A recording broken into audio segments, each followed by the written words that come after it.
the Polish people are still hopeful that this won't get any worse than what it is right now. They are very confident that Poland will be able to de-escalate this. The government will be able to de-escalate this. The army right now is on high alert. The military is on high alert. But there is a general sense that this will not spill out even more. There is a general sense of calm right now. Right now, you said that the army and the military are on high alert. What does that essentially mean? Explain to us. What that means is that the army, the military is combat ready. So they can spur into action any second. They are on high alert. They are going to be deployed and they'll be ready for action if this escalates further. All right, and what does that mean in terms of the NATO then? How does that work? Well, NATO in general, they would also right now they've not said if they are on high alert, but they will come to Poland's aid if Poland decides to launch their own military action. Now, also give us a general sense of how many NATO forces are in that region, because that will essentially tell us about how this could go forward.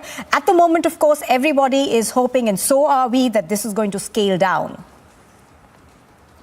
Yes, there is considerable presence of NATO inside the country, as well as American troops inside the country. Right now, there are around 5,000 American troops in the country, sizable number of NATO forces as well.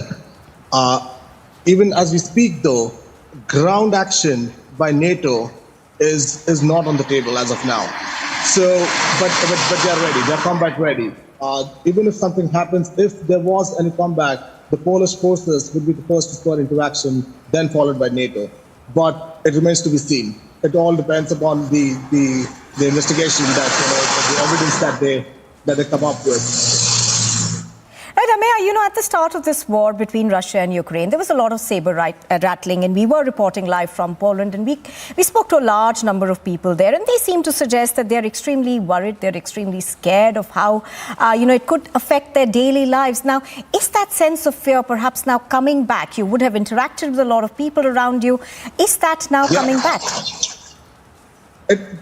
It is coming back. It is coming back, especially on the eastern side of Poland, which is close to the border with Ukraine. There's a lot more anxiety over there. But in Warsaw right now, people, even though there is a doubt that this could escalate and come close to Warsaw, because Warsaw, bear in mind, is still 400 kilometers from the border. So in Warsaw, there is concern, but there is a sense of calm at the moment, but it just feels like it could be a lull before the storm. So we have to be cautious. There is a fair bit of anxiety. All right, Ameya, thank you very much for speaking to us on Republic TV. Thank you so much. Thank you. Thank you very much. So as he's pointing out, of course, there is fear, but there's also hope that this will de-escalate very, very quickly. Do remember that there's a statement that's come out from the US that they suspect perhaps that this could be a Ukrainian missile. But what we know right now and what is confirmed at the moment is that this was a Russian-made missile. So the make of the missile is clear. What we also know is that it struck a border town and it killed 2 people.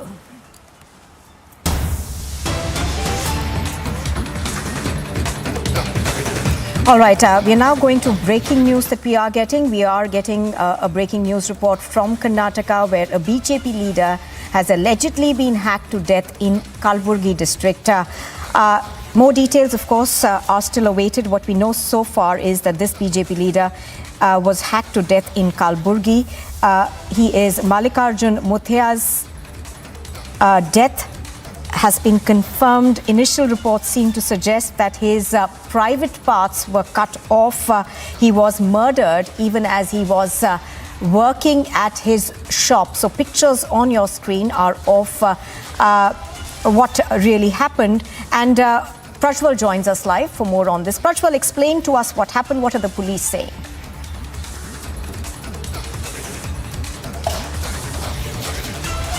gory incident which has been reported from Sedam town from Kalburgi district, and now more and more details coming in.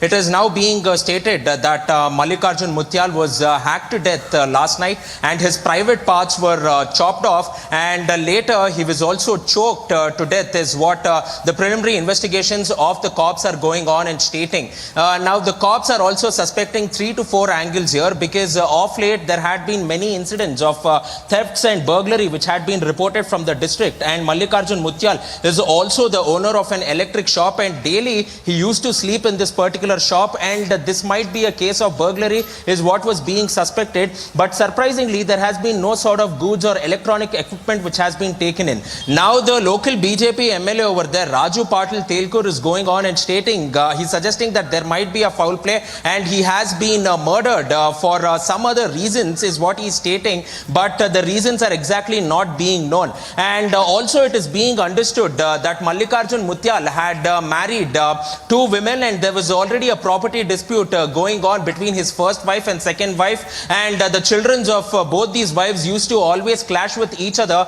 in regard to property as well. So he might have also been murdered due to a property dispute, and therefore now it is being understood that the cops have called in all the family members of Mallikarjun Mutyal as well. But you can see that there are over 100 to 200 people who have already gathered there, and also the police have been deployed in large numbers to make sure that the situation doesn't go out of hand, and there is not another turn which is given to this entire incident. The MLA is strongly demanding that the BJP workers now and again have been targeted in this particular district, in Kalburgi district, especially in his constituency, and there seems to be absolutely no sort of protection that is being given to them, because he is one of the most prominent leaders, Mallikarjun Mutyal, in this constituency, and he was also quite instrumental in getting Raju Patil to win in this particular constituency as well. So there has been a lot of anguish, and also there is cries of foul play which is being listed out. But now the cops have gone on to register a complaint in this particular regard and are investigating into the incident. Now, Prajwal, what we are learning right now is, and it may be very preliminary at this stage, that this has been looked upon as a political murder. But as you pointed out, there could perhaps be other angles to this. Absolutely. So these are the angles which are being investigated by the cops now, because what is very, this has happened on the backdrop of the upcoming 2023 elections. And if you note that the BJP and the Congress workers in Kalburgi districts are at loggerheads too, because recently there was a missing campaign of Priyank Kharge which was launched in Chittapur Assembly constituency, which comes under Kalburgi district, and later, just a few days after which, Priyank Kharge goes on and states that he will not let any BJP leader set foot in his constituency. And then later, a local BJP leader, Manikant Rathod, also had issued a threat to Priyank Kharge, stating that we are ready to die, but we are also ready to shoot. And in this regard, the police had also gone on to arrest Manikant Rathod as well. So the BJP cadres now are mentioning foul play over here, and this might be a political murder is what they are claiming, but we need to await for Prajwal, I'm afraid I'll have to interrupt you there, but I'll come back to you in just a bit. I think we've got Mr. Patil on the phone line with us from the BJP. Mr. Patil, preliminary reports seem to suggest that there is considerable tension in Kalburgi over the murder of this leader. Give us a sense of what's happening, and there is also talk of this being essentially a political murder. अभी उसके ऊपर जांच चल रहा है, तो अभी कुछ उसके ऊपर बोलना उतना अच्छा नहीं रहेगा।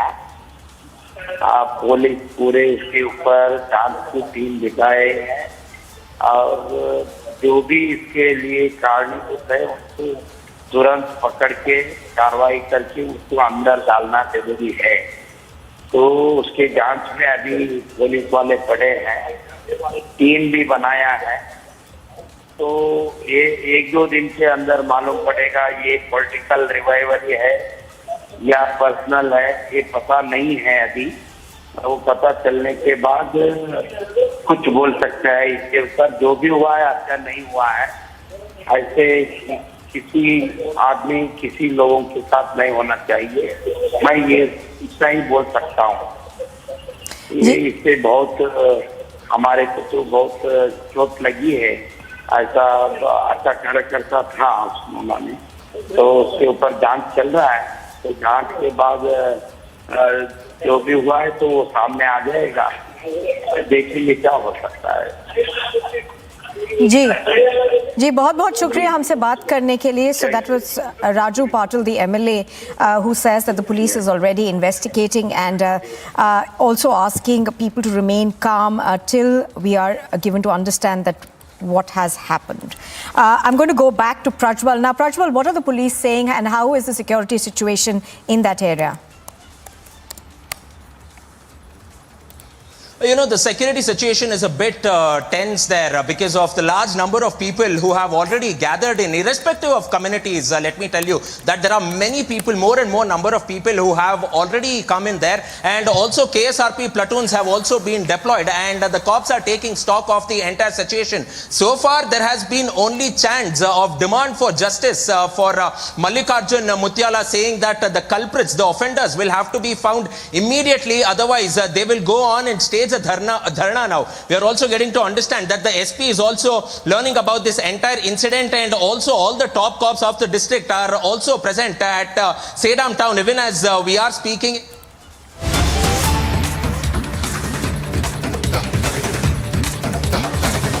इनिशिएटिव को आगे बढ़ाने का भरसक प्रयत्न करेगा. भारत के लिए यह अत्यंत शुभ संयोग है कि हम G20 की अध्यक्षता का दायित्व इस पवित्र द्वीप बाली में ग्रहण कर रहे हैं. भारत और बाली का बहुत ही प्राचीन रिश्ता है. एक्सेलेंसीज, भारत G20 का जिम्मा ऐसे समय ले रहा है जब विश्व जियोपॉलिटिकल तनावों, आर्थिक मंदी, खाद्यान्न और ऊर्जा की बड़ी G20 का जिम्मा ऐसे समय ले रहा है जब विश्व जियोपॉलिटिकल तनावों, आर्थिक मंदी, खाद्यान्न और ऊर्जा की बढ़ी हुई कीमतों और महामारी के दीर्घकालीन दुष्प्रभावों से एक साथ जूझ रहा है. ऐसे समय विश्व G20 की तरफ आशा की नजर से देखता है. आज मैं ये आश्वासन देना चाहता हूं कि भारत की G20 अध्यक्षता इंक्लूसिव, एम्बिशियस, डिसिसिव और एक्शन ओरिएंटेड होगी. एक्सेलेंसी, अगले एक साल में हमारा प्रयत्न रहेगा कि G20 नए विचारों की परिकल्पना के लिए और सामूहिक एक्शन को गति देने के लिए एक ग्लोबल प्राइम मूवर की तरह काम करे. प्राकृतिक संसाधनों पर ओनरशिप का भाव आज संघर्ष को जन्म दे रहा है और पर्यावरण की दुर्दशा का मुख्य कारण बना है. प्लेनेट के सुरक्षित भविष्य के लिए ट्रस्टीशिप का भाव ही समाधान है. इसमें लाइफ यानी लाइफस्टाइल फॉर एनवायरमेंट अभियान एक बड़ा योगदान दे सकता है. इसका उद्देश्य सस्टेनेबल लाइफस्टाइल को एक जन आंदोलन बनाना है. एक्सेलेंसी, आज आवश्यकता है कि विकास के लाभ सर्वस्पर्शी और सर्वसमावेशी हो. हमें विकास के लाभों को मम भाव और समभाव से मानव मात्र तक पहुंचाना होगा. वैश्विक विकास महिलाओं की भागीदारी के बिना संभव नहीं है. हमें अपने G20 एजेंडा में वुमेन लेड डेवलपमेंट पर प्राथमिकता बनाए रखनी होगी. बिना शांति और सुरक्षा हमारी आने वाली पीढ़ियां आर्थिक वृद्धि या टेक्नोलॉजिकल इनोवेशन का लाभ नहीं ले पाएगी. G20 को शांति और सौहार्द के पक्ष में एक दृढ़ संदेश देना होगा. यह सभी प्राथमिकताएं भारत की G20 अध्यक्षता की theme one earth, one family, one future में पूर्ण रूप से समाहित है। एक्सेलेंसी, G20 की अध्यक्षता ग्रहण करना हर भारतीय के लिए गर्व का अवसर है। हम अपने देश के विभिन्न शहरों और राज्यों में G20 की बैठकें आयोजित करेंगे। हमारे अतिथियों को भारत की अद्भुतता, विविधता, समावेशी परंपराओं और सांस्कृतिक समृद्धि का पूरा अनुभव मिलेगा। हमारी कामना है कि आप सभी मदर ऑफ डेमोक्रेसी भारत में इस अद्वितीय उत्सव में सहभागी होंगे। साथ मिलकर हम G20 समूह को वैश्विक बदलाव का कैटलिस्ट बनाएंगे। बहुत बहुत धन्यवाद।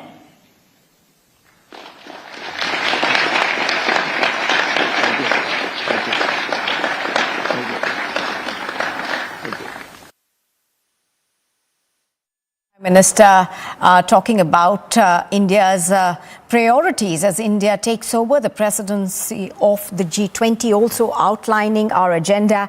The Prime Minister spoke of a host of issues. He also did mention food security and energy security, which of course continue to remain very high on the global agenda, particularly of the G20. He also mentioned the fact that the world is passing through a very challenging phase, essentially talking about and alluding perhaps to the war in Ukraine, even as the developments today have rattled the world, even as we speak, even though we are given to understand that leaders are now trying to temper down the situation. But the Prime Minister talking about India's presidency, I do remember that India takes over the presidency today, and we are going to be hosting all those meetings over the next 1 year at various locations across the country. Abhishek Kapoor, our Senior Executive Editor, continues to join us.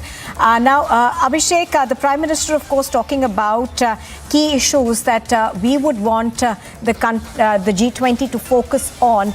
So give us a sense overall of how G20 presidency of India is looking like.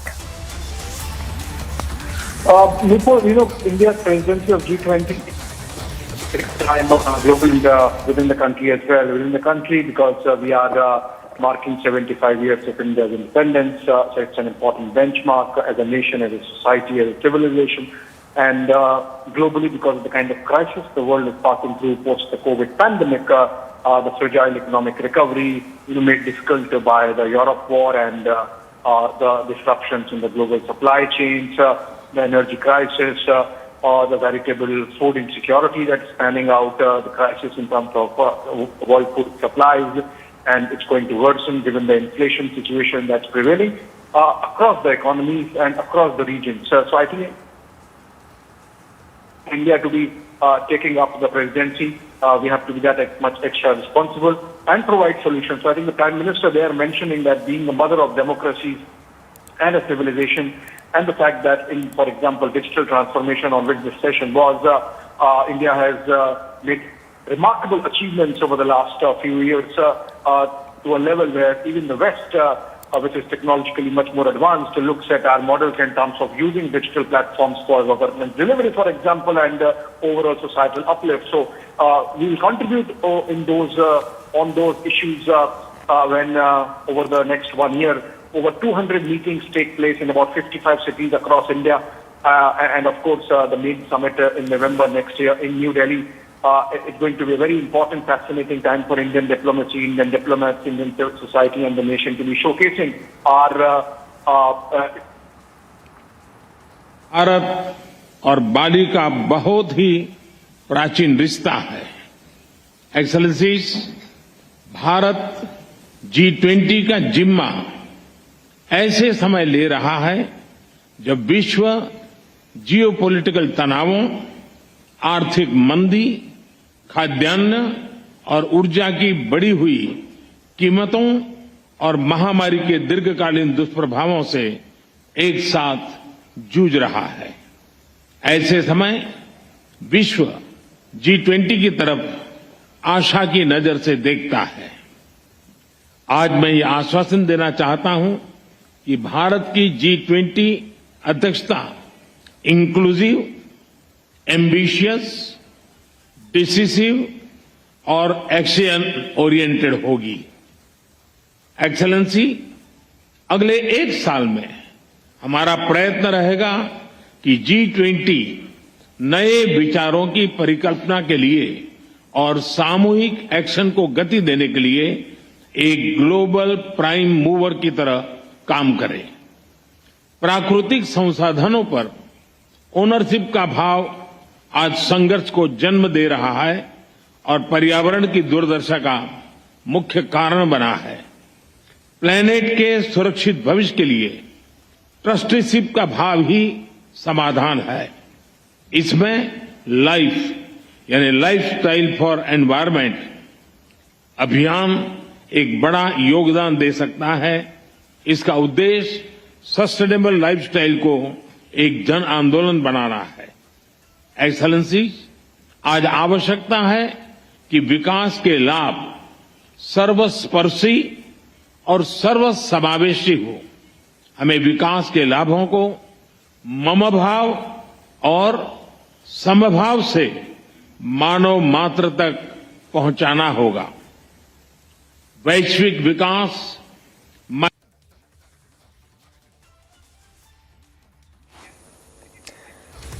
And that is Prime Minister Modi at the G20 in Bali. It's the second and final day of the summit. India takes over the presidency today and over the next 1 year till September, when a similar summit will be held here in India. We will be having to host many such meetings related to the Group of 20. Prime Minister Modi clearly stating that the G20 is an organization that is a global prime mover. He's spoken of how women should be at the forefront of developmental goals. And last week we had seen the Prime Minister unveil the logo, theme and website of India's G20 presidency. At that time, the Prime Minister had said that India's G20 presidency is coming at a time of crisis and chaos in the world, a thought that has echoed throughout this summit, which is being held under the shadow of the Ukraine war. The Prime Minister had said then that the world is going through the after effects of a disruptive, once-in-a-century pandemic, conflicts and a lot of economic uncertainty. As our viewers are aware, the lotus is features in our symbol for the G20. And the Prime Minister said while lotus, a symbol of national heritage, features in the India G20 logo, the country is also sending a message of one earth, one family, one future. And you were just listening in. We'll try and get back and listen once again to the Prime Minister as he speaks at the G20. Earlier in the day, we had seen visuals, we had brought you visuals of his bilateral with French President Emmanuel Macron. And a number of other bilaterals also scheduled today. Yesterday, it was that wonderful, warm and interactive meeting with the Indian diaspora, which is a feature of every foreign visit that the Prime Minister undertakes. And there you see him with Joko Widodo, President of Indonesia, who is the host. And now India taking over the baton is passed on to India.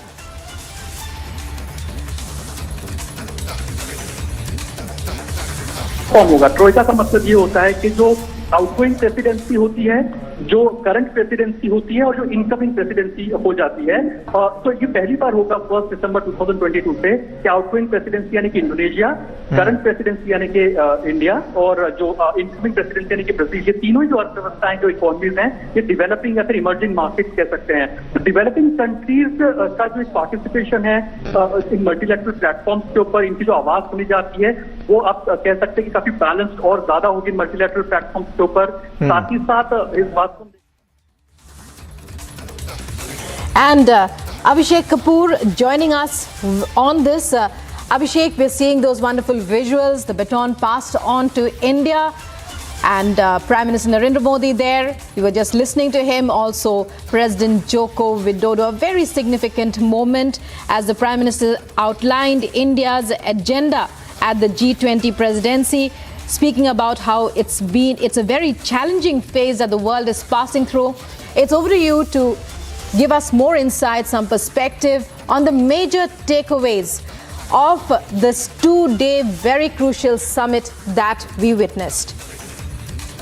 Oh, Rukma, I know, fantastic pictures there, and I could see that hint of emotion on Prime Minister's face when he took over that hammer, thus, transitioning into the presidency of G20 for the year 2023, symbolically with Joko Widodo handing over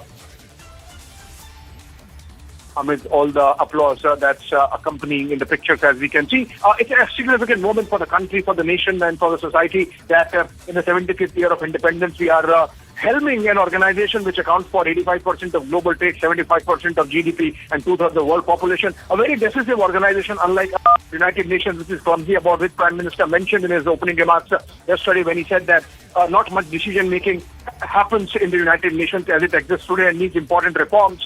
And pending that, G20, which is a mix of developing and developed nations of North and South, and in that scenario, with the kind of difficulties the world is facing as of now, because of the year of war, because of the post-pandemic fragile economic recovery, because of the supply chain disruptions, because of the fuel shock and food security shock, I think India it's an opportune time for India to be showcasing its solution-providing impulses and general approach towards problems which are not just local but global as well. So I think this is happening best of time, possibly the worst of time, of course.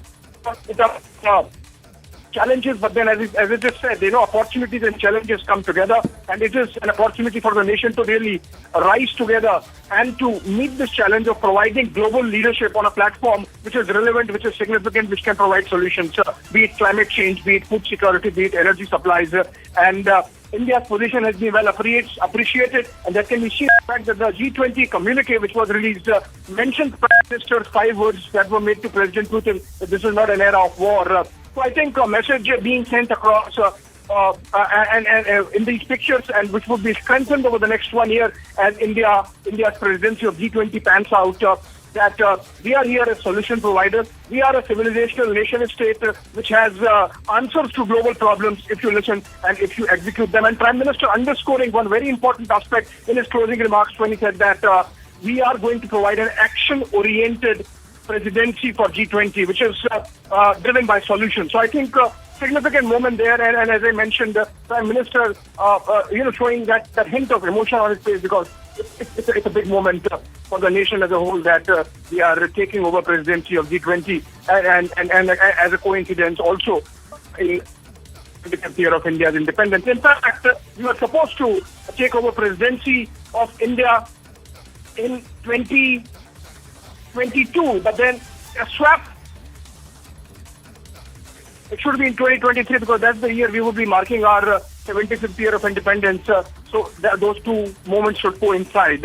And now Prime Minister has taken over the President Joko Widodo of Indonesia. Over the next 1 year, India has called India's President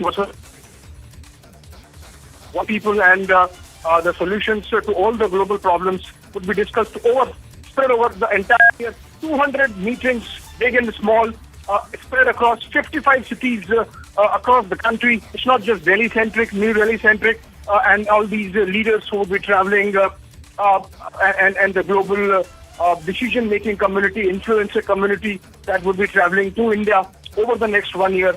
They would be given a slice of life of India across the country and the regions and the states, with 55 cities chosen, including in Jammu and Kashmir, for example, including in the northeast, including down south in Kerala and Tamil Nadu, where all these meetings would take place. 55 cities marked for 200 meetings, and of course the big one next year, roughly the same time, I'm forgetting the dates, the Leaders Summit that's going to be held in New Delhi, for which a special venue at Pragati Maidan is coming up or almost has come up. So Indonesia passing the baton to India, and President Joko Widodo there in the pictures amid applause, handing over the baton to Prime Minister Narendra Modi, who's visibly emotional at this moment because it's significant for him, for the nation as well. Right. So we're getting you those visuals. Abhishek Kapoor with us. And when we talk about India's voice, Abhishek, increasingly are we seeing India's voice sounding for the cause, rising up for the cause of the global south, persuading the world and world leaders to towards diplomacy, towards ceasefire, towards peace, and towards an end to sanctions? The minister, in fact, in his own comments, Rukma, mentioned that the sanctions-based in terms of affecting energy security and hence can have a domino effect on food security. General G.D. Bakshi, in fact, joining us over the phone. Sir, a very significant moment for India with Prime Minister taking over the presidency of G20. And this is happening at a time, General Bakshi, when the world is passing through a major crisis on the economic front, on the war front, with war going on in Europe. Do you think India has the capacity to provide solutions or the world community is facing over the next 1 year when India is chair of G20? Absolutely. India has assumed the chair of the G20 at a very critical phase in the history of mankind. Not just... Did I 8 minutes? My phone phone. 8 minutes. Hello? Hello? Hello?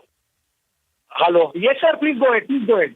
Yes, sir. Major General Bakshi, we can hear you. Like I said, India is at the chairmanship of the G20 at a very critical phase in the history of mankind. As we know, the Russia-Ukraine war has entered its 9th month. It is almost causing a global economic recession, stagflation, inflation, energy inflation, food inflation, etc. Fertilizer inflation is at an all-time high. The world needs peace, and I think India is best positioned to strive for that peace, to get a ceasefire negotiated in the Russia-Ukraine war, to get peace all over the world, because the world is otherwise teetering on the brink of a third world war, a global conflict. There are tensions in the Taiwan Straits, tensions between North and South Korea, tensions in the South China Sea, tensions in Iran, Israel, Saudi Arabia, and of course tensions in Europe. Just today, there were some reports that some, strikes have been reported in Poland. Now, if that is true, the war could even spread. So, this is a time to be extremely cautious, circumspect, and careful. And I think India is in the right position to provide the leadership, because it is acceptable to both sides. It is acceptable to both sides. Right, sir.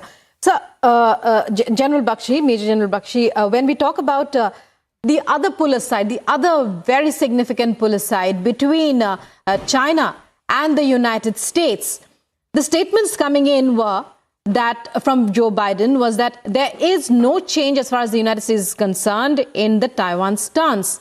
There's no new Cold War. But China, on its part, the Chinese government on its part has said that Taiwan is a red line that must not be crossed.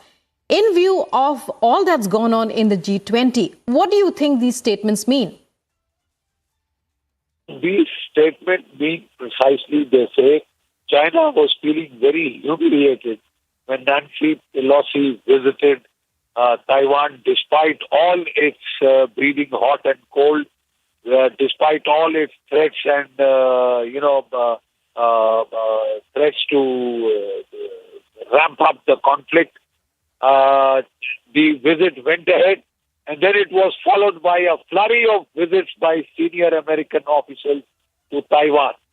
This was at a time when Xi Jinping was about to face the crucial Chinese Communist Party Congress, which has given him now a third term. With the third term secure under his belt, he seems to be feeling more confident. And there are some speculation that the Chinese had a timeline of 2025 before they would be ready for conflict. That timeline, some American sources are saying, has now been preponed. And if that has now been preponed, then it could lead to conflict in an earlier time frame. So these meetings are to see that those dangers are tamped down a bit, those threats and that negative spiral is now cooled down a bit so that the world doesn't erupt into one conflict, second conflict, third conflict, almost as a case of sympathetic detonations as they take place on the battlefield. So we hope and pray that there will be peace, that there will be a ceasefire in Ukraine. I'm not sure if that can happen now because both sides haven't reached that point of exhaustion when they feel they can't do more. Russia has just mobilized 3 lakh troops, reservists, and may try and use them to, reverse the situation in its favor. So we will have to wait and watch.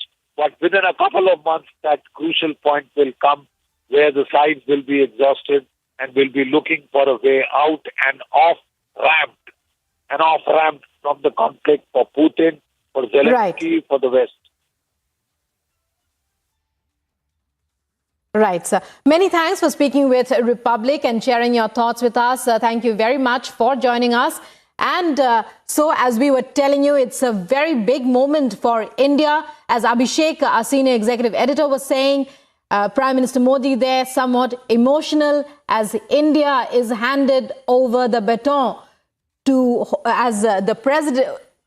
Now India will be presiding over the G20. President Joko Widodo of Indonesia and Prime Minister Modi.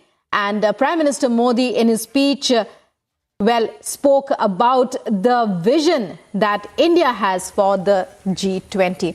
It's time now for a short break here, but coming up after that, Killer Aftab to be put through a narco test, even as police investigate the many leads and try to answer the many questions that have arisen in the Aftab Shraddha case.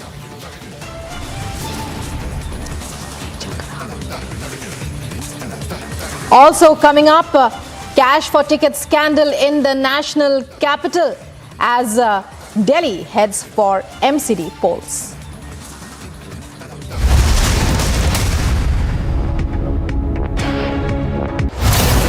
Will the opposition change the game? Bhajpa का जाने का time आ गया है। अब गुजरात के अंदर नई राजनीति होगी। 27 साल से जो ये लोग लूट रहे थे, अब इसको बंद करने का टाइम आ गया। Will the BJP buck the trend? Gujarat ને નફરત ફેલાવનારા લોકો એમને ગુજરાત ક્યારે સ્વીકાર કરતો જેમણે ગુજરાતને બદનામ કરવાની કોશિશ કરી છે આ ગુજરાતની જનતા એમને વાળી છોડીને સાફ કરી નાખ્યા છે. December 8th with Arnab. Prime Minister right now is meeting with the diaspora. He's been given a traditional welcome. Bail has been granted to actor Jacqueline Fernandez in the 200 crore scam. Tamil Nadu, where the state police is conducting searches in the residence of a few people on the suspicion that they have links with the ISIS.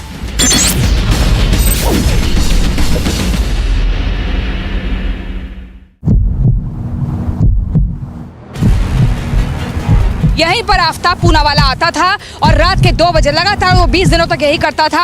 अलग अलग जगहों पर उन कंकालों को फेंकता था, उन टुकड़ों को फेंकता था। यहीं से 50 मीटर की दूरी पर आफ्ताब मौजूद है इन्वेस्टिगेटिव ऑफिसर के साथ और वो बता रहा है कि कहां पर उसने उन टुकड़ों को दफनाया है, कहां पर फेंका है।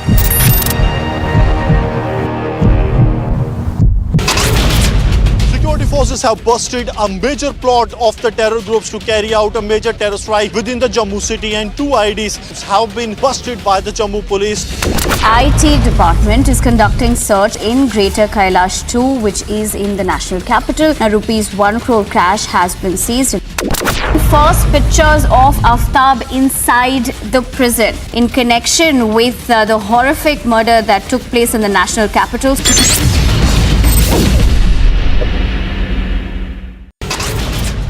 Former US President Donald Trump enters 2024 poll fray, says will fight for America like never before. One more case of targeted killing, this time reported from Shaura of Srinagar, where a non-local has been targeted by the terrorists. Delhi police are to recover data from Aftab laptop today. Police also likely to take Aftab to the residence where the couple were living.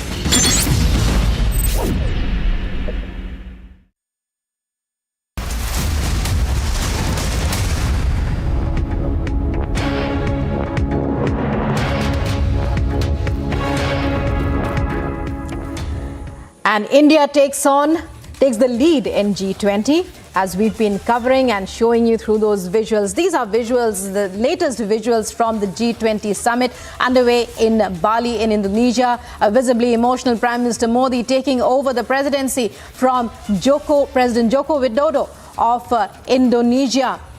India will be assuming the presidency for a full year beginning today, as the baton is passed on, even as the challenges across the globe are many in almost every sphere.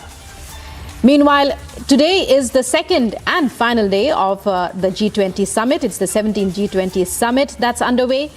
Leaders from across the globe gathered there at Bali. And Abhishek Kapoor once again with us. Abhishek, when we talk about the takeaways of the Prime Minister's speech, that the Prime Minister's address, well, it said but there's still more to come as far as this particular summit is concerned, Abhishek.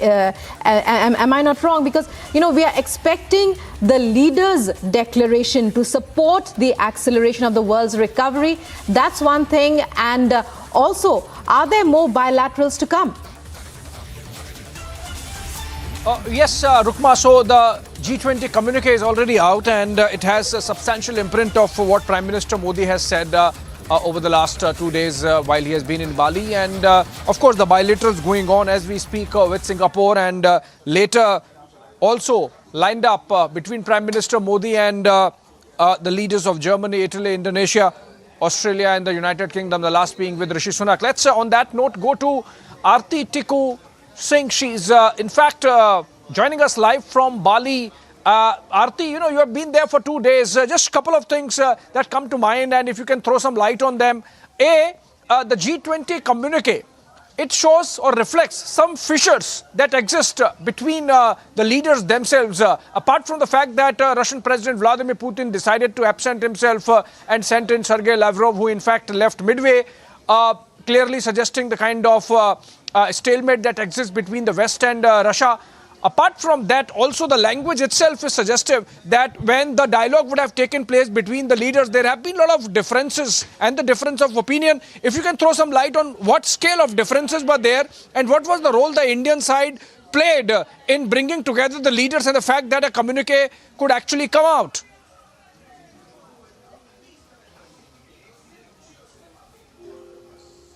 Well, Abhishek, it is quite clear that is with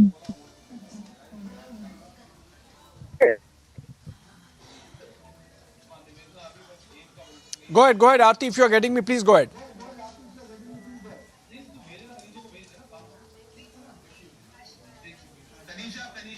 I think there was some audio issue, Aarti. If I could come to you again on that, essentially, how does the G20 communique reflect India's role in bringing together the leaders and making sure that a modicum of understanding is reached on the global situation, including the war in Europe?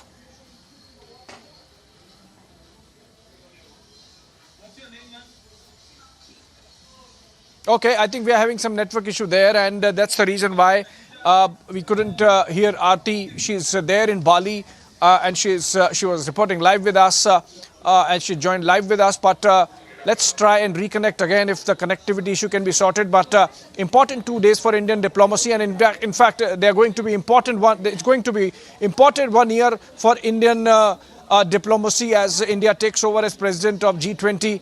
In those pictures, clearly a very emotional Prime Minister taking over the presidency from Joko Widodo of Indonesia, the President of Indonesia. And in fact, there is a bilateral also planned between the two sides. As of now, Prime Minister is closeted with Singapore's Lee Hsien Loong.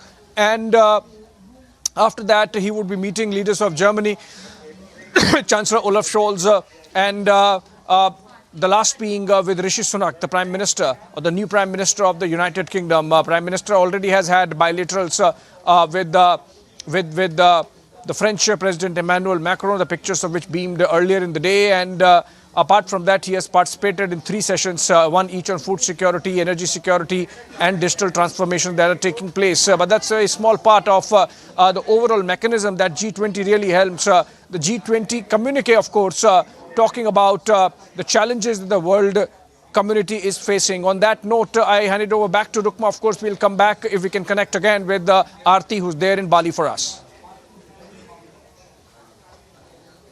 Right, Abhishek, many thanks for that increased insight into this all-crucial summit. It's the second and final day of the G20. India taking over the presidency from Indonesia, and President Joko Widodo and Prime Minister Narendra Modi there. And it's a whole year ahead of India, planning and preparing and putting forward her vision. It's time now for a short break, but coming up after that, more on the latest updates in all the top stories that we are tracking across India and the world. And the question that's being asked, even as it was earlier being seen as an escalation of the Russia-Ukraine war, many questions now as there are continuous denials on all sides. Who bombed Poland is the question that's being asked.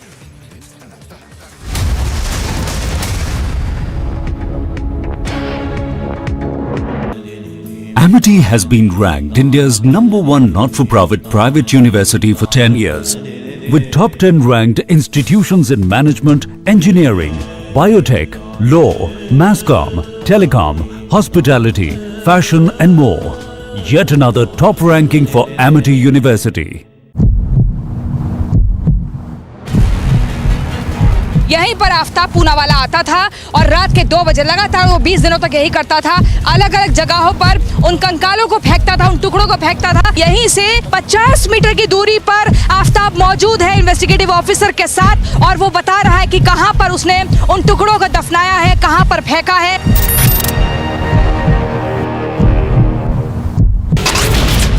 Security forces have busted a major plot of the terror groups to carry out a major terror strike within the Jammu city, and 2 IDs have been busted by the Jammu police. IT department is conducting search in Greater Kailash 2, which is in the national capital. A ₹1 crore cash has been seized. First pictures of Aftab inside the prison in connection with the horrific murder that took place in the national capital.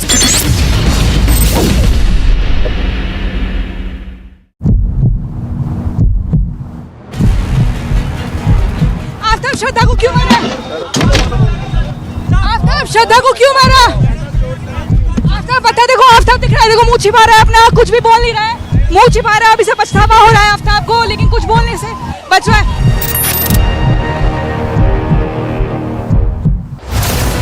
Will the opposition change the game? Bhajpa का जाने का time आ गया है। अब गुजरात के अंदर नई राजनीति होगी। 27 साल से जो ये लोग लूट रहे थे, अब इसको बंद करने का टाइम आ गया। Will the BJP buck the trend? Gujarat ने नफरत। Who has more at stake? Whose promises resonate? Congress के समय में घोटाले गिनना मुश्किल है और भाजपा के समय में घोटाले ढूंढना मुश्किल है। And who will make it on counting day? इनको वोट दोगे, ये आपके बच्चों को जहरीली शराब पिलाएंगे। मुझे वोट दोगे, मैं आपके बच्चों के लिए स्कूल बनाऊंगा, आपके बच्चों को नौकरी दूंगा। डबल इंजन की सिर्फ बातें हैं, आगे बढ़ाने की कोई बात नहीं। December 8th with Arnab.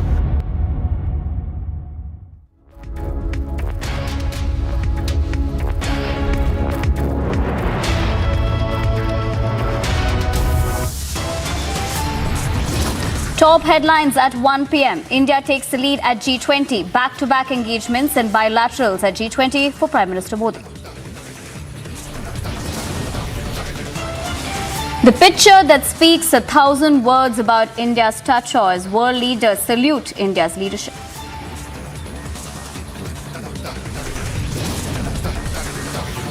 Missile strike Poland, killing 2 US suspects. It could have been from Ukraine and not Russia.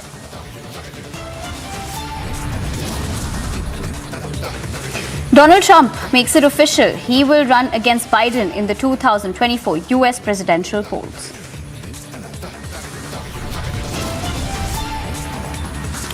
Killer Aftab to put through narco test to establish chain of events and missing evidence.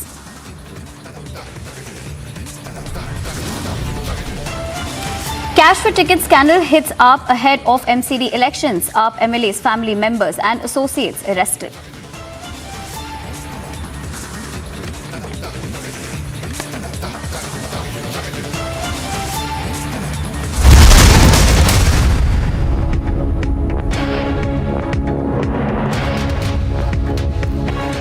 A very good afternoon. Thanks for tuning into Republic TV. You're watching Live and Breaking with me, Nivedna Prabhu. Of course, our top focus at this particular hour, where we're getting in more leads in the Shraddha murder case. Now, the Delhi police sources have informed that Aftab had planned the murder. It was not in the fit of rage or anger.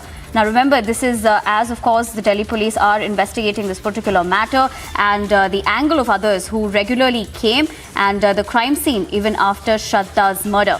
Now, in fact, we're also picking up that particular kind of books and literature has been found at the crime scene.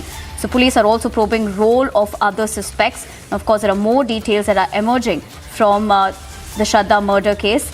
Now, in fact, a while ago also we were learning that the Delhi police are also going to be conducting a narco test on Aftab Amin Poonawalla.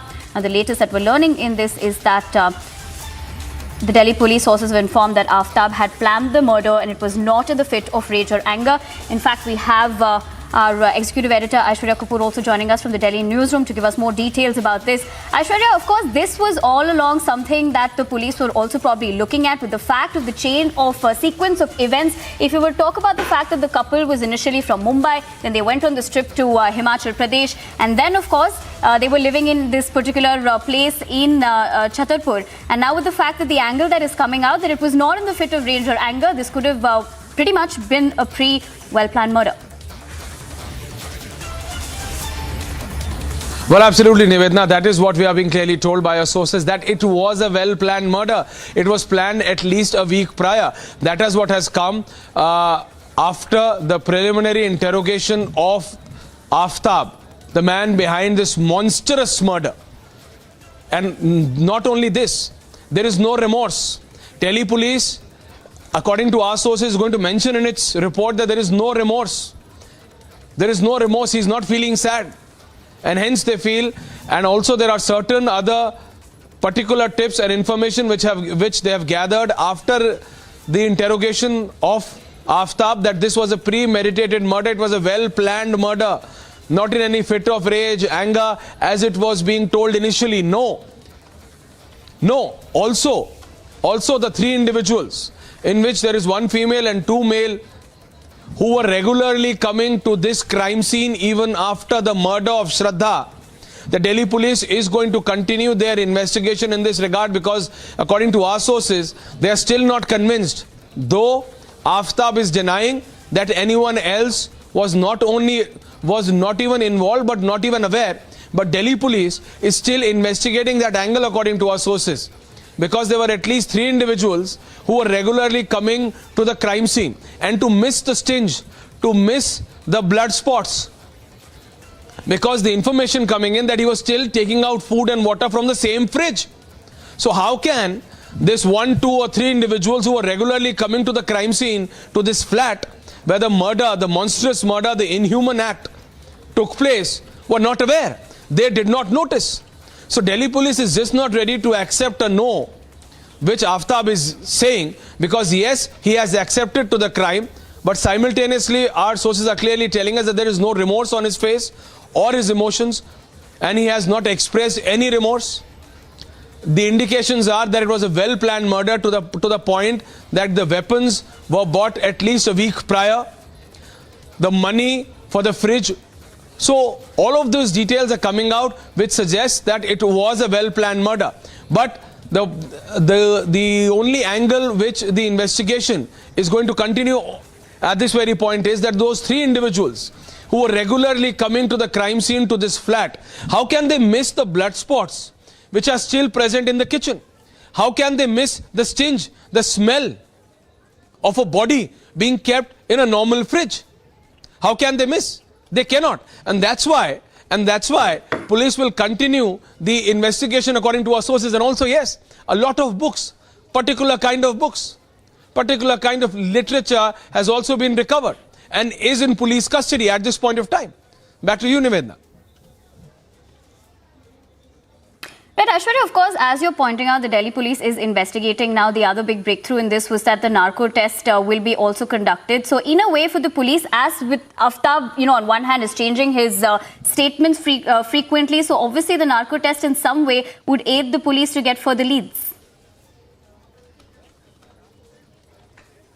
Well, absolutely. Narco test is a very important step in this regard, but also is to get the reality. How it happened, was there anyone else involved? Because for him, for Aftab to dispose of, because we are being told, though these are disturbing information, that the lower half of the body, the lower back of the body, because he had literally chopped the body of Shraddha into more than 30 pieces.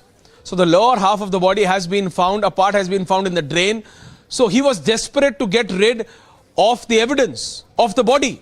And in that he has committed certain stupidity which is now helping the Delhi police to find as evidence. And hence Delhi police say that they are not ready to accept a simple no from Aftab that no one else was involved. And that's why they want to continue the investigation. And even in the narco test, they're going to categorically ask. Because people were coming in. And narco test will help unsolving a lot of problems and lot of questions of the Delhi police, because they believe that they will be able to get the truth out of this man behind the monstrous act. Back to you. Right, Aishwarya, stay with us. We also understand that Sampath Rao Patil of the Manipur police has reacted about this incident. Let's listen into what he had to say. मेरे को 50,000 withdraw हुआ है, उसके बाद में 5,000 6,000 ऐसा 2-3 बार withdraw हुआ है उसका अकाउंट से। एटीएम कार्ड, क्रेडिट कार्ड का भी इस्तेमाल हुआ है?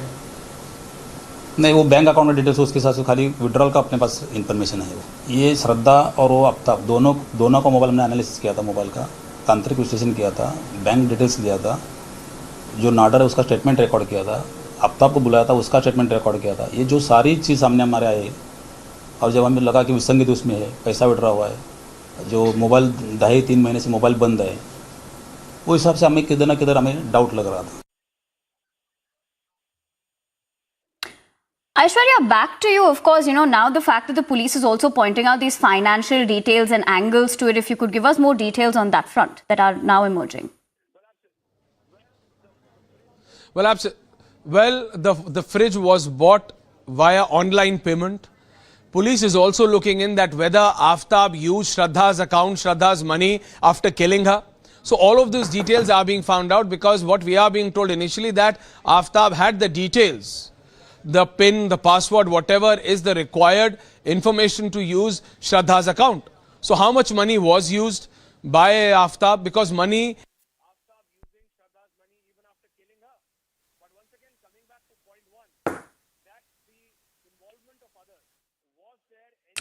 All right, that was of course Aishwarya Kapoor getting us the latest inputs in terms of the Shraddha's murder case. What we're understanding so far, of course, is the Delhi police is on one hand recreating the scene as well, along with the accused Aftab, but on the other hand, other details are also emerging. In fact, a narco test will also be conducted to draw the chain of events. And on the other hand, like the police official also stated, that according to the bank details, on 18th of May, 50,000 was withdrawn, later on 5,000, and then later 2,000, which of course will be crucial in this particular case. We will, of course, continue to get further inputs and developments about this particular story that's coming in. But for now, moving on to other stories that we're tracking at this hour. Prime Minister Modi met French President Emmanuel Macron on the sidelines of the G20 summit at Bali in Indonesia. Now, the Prime Minister further has bilateral meets scheduled with leaders of at least 7 countries as a part of the summit. Prime Minister Modi and US President Joe Biden, while visiting a mangrove forest as a part of the G20 summit in Bali, saluted each other as the leaders gathered in the forest. US President Joe Biden called for an emergency meet of G7 and NATO countries over the missiles that landed in Poland and led to 2 casualties, with the US President stating that it was unlikely the missiles had originated from Russia.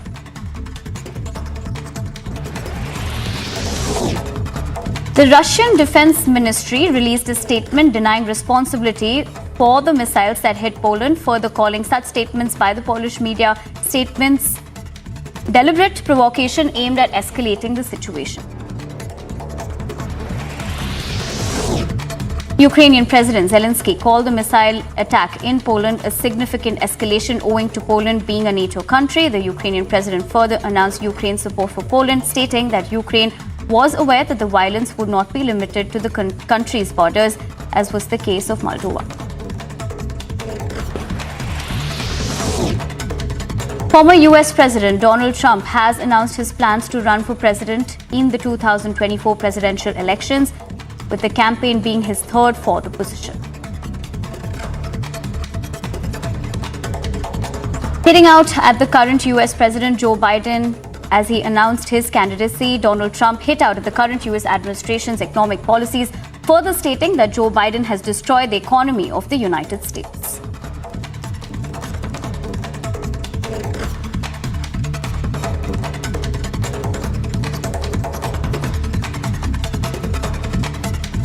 Complicated a little bit is what's happened to so many other things. I believe originally started by this energy disaster.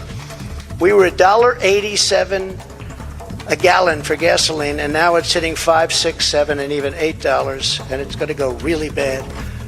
The socialist disaster known as the Green New Deal, which is destroying our country, and the many crippling regulations that it has spawned, will be immediately terminated so that our country can again breathe and grow and thrive like it should.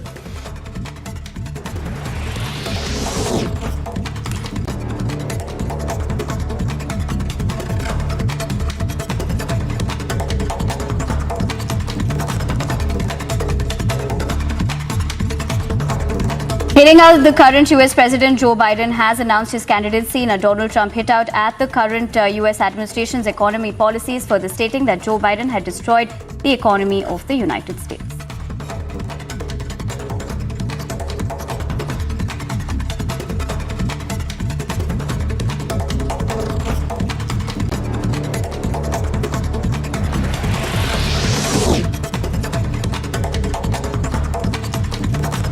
An AAP MLA from Model Town in New Delhi, Akhilesh Pati Tripathi, has been accused of demanding 90 lakh rupees for an MCD election from the wife of the complainant in a case that was taken up by Delhi's Anti-Corruption Bureau. An investigation later led to arrest of at least 3 people along with AAP MLA's brother-in-law.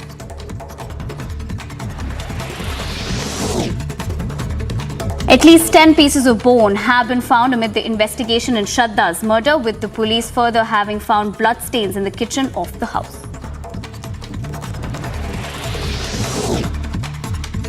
Prime Minister Modi addressed the Bengaluru Tech Summit, with the Prime Minister stating how technology had become a weapon to combat poverty in the country.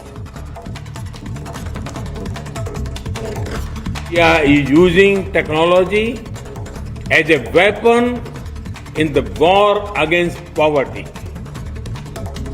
Under Swamitva scheme, we are using drones to map lands in rural areas. Then property cards are given to the people. This reduces land disputes.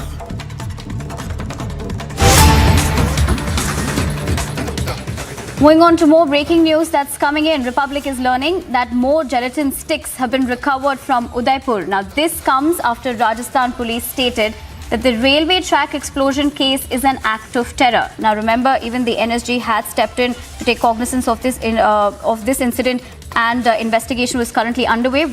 But what we're learning so far is that 8 cartons with 186 gelatin sticks have been seized in the Udaipur blast case. And this comes after the fact that the Rajasthan police have also spoken about this and said that the Udaipur track explosion case is an act of terror. So that's the latest that we're learning so far. Now, this, of course, was discovered near the Babana Bridge in the Durganpur district of Aspur town, which is roughly 70 kilometers from Udaipur. So this development, of course, comes a few days after the explosion of the Udaipur-Ahmedabad railway tracks at the Oda Bridge. And we're learning that the police have allegedly discovered gelatin sticks from the Som River close to the Gadanath settlement. Now, sources are also telling us that the explosive substance, as long it was submerged in water. Now, of course, the matter is being looked into by the police. Reports are also suggesting that villagers observed sacks in the river water and the cops were notified of the same. So that's a big breakthrough that's coming in the Udaipur explosion case. Now, for more on this, we have Amardeep, who's joining us to give us the latest. Amardeep, हमें बताइए, अभी हमें we're getting the information कि 8 cartons with 186 gelatin sticks have been seized. लेकिन इसके बारे में और आप क्या बता सकते हैं हमें? देखिए, सबसे बड़ा सवाल यह है कि 146 किलो विस्फोटक इलाके से जो है वो निकाल के दी जाती है। लेकिन सबसे बड़ा खुलासा ये देखिए आप, यहाँ पे अभी इस इलाके में रिपब्लिक की टीम जब छानबीन कर रही थी तो उसकी इन्वेस्टिगेशन में ये जिलेटिन की भारी मात्रा में विस्फोटक मिला है, जिसकी जानकारी हमने पुलिस को दी है। लेकिन सबसे बड़ी चीज़ ये है कि आखिर जाँच एजेंसियाँ और जो राजस्थान की पुलिस है, जिसकी जिम्मेदारी बनती थी कि इलाके की छानबीन करती, लेकिन 186 kg जिलेटिन की छड़ें पकड़कर जब्त कर ली गई। लेकिन जो मेन जगह थी, जो ये जंगल का इलाका था, उसमें छानबीन नहीं की। हमने जब इस जंगल को छानने की कोशिश की तो आप यहां देखेंगे कि 1 2 3 4 5 जिलेटिन की थैलियां, जिसमें अलग अलग करीब समझ सकते हैं कि 150 से 200 स्टिक जो है जिलेटिन की बारूद की वो मिली है। भारी मात्रा में यहाँ पे जिलेटिन की छड़ें जो है वो मिली है। और दूसरी तरफ आप देख सकते हैं कि यहाँ पे ये ब्रिज जो है, इसी ब्रिज के नीचे विस्फोटक मिला था। 186 kg विस्फोटक पुलिस ने पकड़ा था। लेकिन यहाँ से जैसे ही जो पुलिस का इलाका है उसको पुलिस ने छानबीन नहीं किया और महज जांच के नाम पे इतरिशी कर ली। सिर्फ और सिर्फ एक जो कहते हैं कि छोटा सा काम जो उनका था वो काम करके और आगे निकल गए। लेकिन जिस तरीके से ये आप तस्वीरें देख रहे हैं लाइव, ये हमारी इन्वेस्टिगेशन में निकला है और रिपब्लिक की इन्वेस्टिगेशन में ये निकल के सामने आया कि किस तरीके से जिलेटिन की छड़ें जो हैं वो जंगल में मिली है। दूसरी तरफ हम इस पूरे इलाके की और छानबीन करना चाहेंगे। देखिए, दो तस्वीरें और हैं, एक तस्वीर और निकल के सामने आई। देखिए, ये बिल्कुल लाइव तस्वीरें हम आपको दिखा रहे हैं इस जंगल में। ये आप देखेंगे, ये आप तस्वीरें देखेंगे जहाँ पे इतनी भारी मात्रा में और पैकेट्स हैं। 1 2 3 4 5 6 से ज़्यादा पैकेट्स यहाँ पे मिले हैं। आप देख सकते हैं 200 से 300 स्टिक जो हैं जिलेटिन की वो यहाँ पे पड़ी हुई मिली है। और इसी तरीके का ये पूरा का पूरा जो इलाका है, यहाँ पे पुलिस ने कोई छानबीन नहीं की, किसी भी तरीके की कोई यहाँ पे लोगों से पूछताछ नहीं की। लेकिन जब हम इन्वेस्टिगेशन यहाँ जांच करने के लिए हम खुद निकले, इन्वेस्टिगेशन किया, तो इस इन्वेस्टिगेशन में, रिपब्लिक के इन्वेस्टिगेशन में ये सब कुछ निकल के आया कि जिलेटिन की छड़ें जो है वो किस तरीके से यहाँ पे पड़ी हैं, ओपन पड़ी हुई हैं। यानी कि साजिश कोई किसी भी तरीके से कर सकता है। पुलिस ने अपना खुफिया तंत्र जो था, जो अपनी इंटेलिजेंसी थी, उसको दुरुस्त नहीं किया और उस दुरुस्ती के कारण ही यहाँ पे इस तरीके की जो जिलेटिन की छड़ें हैं वो मिली हैं। तस्वीरें हम आपको वापस से दिखाना चाहेंगे कि किस तरीके से ये पूरा इलाका है। और यहाँ हम जब इन्वेस्टिगेशन कर रहे थे तो यहाँ पे ये सारी चीज़ें मिली हैं। कुछ ग्रामीण महिलाएं हैं जो यहाँ पे आई हैं, इनसे पूछेंगे, इनसे बातचीत करने की कोशिश करेंगे कि इसके बारे में इनको पता है। आप लोगों को कुछ पता है इसके बारे में? नहीं पता। आप ऐसे मतलब कि यहाँ पे चारा वारा लेने के लिए आते हैं जंगल में? सारा वाला ये मुँह बोगरा काटने के लिए आई, काई देख दिया એટલે आपको देखा या। हाँ, हिम ना किया कणी, यो पता नहीं है मेरे को। अच्छा, आपको पता नहीं? आपको पता है ये क्या चीज है? आपको पता है? नहीं पता है, ये हूँ चीज है, ये पता नहीं है। कागज देखी काले वेंटा, ये जिलेटिन की छड़ें हैं। देखिए, सबसे बड़ी चीज है कि यहाँ के आसपास में जो चारावाह होती हैं महिलाएं, जो अपना चारा काट करके लेके जाती हैं, वो इस इलाके में घूम रही थी। जब हम यहाँ पे इन्वेस्टिगेशन कर रहे थे उसके बाद उन्होंने भी ये चीज देखी कि यहाँ पे इतना बड़ा सामान रखा हुआ है। हम सबसे पहले इन चीजों को देख करके एकदम से चौंक गए कि आखिर इतनी बड़ी तादाद में ये सारी चीजें जो हैं वो कैसे मिली, किस तरीके से मिली है।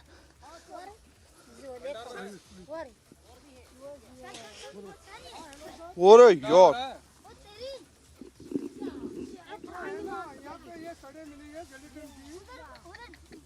देखो देखो अजी ढूंढो अरे तेरी माँ दूर है ना छोटे कहीं उड़ जाएगा ये वही है दूसरा hello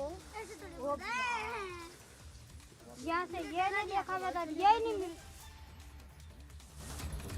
Right, that was our correspondent Amardeep getting us the latest information as we're pointing out those exclusive visuals as well that you can see on your screen. This is a big lead in the Udaipur blast case. Now remember, now this time around more gelatin sticks have been recovered from Udaipur, like Amardeep was stating that these are the exclusive visuals that we're showing you of those gelatin sticks that have been found at this particular area. Now this of course comes after the Rajasthan police had stated that the railway track explosion is an act of terror. In fact, talking about the security agencies as well who had stepped into this particular case included the teams of the National Investigative Agency as well as the National Security Guard, who had earlier on Monday visited the site of explosion and also collected evidence as well. So obviously police officials had also earlier stated that all angles were being investigated. In fact, a couple of days ago after the incident that had taken place, Chief Minister of Rajasthan had also reacted saying that he has asked the police officials to take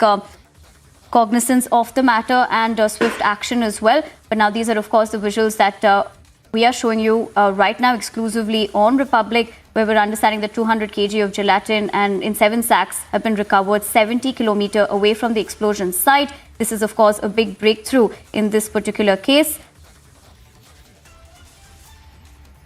Now of course this comes the Udaipur railway line blast is a terror incident which is now being investigated by anti-terror squad and special operations group of police following the directions from Chief Minister Ashok Gehlot. But on the other hand, of course, this is the latest big breakthrough that's coming in, where police have recovered 200 kgs explosive material containing gelatin in 7 different sacks. But what is important to remember is this is around 70 kilometers away from the blast site. We'll, of course, go back to Amardeep in a bit to give us more information about that. Public के investigation में investigation जो की है उस investigation में आप देखिए सबसे बड़ा विस्फोटक मिला है। यहाँ पे जब रिपब्लिक की टीम जंगलों में सबूत जुटाने की कोशिश कर रही थी कि आखिर विस्फोटक आया कैसे होगा, तभी इतनी भारी मात्रा में जिलेटिन की छड़ें मिली हैं। इतना बड़ा विस्फोटक मिला है जिसके बारे में पुलिस को जानकारी नहीं है। पुलिस को रिपब्लिक की टीम ने दी है। यहाँ आप देखिए सबसे बड़ा खुलासा आपके सामने हो रहा है। इस तरीके की पॉलिथीन में अलग अलग जिलेटिन की छड़ी मिली है। विस्फोटक कितना बड़ा है आप देख सकते हैं। 186 केजी विस्फोटक को इसी अलग इलाके से, नदी वाले इलाके से पुलिस ने पकड़ा था। लेकिन जब रिपब्लिक की टीम ने इन्वेस्टिगेशन किया तो उसके बाद इतनी भारी मात्रा में ये सारी चीजें नजर आई हैं। और ये ऐसा पहला मौका नहीं है, इसके अलावा भी दूसरी जगह हम आपको ले चलते हैं। यहाँ पे आप देखेंगे ये दूसरी जगह है, ये दूसरा स्पॉट है। इस दूसरे स्पॉट में देखेंगे यहाँ पे भी करीब 5 से 7 थैलियां हैं जिन बैग्स में ये जिलेटिन की छड़ें हैं। ये पूरा का पूरा विस्फोटक है। आप समझ सकते हैं ये कितना गंभीर मामला हो सकता है। राजस्थान पुलिस ऐसे कैसे चूक कर सकती है? जब इलाके में इतनी भारी मात्रा में विस्फोटक मिला तो उसके बाद सघन अभियान चलाना चाहिए था, इलाके को पूरा छानबीन करना चाहिए था। लेकिन यहाँ पे जब रिपब्लिक की टीम पहुंचती है और रिपब्लिक की टीम छानबीन करती है तो उसके बाद पता चलता है कि इतनी भारी मात्रा में विस्फोटक मिला है। और अभी हमने पुलिस को इतला की है, सूचना दी है। यहाँ जिस तरीके की सिचुएशन बनी है उस सिचुएशन को आप देख सकते हैं, आप सोच सकते हैं कि कितनी गंभीरता के साथ है। तीसरे स्पॉट पर मैं आपको लेकर जाना चाहूँगा और दर्शक देखें कि राजस्थान पुलिस जो है वो कितनी बड़ी चूक करती है। ना जांच करती है, ना कुछ उनके हाथ में होता है, बावजूद इसके यहाँ पे आप देखिए ये तस्वीरें देखें। आप मैं इससे कहना चाहूँगा कि तस्वीर दिखाएं। ये जिलेटिन की छड़ें यहाँ भी पड़ी हुई हैं, ये जिलेटिन की छड़ें यहाँ पड़ी हुई हैं। ये चौथा स्पॉट देखिए, यहाँ पे जिलेटिन की छड़ें पड़ी हुई हैं। ये तस्वीरें बता रही हैं कि किस तरीके से 186 केजी विस्फोटक पकड़ के महज अपनी जांच पूरी करने का काम पुलिस ने किया है। लेकिन इलाके को छाना नहीं, पीछे की तरफ आप देखेंगे, ये जो पीछे की तरफ जो ब्रिज है, इस ब्रिज के नीचे ही विस्फोटक मिला था 186 केजी। लेकिन तस्वीरें यहाँ वापस से दिखाएंगे, वापस से तस्वीरें दिखाएं। यहाँ रिपब्लिक की टीम ने छानबीन की है, ना सेंट्रल की आईबी टीम ने कुछ छाना, ना ही यहाँ पे किसी और टीम ने छानबीन की। राजस्थान पुलिस के फेलियर यहाँ पे दिखाता है कि किस तरीके से यहाँ पे किस तरीके से फेलियर रहा है। ना केंद्र ने, ना स्टेट की इंटेलिजेंसी ने ध्यान दिया, और इसी वजह से शायद इतना बड़ा हादसा होते होते बच गया। जो उदयपुर में ब्लास्टिंग हुई, पावर ब्लास्ट था, पावर ब्लास्ट से महज 70 किलोमीटर की दूरी पर जब हमने इन्वेस्टिगेशन की और यहाँ पे दिखाने की कोशिश की, मैं वापस से उसी जगह पर लेकर के जाऊँगा जिस जगह पे आप देखेंगे कि भारी मात्रा में, भारी तादाद में यहाँ पे जिलेटिन की छड़ें हैं। ये वापस से मैं वीडियो जर्नलिस्ट में ऐसे कहना चाहूँगा, कोशिश करते हैं हम इनको काउंटिंग करने की कितनी होगी। ये अंदाज़ा इसमें लग रहा है कि करीब 5 बैग्स में करीब 200 से 250 जिलेटिन की छड़ें हैं जो विस्फोट में काम में ली जाती हैं। और यहाँ ये बिल्कुल आप देख सकते हैं कि यहाँ ज़्यादा छेड़छाड़ हम इसलिए भी नहीं करना चाहते क्योंकि ये पार्ट पुलिस का है इन्वेस्टिगेशन करने का काम। लेकिन हम अपने दर्शकों को ये बताना चाहते हैं कि जब रिपब्लिक ग्राउंड जीरो पर आया और ग्राउंड जीरो पर हमने यहाँ कुछ सबूत जुटाने की कोशिश की, सोचा कि यहाँ पे आकर के देखा जाए कि क्यों विस्फोटक लगाना चाहते थे, किसकी क्या मंशा रही होगी, तो यहाँ पे इतनी भारी मात्रा में, इतनी भारी तादाद में विस्फोटक मिला है। आप समझ सकते हैं, आप देख सकते हैं ये तस्वीरें। इन तस्वीरों को देखने के बाद में केंद्र सरकार की एजेंसियों को और राजस्थान सरकार की एजेंसियों को सोचना पड़ेगा, राजस्थान पुलिस को सोचना पड़ेगा कि आखिर उन्होंने 186 किलो जिलेटिन की छड़ें बरामद तो कर ली, लेकिन उसके बाद इस इलाके में सघन अभियान क्यों नहीं चलाया। जब रिपब्लिक की टीम पहुंच करके इन्वेस्टिगेशन करती है, यहाँ जांच करती है, यहाँ सबूत जुटाने की कोशिश करती है, तो इनको यहाँ इतनी भारी मात्रा में जिलेटिन की छड़ें मिलती हैं। और ये इलाका आपको बताऊं, सबसे पहले बताता हूँ, दूसरी तस्वीर आप दिखाएं। ये ब्रिज जो है, इस ब्रिज में आपको यहाँ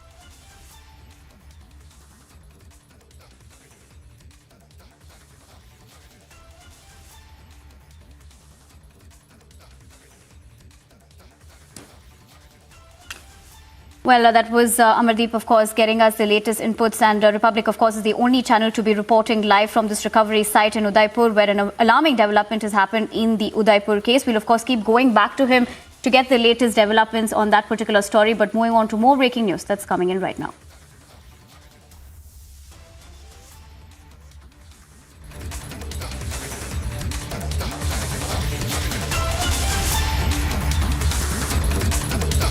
Now, India, of course, takes the lead at G20, back-to-back engagements and bilaterals at G20 for Prime Minister Modi, and he has now set the ball rolling with the message on war.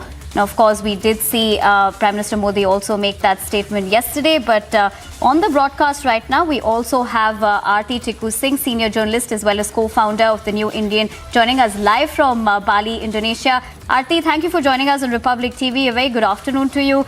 We also see the fact that, yesterday Prime Minister Modi did give a very strong message that the Russia-Europe war should be stopped.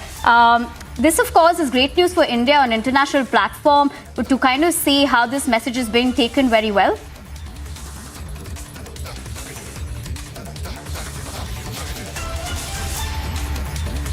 Russia, and if you did see the joint declaration of the G20 leaders, it is quite evident that not everyone agreed to condemn Russia over Ukraine.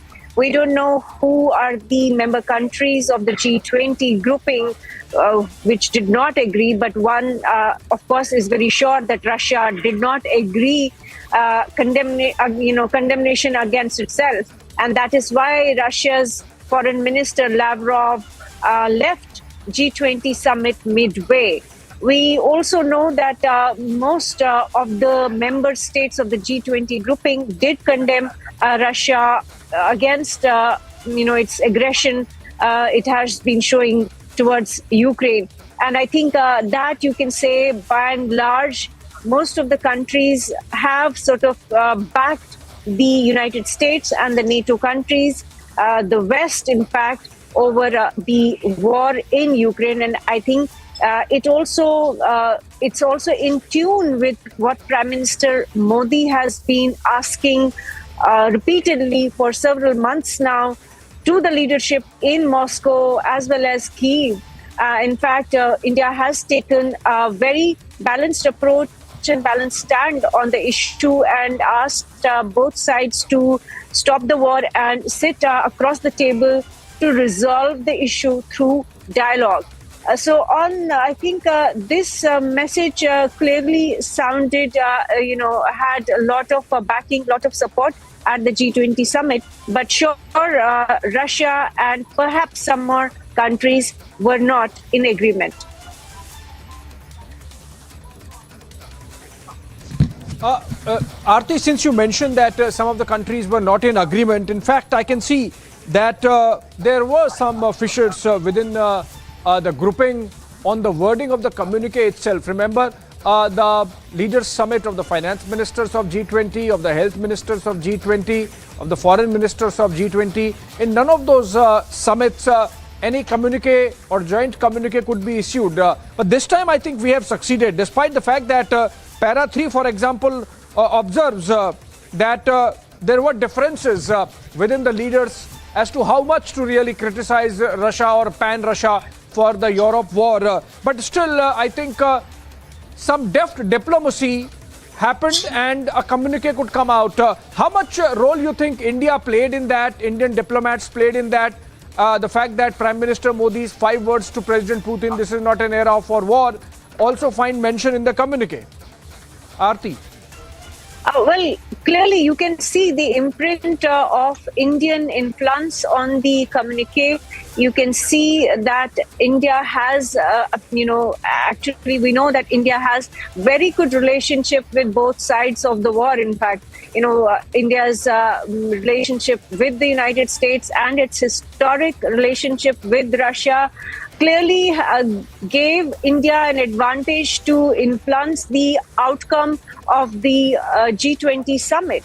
We do know that Prime Minister Modi commands a lot of respect across the G20 leadership.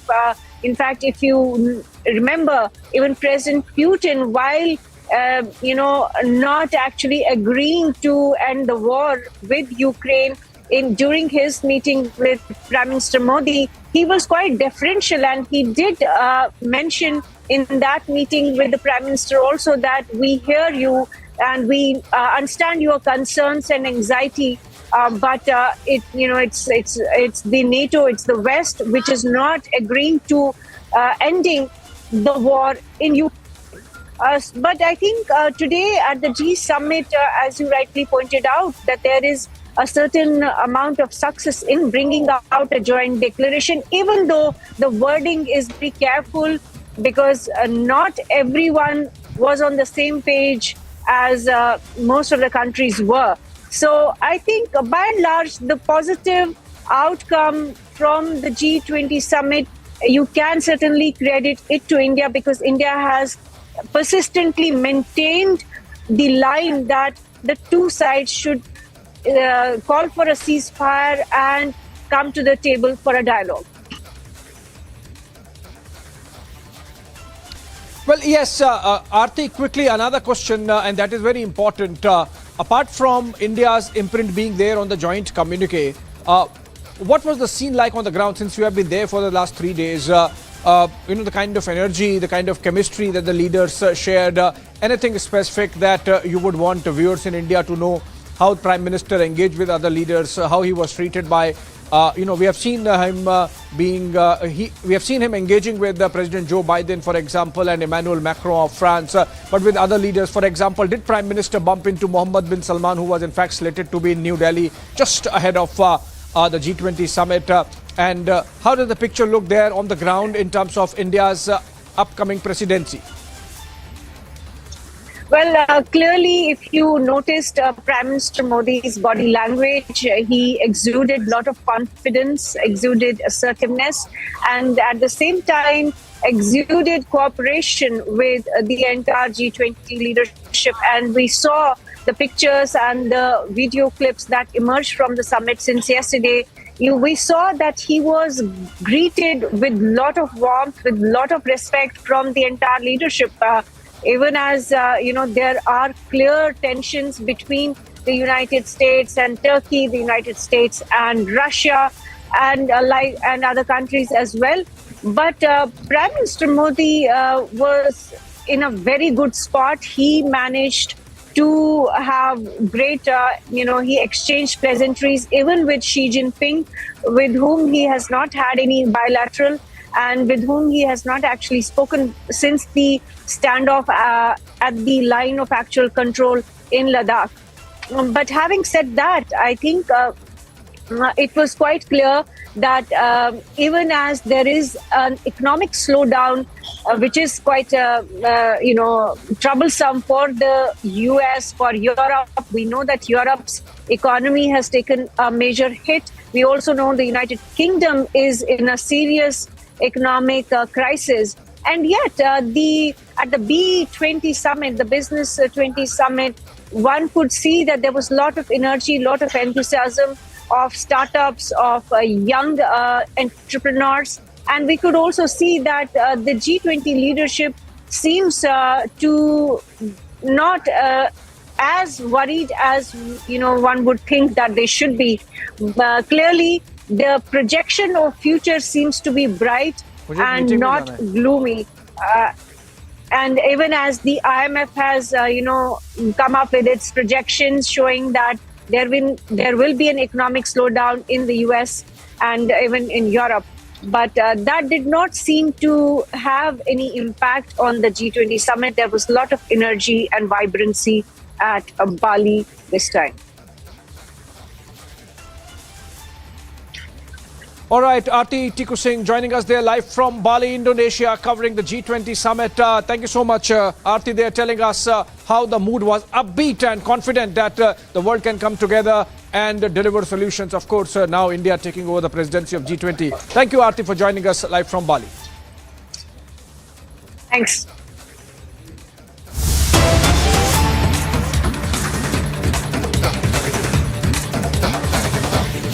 यहाँ पे जिस तरीके से विस्फोटक मिला है, सवाल जरूर खड़े होते हैं राजस्थान की सरकार पर, केंद्र की इंटेलिजेंसी पर। इंटेलिजेंसी फेलियर यहाँ रहा है, इससे कहने में कोई गुरेज नहीं है। यहाँ पे सेंट्रल आईबी की टीम भी आई थी, लेकिन वो भी कुछ यहाँ नहीं कर पाई। लेकिन सवाल दोनों ही एजेंसियों से है, सरकार की एजेंसियों से है, केंद्र की सरकार की एजेंसियों से है कि आखिर इतने बड़ी तादाद में विस्फोटक मिलता है तो वो इतनी शीघ्र क्यों करके गए, क्यों उन्होंने इस आसपास के इलाके को छानबीन नहीं की, क्यों इलाके में इस तरीके की गतिविधियों को चेक नहीं किया, आखिर ये विस्फोटक आया कहां से, कौन संदिग्ध थे, क्या मंशा रही होगी, किस तरीके का उनका टारगेट था। ये तमाम चीज़ जो है वो हम आपको कंटिन्यू दिखा रहे हैं।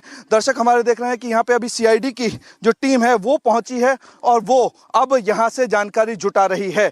तो लोकल इंटेलिजेंसी के तौर पर यहाँ पे अभी पुलिस के जवान पहुंचे हैं, लेकिन सबसे बड़ा सवाल यह है कि इंटेलिजेंसी फेलियर है, आसपास के इलाके में सर्च क्यों नहीं किया गया। सघन तलाशी अभियान ना तो केंद्र की एजेंसियों ने लिया और ना ही राज्य की एजेंसियों ने यहाँ पर बातचीत करने की कोशिश की, ना ही तलाशी ली।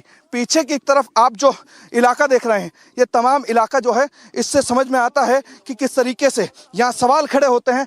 वापस से बार बार सवाल खड़े कर रहे हैं हम कि केंद्र सरकार की चाहे जांच एजेंसियां हो या फिर राज्य सरकार की इंटेलिजेंसी फेलियर की बात करें, ये तमाम जो तस्वीरें हैं ये इस बात का सबूत है कि सघन तलाशी अभियान जो है वो नहीं लिया गया। अगर सघन तलाशी अभियान लिया जाता तो इतनी बड़ी मात्रा में ये जिलेटिन की छड़ें यहाँ नहीं मिलती और जो आंकड़ा था 186 का, वो 186 से बढ़कर कुछ और बड़ा हो सकता था, क्योंकि जिस तरीके से यहाँ पे एक बड़ी खेप मिली है, ये कह सकते हैं कि एक बड़ी खेप है और अलग अलग पैकेट्स में यहाँ पे अलग अलग पॉली बैग्स में यहाँ पे जिलेटिन की छड़ें मिली हैं। तो कह सकते हैं एक बड़ा टारगेट यहाँ पे था, एक बड़ी नंबर्स थी, लेकिन ये कौन रख के गया, क्या मंशा था, किस तरीके का टारगेट था।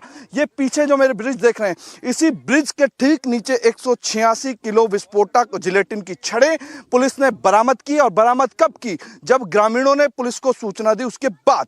अब यहाँ रिपब्लिक की टीम जब सबूत जुटाने की कोशिश कर रही थी तो उसके बाद यहां आप देख सकते हैं, सोच सकते हैं, समझ सकते हैं कि इतनी बड़ी तादाद में यहां पर न सिर्फ जिलेटिन की छड़ें मिली हैं, बल्कि अब ये जिलेटिन की छड़ें सवाल खड़ा कर रही हैं सिस्टम पर, सिस्टम के साथ सरकार पर और सरकार के साथ साथ उन जांच एजेंसियों पर जो लगातार यहां जांच करने के लिए पहुंची थी।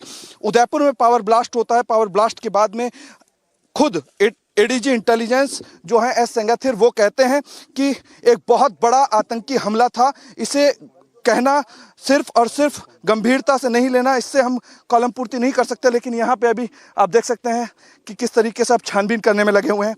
ये तस्वीरें हम आपको दिखा रहे हैं, दर्शक हमारे देख रहे हैं किस तरीके से रिपब्लिक की टीम यहाँ पे पहुंची जंगलों में।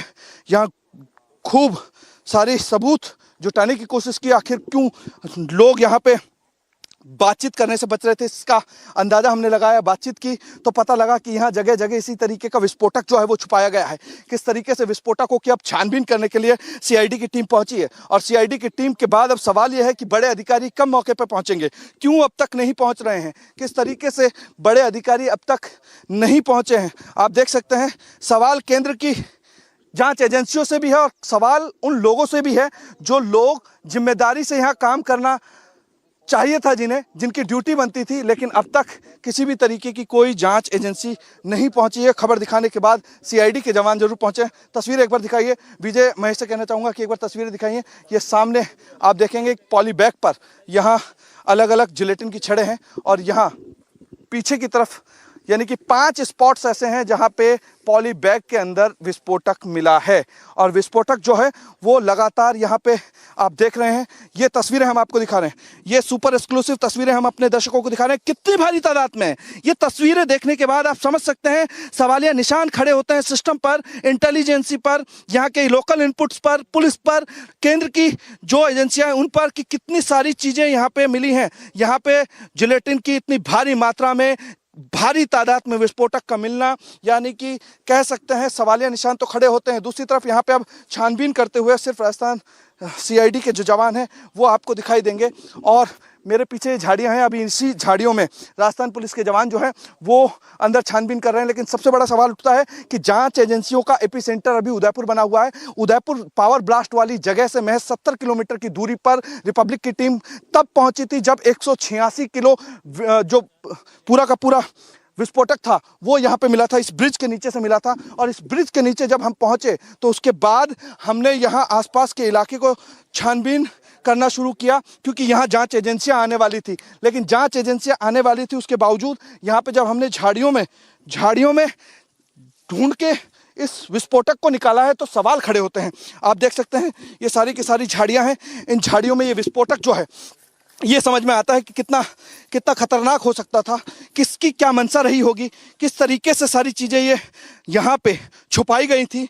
लेकिन सवाल सिस्टम पर, सरकार पर, केंद्र की जो जांच एजेंसियां उन पर, राज्य की जांच एजेंसियां उन पर, कि लोकल हेड पे इतने सारे इनपुट्स क्यों नहीं मिले, क्यों किस तरीके से ये सारी चीज़ें छुपाई गई। अलग अलग पॉलीबैग्स में इतनी सारी जिलेटिन की छड़ें जिसकी भारी मात्रा हो सकती है। अभी और अगर छानबीन करेंगे तो शायद कुछ और मिल सकता है, लेकिन यहाँ इतनी बड़ी तादाद में अगर ये जिलेटिन की छड़ें मिल रही हैं तो इसका समझ सकते हैं आप कि किस तरीके से मंशा किसी की रही होगी, क्यों इतनी सारी तादाद में जिलेटिन की छड़ें जो हैं वो मिली हैं। वापस से ये पूरा इलाका मैं आपको दिखाने की और समझाने की कोशिश करता हूं कि 186 किलो 186 केजी जिलेटिन की छड़ें जो हैं वो पुलिस ने इसी ब्रिज के नीचे बरामद की थी। ठीक इसी ब्रिज के नीचे कल शाम को यहाँ से बरामद की थी, और उसके बाद जब रिपब्लिक की टीम आज सुबह पहुँची तो यहाँ से इनपुट्स जुटाने की कोशिश की। यहाँ से रिपब्लिक की टीम ने इनपुट्स जुटाने का काम किया तो उसके बाद ये सारी चीज़ें नज़र आई। यहाँ लोकल हट पर जब हमने बातें की लोकल लोगों से, क्योंकि वो चारावाह थे, चारावाह की कुछ महिलाएं थी, आदिवासी महिलाएं थी, उनसे बात करने की कोशिश की तो उन्होंने कहा कि इस तरीके से आप जंगल को देख सकते हैं। तो यहाँ झाड़ियों में पीछे जब हम जाते हैं तो हाँ हमको बहुत बड़ी तादाद में सारी चीज़ें मिलती हैं। अभी जो आप पीछे देख सकते हैं कि अधिकारियों को बुलाने का सिलसिला शुरू हो चुका है। रिपब्लिक की खबर दिखाने के बाद यहाँ पे किस तरीके से अब जो है छानबीन शुरू हो गई है। राजस्थान पुलिस के जो सीआईडी के जवान हैं वो अलग अलग जगह जाकर के अब ढूंढना शुरू कर चुके हैं। लगातार बड़े अधिकारियों को फ़ोन कॉल्स कर रहे हैं। बड़े अधिकारी जो हैं अब से कुछ ही देर बाद यहाँ पे पहुँचेंगे, क्योंकि अब पूरी की पूरी खबर दिखाने के बाद। And these are visuals, Amardeep taking us through that area, 70 kilometers from the site of the Udaipur blast. It's a major twist in the Udaipur terror plot. Republic cameras spot gelatin sticks, and we are tracking the story very closely.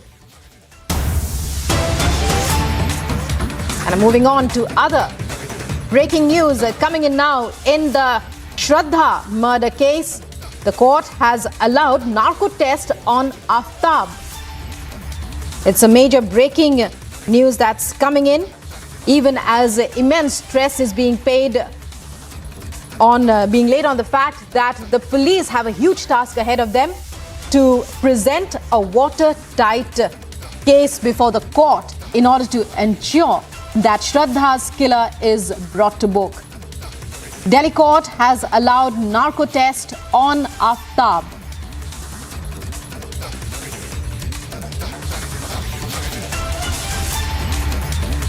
And we're tracking the story even as it has been accepted that his confession that came yesterday itself to the Delhi police will not stand up in a court of law. The police have a huge task ahead of them to prepare a watertight case that will stand up in court.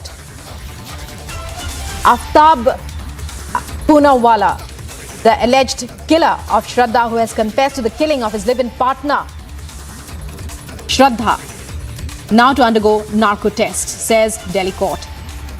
Time now for a short break. Coming up after that, news on cash for ticket scandal, which has hit up ahead of the MCD elections in the national capital. AAP MLA's family members and associates arrested.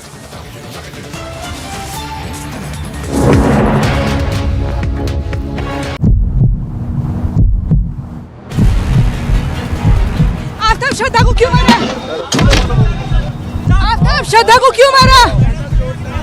Aftab बता, देखो आफ्ताब दिख रहा है, देखो मुंह छिपा रहा है अपना, कुछ भी बोल नहीं रहा है, मुंह छिपा रहा है, अभी से पछतावा हो रहा है आफ्ताब को, लेकिन कुछ बोलने से बच रहा है।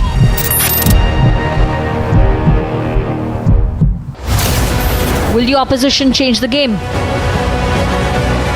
भाजपा का जाने का टाइम आ गया है। अब गुजरात के अंदर नई राजनीति होगी। 27 साल से जो ये लोग लूट रहे थे, अब इसको बंद करने का टाइम आ गया। Will the BJP buck the trend? ગુજરાતને નફરત ફેલાવનારા લોકો એમને ગુજરાત ક્યારેય સ્વીકાર કરતું જેમણે ગુજરાતને બદનામ કરવાની કોશિશ કરી છે આ ગુજરાતની જનતા એમને વાળી ચોળીને સાફ કરી નાખ્યા છે. December 8th with Arnab. Prime Minister right now is meeting with the diaspora. He's been given a traditional welcome. Bail has been granted to actor Jacqueline Fernandez in the 200 crore scam. Tamil Nadu, where the state police is conducting searches in the residence of a few people on the suspicion that they have links with the ISIS.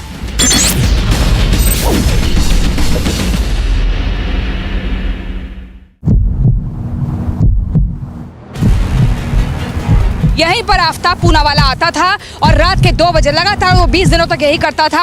अलग अलग जगहों पर उन कंकालों को फेंकता था, उन टुकड़ों को फेंकता था। यहीं से 50 मीटर की दूरी पर आफ्ताब मौजूद है इन्वेस्टिगेटिव ऑफिसर के साथ और वो बता रहा है कि कहां पर उसने उन टुकड़ों को दफनाया है, कहां पर फेंका है।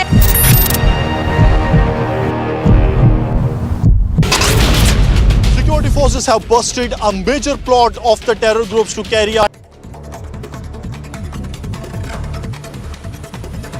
And in other top stories that we're tracking, Prime Minister Modi met French President Emmanuel Macron on the sidelines of the G20 summit at Bali in Indonesia. The Prime Minister further had bilateral meets scheduled with at least leaders of 7 countries as a part of the summit. Prime Minister Modi and US President Joe Biden, while visiting a mangrove forest as part of the G20 summit in Bali, saluted each other as the leaders gathered in the forest. US President Joe Biden called for an emergency meet of G7 and NATO countries over the missiles that landed in Poland and led to 2 casualties, with the US President stating that it was unlikely the missiles had originated from Russia. Russian Defense Ministry releases a statement denying responsibility for the missiles that hit Poland, further calling such statements by the Polish media and officials a deliberate provocation aimed at escalating the situation. Ukraine President Volodymyr Zelensky calls the missile attacks in Poland a significant escalation, owing to Poland being a NATO country. The Ukrainian president further announces Ukraine's support for Poland, stating that Ukraine was aware that the violence would not be limited to the country's borders, as was the case with Moldova. Former US President Donald Trump announces his plans to run for president in the 2024 presidential elections, with the campaign being his third for the position.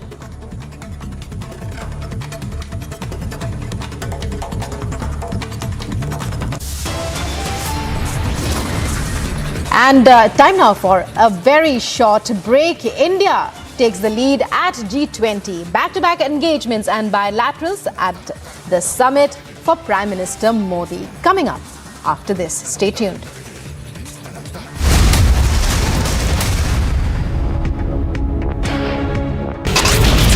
Prime Minister right now is meeting with the diaspora. He's been given a traditional welcome. Bail has been granted to actor Jacqueline Fernandez in the 200 crore scam. Tamil Nadu, where the state police is conducting searches in the residence of a few people on the suspicion that they have links with the ISIS.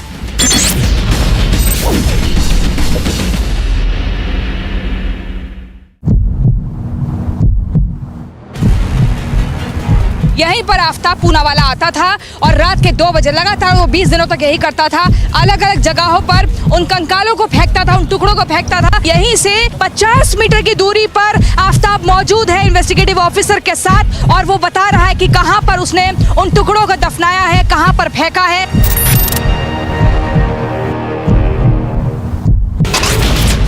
Security forces have busted a major plot of the terror groups to carry out a major terror strike within the Jammu city, and 2 IDs have been busted by the Jammu police. IT department is conducting search in Greater Kailash 2, which is in the national capital. Now, rupees 1 crore cash has been seized. First pictures of Aftab inside the prison in connection with the horrific murder that took place in the national capital.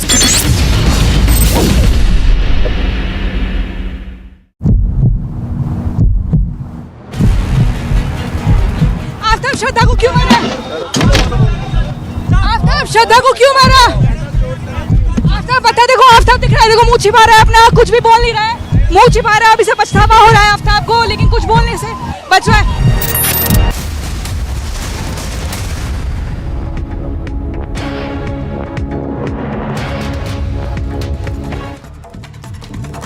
You're watching live and breaking, and in other top stories, hitting out at the current US President Joe Biden as he announced his candidacy. Donald Trump hit out at the current US administration's economic policies, further stating that Joe Biden had destroyed the economy of the United States.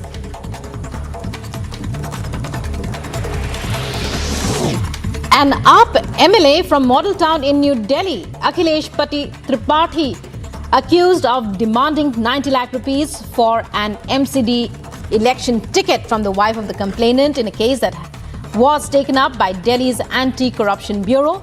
An investigation later led to arrest of at least 3 people along with the AAP MLA's brother-in-law.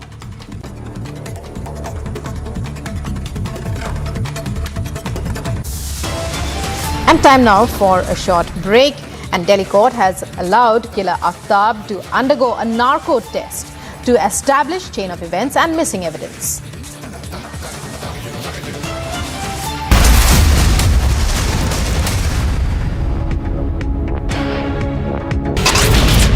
Security forces have busted a major plot of the terror groups to carry out a major terror strike within the Jammu city, and 2 IDs have been busted by the Jammu police. IT department is conducting search in Greater Kailash 2, which is in the national capital. Now, rupees 1 crore cash has been seized.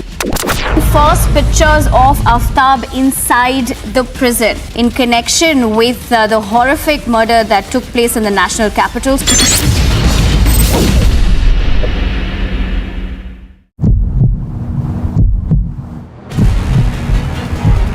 Aftab श्रद्धा को क्यों मारा? आफ्ताब श्रद्धा को क्यों मारा? आफ्ताब बता, देखो आफ्ताब दिख रहा है, देखो मुंह छिपा रहा है अपना, कुछ भी बोल नहीं रहा है, मुंह छिपा रहा है। अभी से पछतावा हो रहा है आफ्ताब को, लेकिन कुछ बोलने से बच रहा है।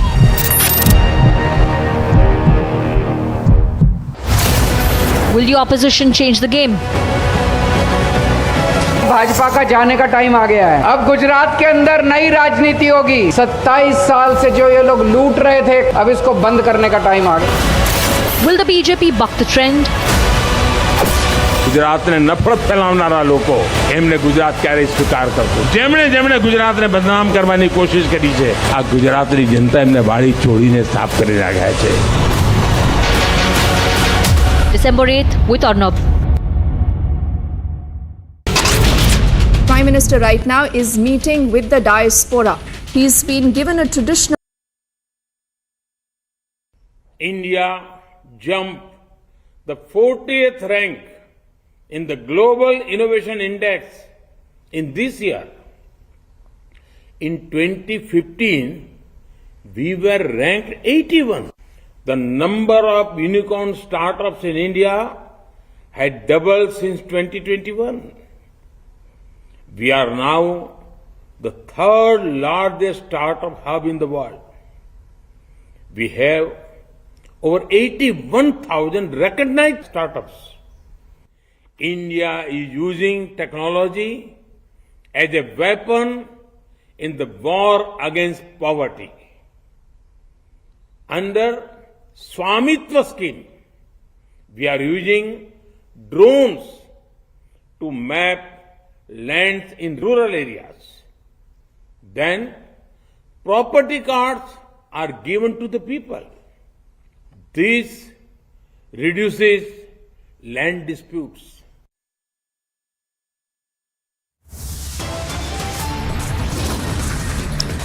And coming up, Donald Trump makes it official. He will run against Biden in the 2024 US presidential polls. Stay tuned. We'll be right back after a very short break.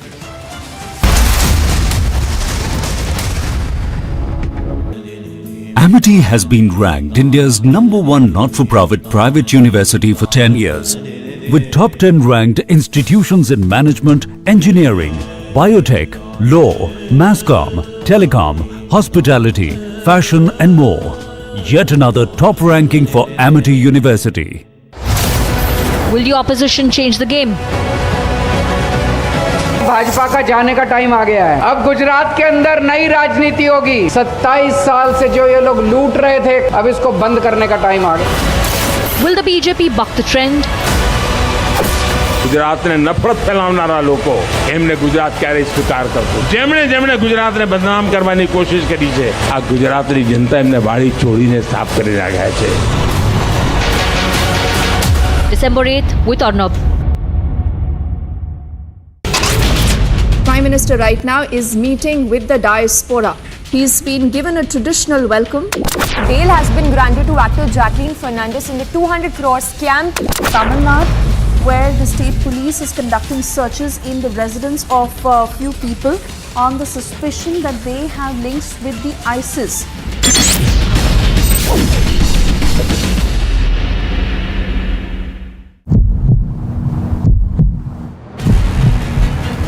यहीं पर आफ्ताब पूनावाला आता था और रात के 2 बजे लगातार वो 20 दिनों तक यही करता था।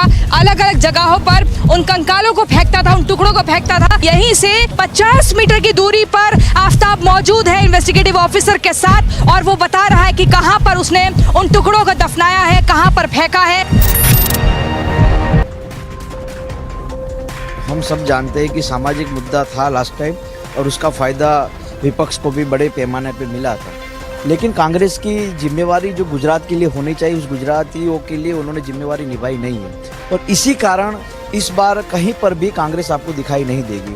जहां से मैं चुनाव लड़ रहा हूं ये विरमगांव की सीट अहमदाबाद जिले में लगती है और ऐसा कहा जाता है कि अहमदाबाद का इतिहास 600 साल पुराना है, लेकिन इस विरमगांव का इतिहास कम से कम 1200 साल पुराना है। यहाँ से चुनाव में जब मुझे जिम्मेवारी मिली है तो मैं अपनी जिम्मेवारी निभाऊंगा और निश्चित रूप से यहाँ के लोगों का प्यार और उनकी शक्ति को हासिल करके आने वाले चुनाव को यहाँ जीतेंगे। 10 साल से यहाँ कांग्रेस का विधायक है, लेकिन जो गांव होना चाहिए, जो विकास की पद्धति यहाँ तक पहुँचनी चाहिए थी और कहीं ना कहीं नरेंद्र मोदी जी और भारतीय जनता पार्टी की सरकार चाहती है कि हर गाँव को विकास से के मार्गों के साथ जोड़ा जाए, लेकिन यहाँ के कांग्रेस के विधायक को जो करना चाहिए था वो नहीं किया। तो निश्चित रूप से मुझे भरोसा है कि यहाँ के लोग हमें पसंद करेंगे और हमारी जो विचारधारा है विकास की, हमारी जो विचारधारा है सनातन संस्कृति को बचाने की, उस विचारधारा के साथ लोगों का प्यार मिलेगा।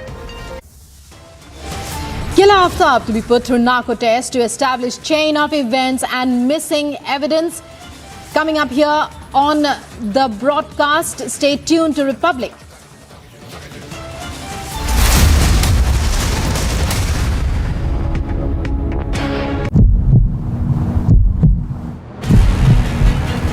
यहीं पर आफ्ताब पूनावाला आता था और रात के 2 बजे लगातार वो 20 दिनों तक यही करता था।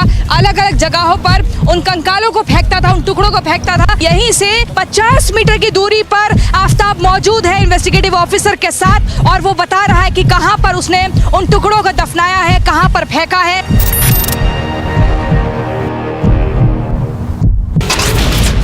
Security forces have busted a major plot of the terror groups to carry out a major terror strike within the Jammu city, and 2 IDs have been busted by the Jammu police.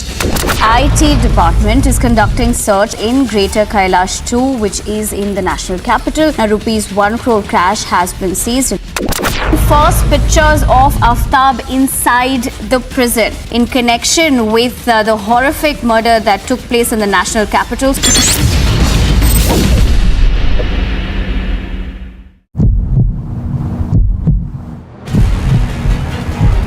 Aftab श्रद्धा को क्यों मारा?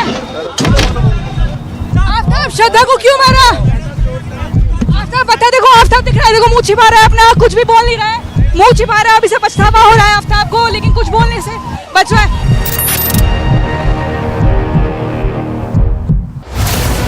Will the opposition change the game?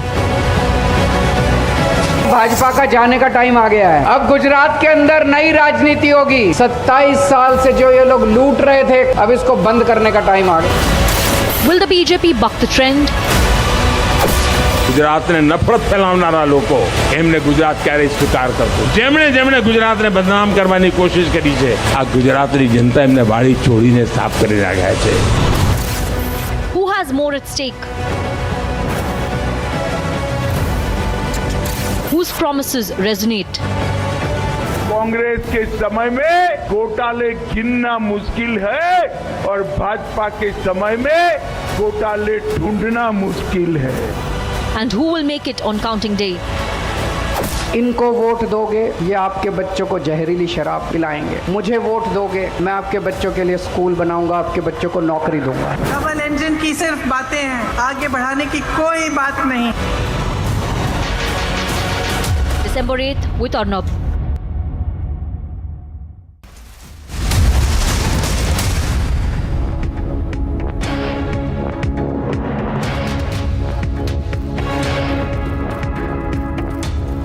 Thank you for joining us here on Republic TV, getting you all the breaking news updates from the national capital in the Shraddha murder case. More and more details emerging as by now the details suggest that this killer called Aftab could be misleading investigators. We have more updates on that and a breaking news update also from the courts. Here are the headlines. India takes the lead at G20 back-to-back engagements and bilaterals at G20 for the Prime Minister as the G20 baton is passed on. The picture that speaks 1,000 words about India's stature as world leaders line up to meet the Prime Minister back-to-back bilateral engagements. Missiles strike Poland, killing 2 US suspects. It could have been from Ukraine and not Russia. Biden giving Russia the benefit of doubt.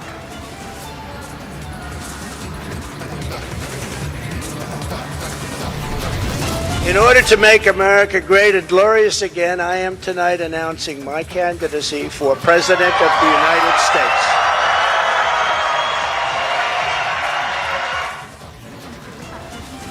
Former US President Donald Trump making it official that he will run against Biden in the 2024 US presidential elections.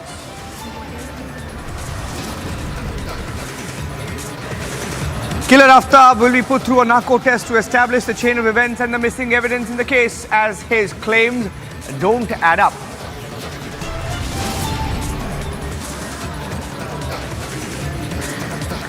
Cash for ticket scandal hits the Aam Aadmi Party ahead of the MCD elections. Aam Aadmi Party MLA's family members and associates arrested.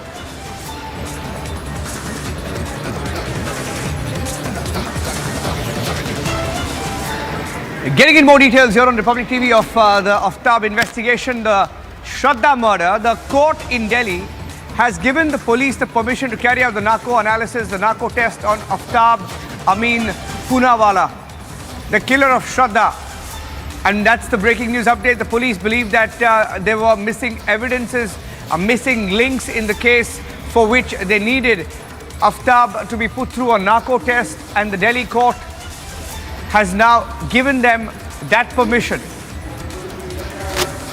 That's the breaking news update that we have from the national capital. In fact, a few minutes back, we also had the Delhi police teams take Aftab to that side again. They were back at that forested region where the investigation is unfolding, where the body parts of Shraddha was believed to have been dumped.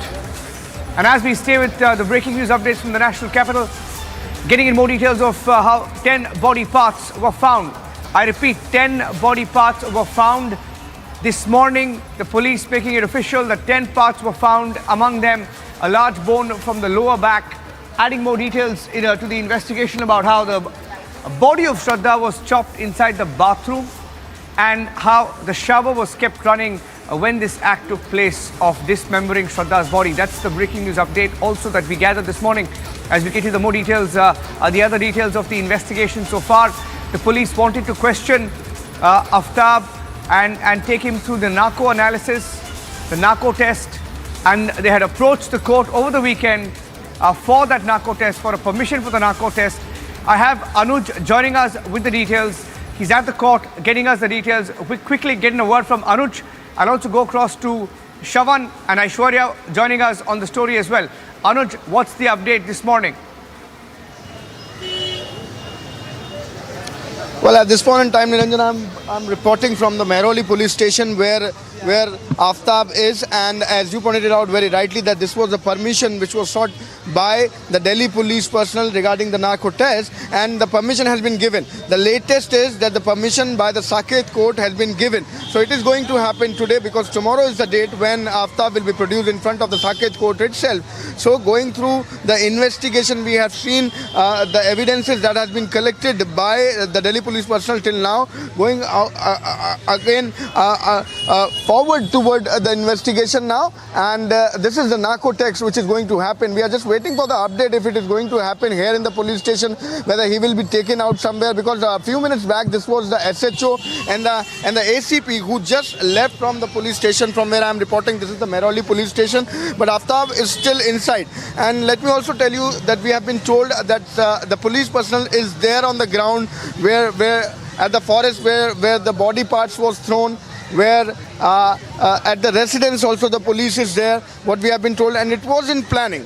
Like this was planned, this was scheduled, that Aftab will be taken again back to those spots, being it at the residence where the couple were living, being it at the forest area where these body pieces were thrown by Aftab. So this was all in schedule, but we are just waiting if it is going to happen, if Aftab will be taken there to those spots. But the latest what we are breaking at this point in time is that the permission for the narco test has been already given. The approval has been already given by the Saket court, and tomorrow, as I pointed earlier also, is the date when the police custody will end. So he'll be produced tomorrow in the court. Prior to that, this is going to happen. Prior to that, the narco test will be conducted so that police can get the substantial evidences, so that police can produce the concrete evidence in front of the court. That's something what we have been told. Yes, Niranjan. We have some more breaking news updates coming in Maharashtra. The police, which was also looking at the role of Aftab Amin Poonawalla, has revealed details of how his game ended. That's the breaking news update from Mumbai. This is a breaking news investigative lead that we have from the police, which claims that on the day of the murder, he may have withdrawn at least 54,000 rupees. 54,000 rupees, and that he kept changing his statements on the details and the nature of these transactions. Let's get you that breaking news update.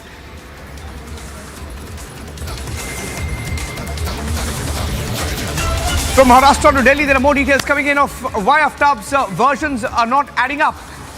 Why Aftab's versions are not adding up. This is what the police is saying. Let's cut across live.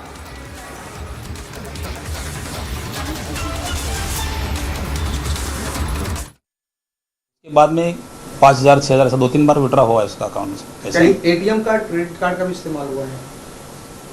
नहीं, वो bank account में details उसके साथ खाली withdrawal का अपने पास information है। वो ये श्रद्धा और वो आफ्ताब दोनों का मोबाइल हमने एनालिसिस किया था, मोबाइल का तांत्रिक विश्लेषण किया था, बैंक डिटेल्स दिया था, जो नाडर है उसका स्टेटमेंट रिकॉर्ड किया था, आफ्ताब को बुलाया था उसका स्टेटमेंट रिकॉर्ड किया था। ये जो सारी चीज़ सामने हमारे आए और जब हमें लगा कि विसंगति उसमें है, पैसा विड्रॉ हुआ है, जो मोबाइल 2.5-3 महीने से मोबाइल बंद है, वो हिसाब से हमें किधर ना किधर हमें डाउट लग रहा था।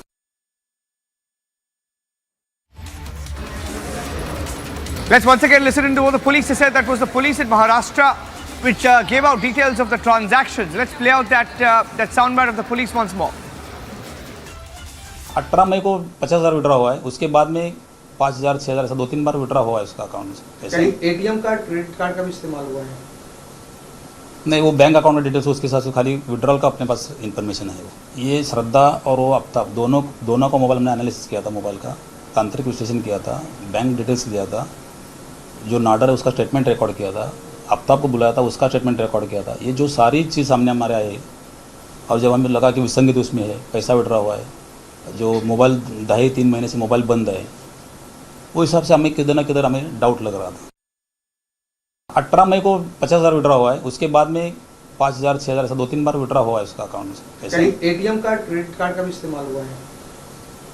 नहीं, वो बैंक अकाउंट में डिटेल्स उसके साथ खाली विड्रॉल का अपने पास इंफॉर्मेशन है। वो ये श्रद्धा और वो आफ्ताब दोनों का मोबाइल हमने एनालिसिस किया था, मोबाइल का तांत्रिक विश्लेषण किया था, बैंक डिटेल्स दिया था, जो नाडर है उसका स्टेटमेंट रिकॉर्ड किया था, आफ्ताब को बुलाया था उसका स्टेटमेंट रिकॉर्ड किया था। ये जो सारी चीज़ सामने हमारे आए और जब हमें लगा कि विसंगति उसमें है, पैसा विड्रॉ हुआ है, जो मोबाइल 2.5-3 महीने से मोबाइल बंद है, वो हिसाब से हमें किधर ना किधर हमें डाउट लग रहा था। And that was the lead coming in. Let me go back to Anuj as we get more details from the national capital as well. Going across to Anuj right now on what the police is looking for. We'll go across to Amit as well. Amit Chowdhury, I repeat, Amit Chowdhury, Madhurima, Tanisha, Aishwarya and Shravan, multiple reporters on the story, along with Alisha and Sandeep in Mumbai. Going across to Anuj. Anuj, where is Aftab right now and when will this narco test be conducted? Well, that is something what we are waiting for, Niranjan. At this point in time, let me tell you that Aftab is very much here. This is the police station from where I am reporting. This is the Mehrauli police station. Aftab is, yes, very much inside. SHO and ACP just has left. It may be the procedure, it may be the legal procedure which has to be followed, because recently what we have been told, the latest update what we are breaking at this point in time is that the permission has been already granted. The police was seeking for the permission to go ahead with the narco test, and the permission has now been already given by the Saket court. So this is going to be the next course of action, as we do understand that the SHO and the ACP left. So this may be completing the legal procedure and getting the papers. That's something what we have been told. On top of that, let me tell you, Niranjan, that this was planned today, that he is going to be again taking to the same areas where he was taken yesterday. The recreation of scene was done at the residence also where the couple was residing. On the other hand, if we talk about that particular forest area where the body pieces were thrown, he was taken to that particular area also. So that's something what we are waiting, when this movement is going to happen. What we have been told, when the SHO and the ACP is going to come back, they are going to go ahead with the investigation. The teams are there, back-to-back meeting. If we talk about the police officials, let me tell you that last evening this was the meeting of the police officials, the top brass of the police official, including the joint CP who did the meeting, and taking back-to-back meetings after that since from last evening, and keeping a very tight eye if we talk about the evidences, because police at this point in time is understanding that they need to have the concrete evidences, enough substantial evidences to produce in front of the court tomorrow. So that is why all this practice is going on, because they need to close it today. What we have been told, that's why this narco tax is also going to happen today itself. We are just waiting for the update when SHO and the ACP is going to come back. But at this point in time, Niranjan, the Aftab is very much inside, and this is going to be the next course of action, which is the movement from this particular police station. Yes. Coming. I'll come back to you in just a bit. Going back to also Sandeep, our correspondent in Mumbai and in Palghar, tracking the updates as the police in Vasai is in Palghar, and the police just outside of Mumbai, tracking the investigation, giving out details of how they looked into Aftab's details, were trying to track Shraddha but could not. Her phone was inactive, but also giving out details of how they pinned Aftab down. Sandeep, why don't you tell our viewers about what the police is saying about these transactions? Why did he do these transactions? What was the intent of these transactions? See, yes, Niranjan, possibly yes, on 18th of May, the day when in fact she was murdered by Aftab, and remember on 8th, 9th and 10th, these are the day when initially the investigation started, and on the 10th of November the case was in fact registered. Now what I've been told by the senior police inspector of Manekpur police station, he mentioned that on 18th May, the day when Shraddha was in fact murdered, 50,000 rupees were withdrawn from her account. Apart from that, later on in the evening, 4,000 rupees were also withdrawn from the account of Shraddha Walkar. Now, when we ask what led, what made their doubt very much stronger on Aftab, they mentioned that as Shraddha mobile phone was traced, the CDR and SDR was in fact was taken out, and in fact that was also investigated by Manekpur police. And as you know, there was Lakshman, one of the bestest friend of Shraddha Walkar, who used to be in regular touch with Shraddha Walkar, as her cell phone was switched off, as everything was switched off, and there was no conversation, no communication between Aftab and Shraddha Walkar, no communication between the friends that she used to be in regularly touch, be it Lakshman, be it any other friend circle that she used to communicate. So there was no conversation, and when Manekpur police in fact started investigating, this raised the doubt more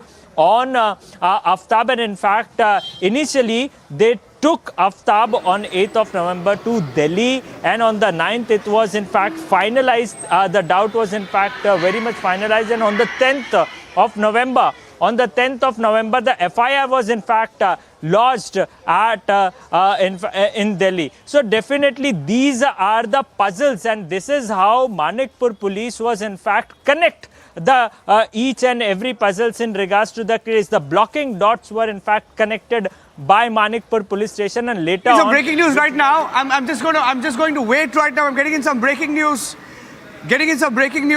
The first CCTV pictures that have been accessed in the case. I repeat, the first CCTV pictures accessed in the case. Just waiting for more details on the story. As we stay with the story, let's once again listen to what the police said. The police has spoken on this case in Maharashtra, on how he transferred money on the day of the murder, perhaps the day of the murder. Before or after the murder is unknown, but there was a transfer of money. Let's play that out. 18 मई को 50,000 withdraw हुआ है, उसके बाद में 5,000 6,000 ऐसा 2-3 बार withdraw हुआ है उसका अकाउंट से। एटीएम कार्ड, क्रेडिट कार्ड का भी इस्तेमाल हुआ है? नहीं, वो बैंक अकाउंट डिटेल्स उसके हिसाब से खाली विड्रॉल का अपने पास इंफॉर्मेशन है। वो ये श्रद्धा और वो आफ्ताब दोनों का मोबाइल हमने एनालिसिस किया था, मोबाइल का तांत्रिक विश्लेषण किया था, बैंक डिटेल्स लिया था, जो नाडर है उसका स्टेटमेंट रिकॉर्ड किया था, आफ्ताब को बुलाया था, उसका स्टेटमेंट रिकॉर्ड किया था। ये जो सारी चीज़ सामने हमारे आए, और जब हमें लगा कि विसंगति उसमें है, पैसा विड्रॉ हुआ है, जो मोबाइल 2.5-3 महीने से मोबाइल बंद है, वो हिसाब से हमें किधर ना किधर हमें डाउट लग रहा था।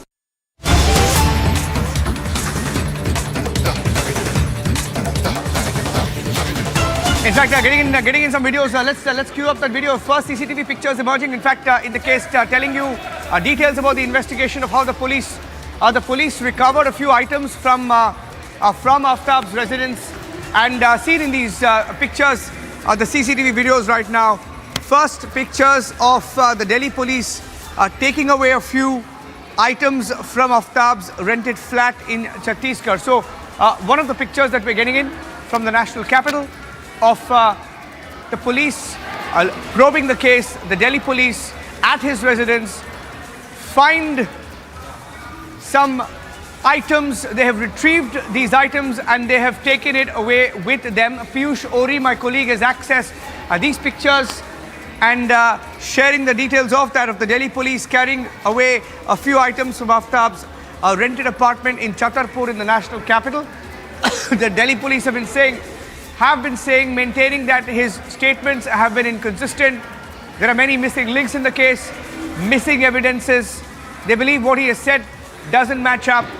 They have retrieved some items from his house, and in this video, in fact, that we've accessed, the police seen taking away a few items from his house in bags. And as we stay on these pictures, we will get Piyush Ohri live as well. Piyush Ohri tracking the story for us. Piyush, can you hear me? Piyush, let's see if we have Piyush Ohri. Shravan, if Shravan is there, we'll go across to Shravan. And Shravan will be joining us live. Shravan and Piyush will be joining us live. And with the details of what the police have recovered, they have taken away a few items. In fact, there were reports earlier that they found a few gloves from his residence. Among the other items that have been seized, that include a refrigerator, a 300-litre refrigerator that was used to store the body parts of Shraddha after the murder. And it's taken them nearly 6 months to crack the case, and 6 months later, many evidences, many proofs left behind in the house of Aftab Amin Poonawalla. There are details also emerging of how there were blood stains found in the kitchen, blood stains and blood marks that were found in other parts of the house, even now 6 months later, which shows that he wasn't able to perhaps clean up the crime scene. There were details also emerging this morning in the course of the investigation that suggest that the police have details, have a confession that he may have dismembered the body of Shraddha, may have chopped her up into pieces in the bathroom, kept the shower open, water running, the shower running to ensure that he was able to dismember her body. These are some disturbing details coming in the course of the investigation that we've been able to pick up. And they still believe that there could be a lot more. For example, are there more people involved? Was it an organized crime? Some of these details are still coming in. Let me go across to Shravan. Shravan will be joining us live along with Piyush Ohri. Shravan and Piyush Ohri will be joining us live. Let me see if Shravan is live with us right now. Shravan, what does this CCTV video show us?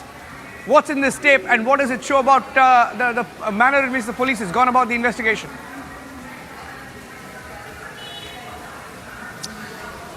Well, in fact, this is the first set of CCTV visuals that are coming in from Chhatarpur. This is when the recovery was actually being made by the Delhi police. So just to put this into perspective, when it all started, on the 9th of November, when Mumbai police had actually reached Delhi, they had transferred the case. An FIR was registered in Mehrauli police, and they finally tracked down Aftab. Because remember, Aftab was already questioned by the Mumbai police, and they had essentially shared the input with Delhi police, indicating that there was the statements were changing very frequently. So the first, suspicion was only towards Aftab, because that was the last known location. Important to point out here is the fact that when the arrest actually took place, immediately searches was basically carried out, because what they figured out is that she was last seen at this very place. Roughly about 3 to 4 days is what we are picking up.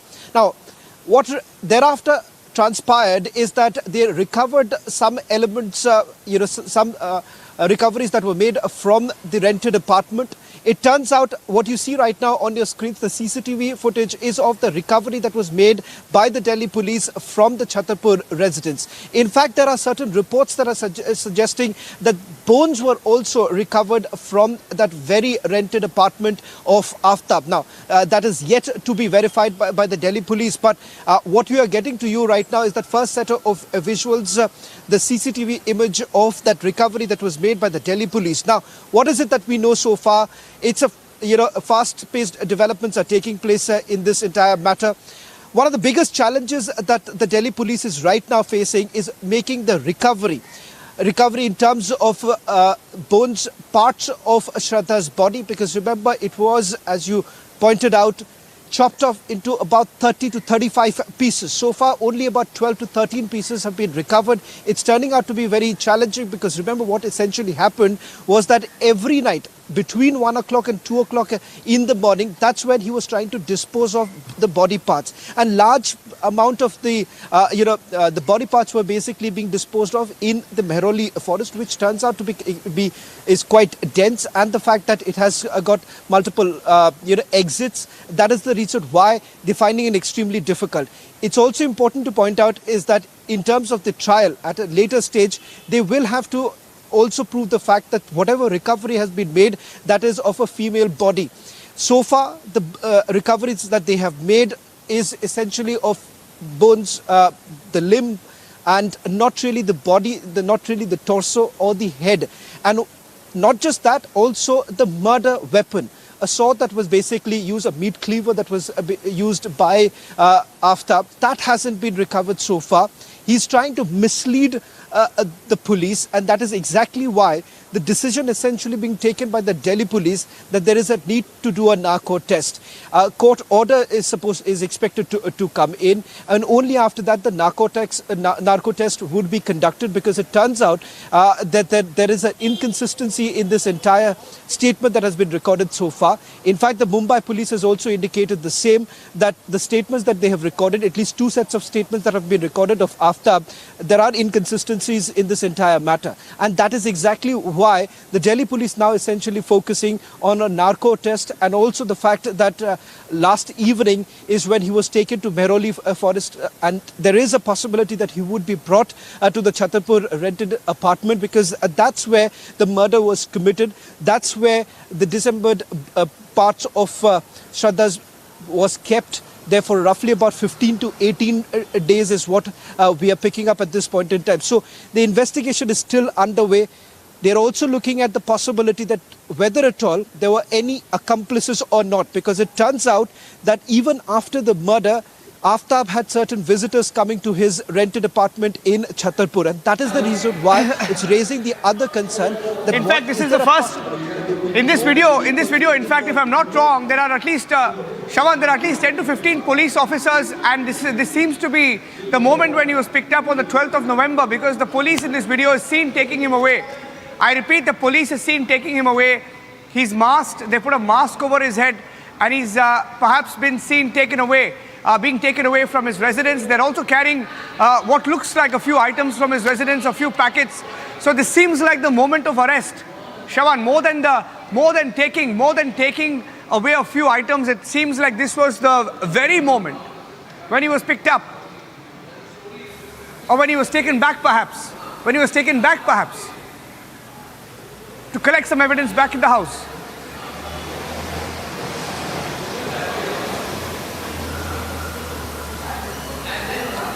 Piyush Ori, let me put that question to Piyush Ori. Piyush Ori, is that the detail? Was this the moment of the arrest, yes, or was this police taking him back to the residence to collect the evidence? So Niranjan, let me just tell you that this is the first CCTV image that we have been able to retrieve, and this is the first exclusive visual which we have been able to get. 3 important things, First, yes, the Delhi police did commit a raid at that area where actually Aftab was residing with Shraddha and actually dismembered her body after killing her. So this is the visual on 12th of November at around 4 p.m. when Delhi police had come to that area to conduct raid, and over there you can see some 10 to 15 police officials, including the investigating officer there, coming in that area and collecting some very vital clues and vital evidences. Over there you can also see Aftab being accompanied by them. Just 2 hours after this, Aftab was eventually arrested. But the most important aspect over here is that you can see a police official taking some items along with them. Mind you, over here now the circumstantial evidence holds a very important point, and the first visual which we get over here makes us realize that a Delhi police official is taking away some items which can prove to be very important in cracking this case. Yes, back to you, the studio. Yes, and there is detail also coming in of him being inspired perhaps by a 2010 case, the Anupama Gulati case. Do we have confirmation on this, Shravan? Is this what the police believe? Was there some search history of his searches on the internet, details of which we've been able to access? Shravan. Well, in fact, there is a confirmation of the fact that yes, there was a search history. That is something that we can put out, Niranjan, because what essentially happened is that here is a person who was completely inspired by various series that he essentially used to watch on the OTT platform, and also certain cases. We're waiting for an official confirmation as far as whether at all this was completely inspired by the case of Anupama Gulati, because there are certain searches that was carried out. Now, it is very, very clear that searches were done by Aftab. Whether it was any search regarding Aftab Gulati, Anupama Gulati, is something that we'll have to wait and watch. But police so far, they have confirmed that he was inspired by various series. In fact, the police has taken specific names of few series that he used to watch on OTT platforms.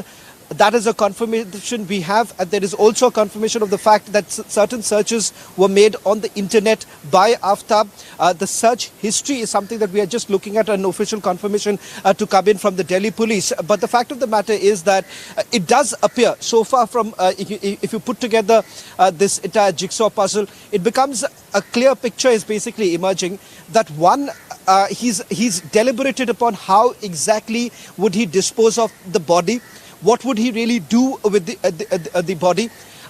However, he's actually told the police that, soon after the death, after strangulated her, he essentially found it a little difficult because he did not know immediately as to how exactly he would do it. And thereafter came in the thought that, the body would be chopped off, disposed of in multiple areas. And not just that, he took, he worked on certain details. Like, for instance, the polythene bag in which the body parts were kept, or he was taking from his house to Mehrauli forest. He used to ensure that once the body is actually disposed of, the polythene bags are also disposed of at another location.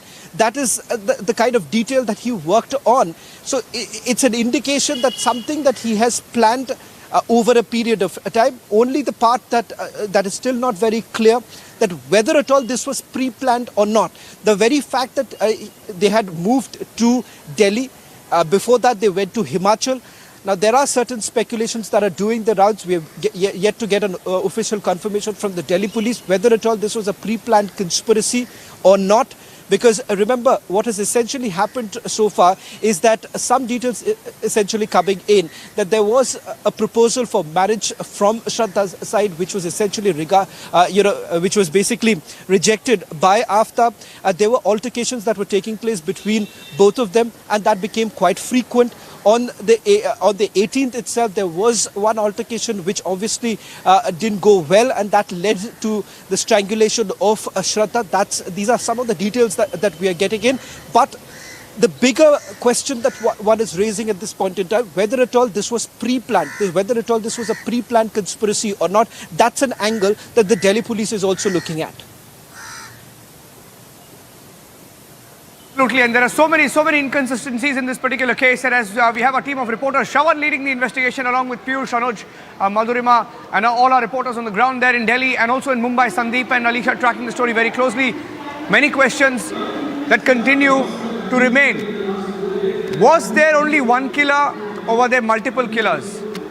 If he brought another partner home after the murder, do we know the details of that partner?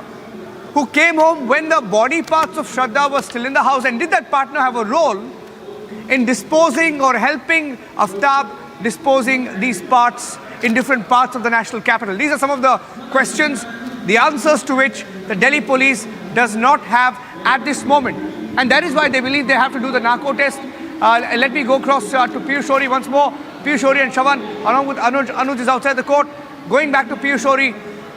Piyush, what are the questions that remain to which the Delhi police feel they may have been either misled or are looking for more answers from Aftab?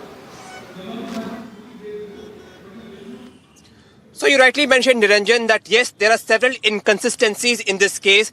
There is more than what meets the eye. And as Shravan rightly pointed out, that the main challenge for the Delhi police right now is to ascertain the fact that whether this murder was spontaneous, done in the fit of rage, or whether this was pre-planned.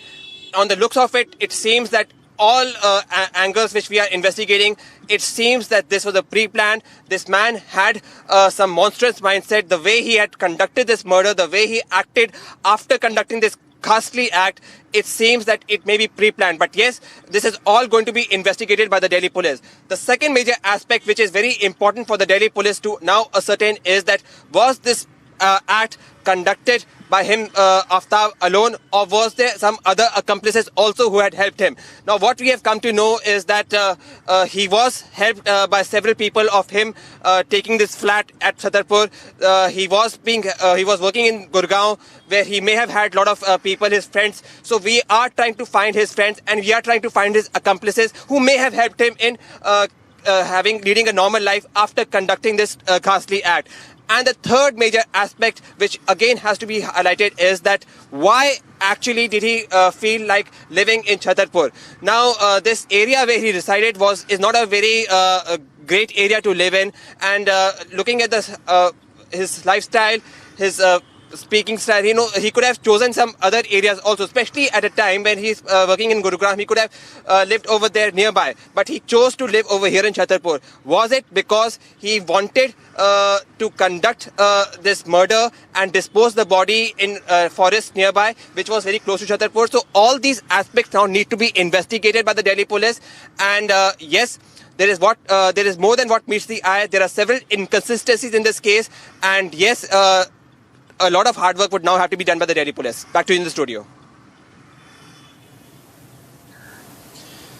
Let me also quickly bring in my colleague Anuj, who's joining us on this broadcast. Anuj, with regards to the search history of Aftab, are you picking up any details? Because there appears to be some report emerging right now that after the murder, he actually went on the internet. There were certain searches essentially done in terms of how the body could be disposed of, and also, an indication that it could be inspired from Anupama Gulati case.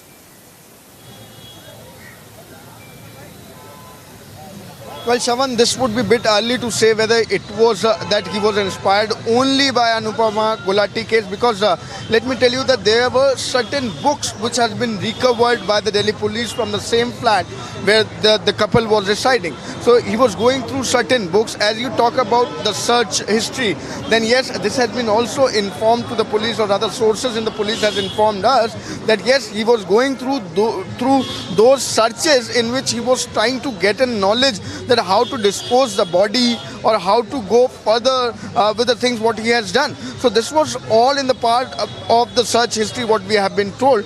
On the other hand, we also have to keep in mind that yes, this is why police had moved the request for the narco test, and that's why the permission also has been given. Because on one side, Aftab is again and again changing the statement, not coming out with a concrete statement that what would have been the planning and how he has planned the same. And was there anyone who was also involved to help him to dispose the body? This is also one of the major questions, the bigger question what police is trying to understand. But yes, that's why this particular step has been taken by the Delhi police to go with the narco text, and that is going to happen now. Because as we have been told, as you were pointing it out, the search history is going to play an important role. What exactly were the reason, what he was planning, how he has planned the thing, since when it was in his plan. Did he plan the same from the Mumbai and then came to Delhi and then went to Himachal for the holiday? All this are the part of the investigation and the bigger question, and that is something on what the Delhi police is also working and getting the leads, rather, what we have been told. But this is going to be very, very important. All these points will be put in front of the court tomorrow, what we have been told, where the police is going to come out with the concrete evidences along with the narco test report, that what would have happened, how this planning was done. Is there any kind of involvement? Is police having any idea, any chance, any second thought that was there anyone else who was also involved in the same? That is also being searched, investigated by the Delhi police, the team who is working, who is taking the investigation ahead. At this point in time, Chavan is very much inside. What we have been told that the investigation can be taken ahead. Let me also tell you that the SHO and the ACP, the duo has left from the Mehrauli station as we got the information that the permission has been given, so this may be the legal procedure, the formalities, what will have to be completed by the police, and after that, what we have been told, what we are expecting, is going to be the most important part, that is going to be the narco test, and after which many questions will be unturned, many will be clear, and the questions to the answer to that questions like whether there was any kind of involvement, how he planned the thing, who all were the people, if he was in touch with, when did he start thinking of this, from where did he got this idea, as we are talking about some previous mysteries also. So this is all going to be the part of investigation, and that's something on which the Delhi police is also working. On the other hand, Shravan, one more thing is what we have been told, that today the data of the laptop was also something which was like the details of that was recovered, and that's something what we were told that Delhi police is going to recover the same. So that is also going to be an important part. If we talk about the search history on the laptop, if we talk about the other things which was searched, was there any video, was there any documents, was there any strategy that was there in the laptop, that is also going to be the part of the investigation, so which is also going to play an important role, and that is going to come out today. It is going to be recovered, that's something what we have been told. So all these are the points on which the Delhi police is working, the investigation has been taken ahead. As we are waiting for the update from the police station now, that what is going to be happening next, whether it is going to happen here only in the police station, if we talk about the narco test. Yes, back to you. Well, thank you very much. Thank you very much, Anuj and Piyush Ori, for getting us the latest details. We'll continue with our coverage, getting you all the latest updates in that horrific murder case of Shraddha.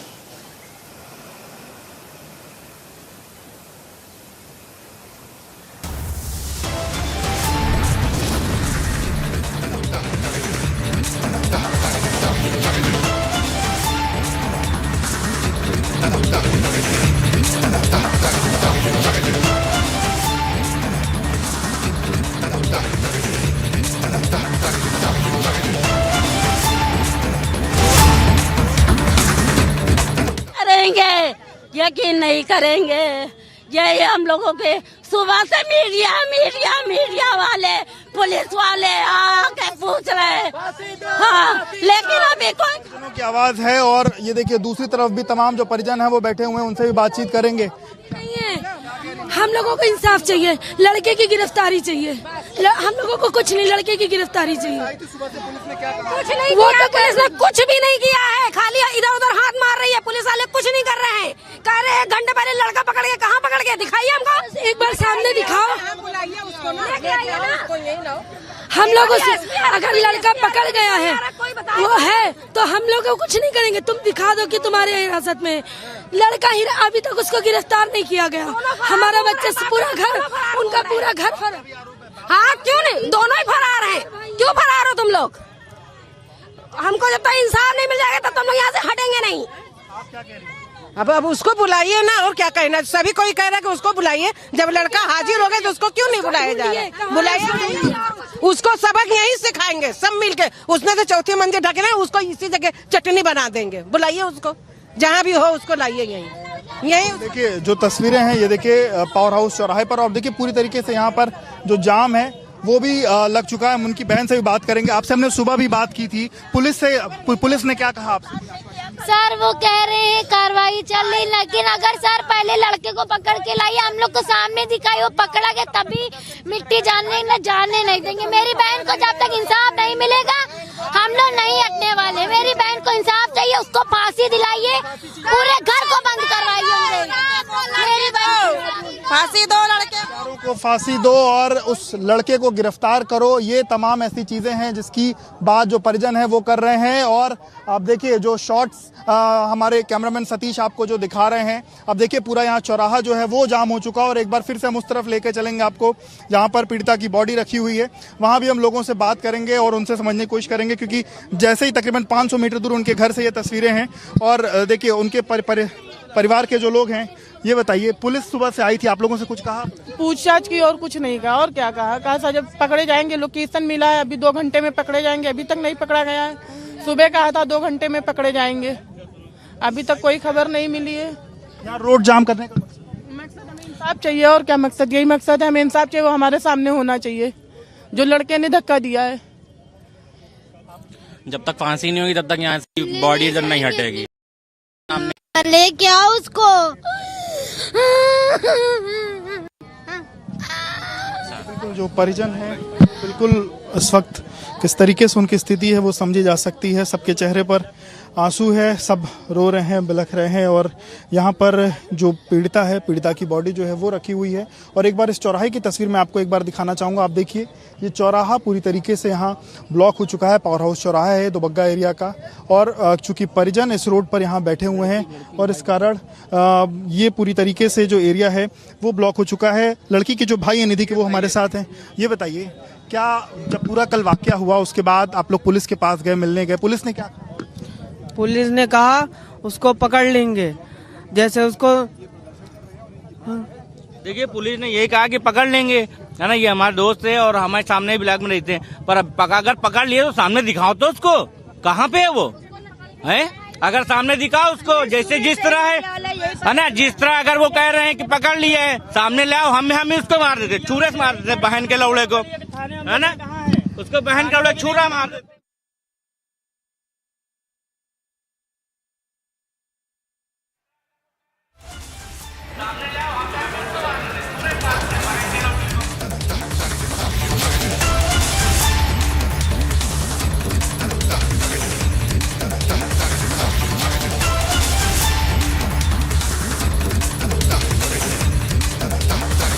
Pictures, let's go. Let's cut back live. Let's cut back live to Lucknow.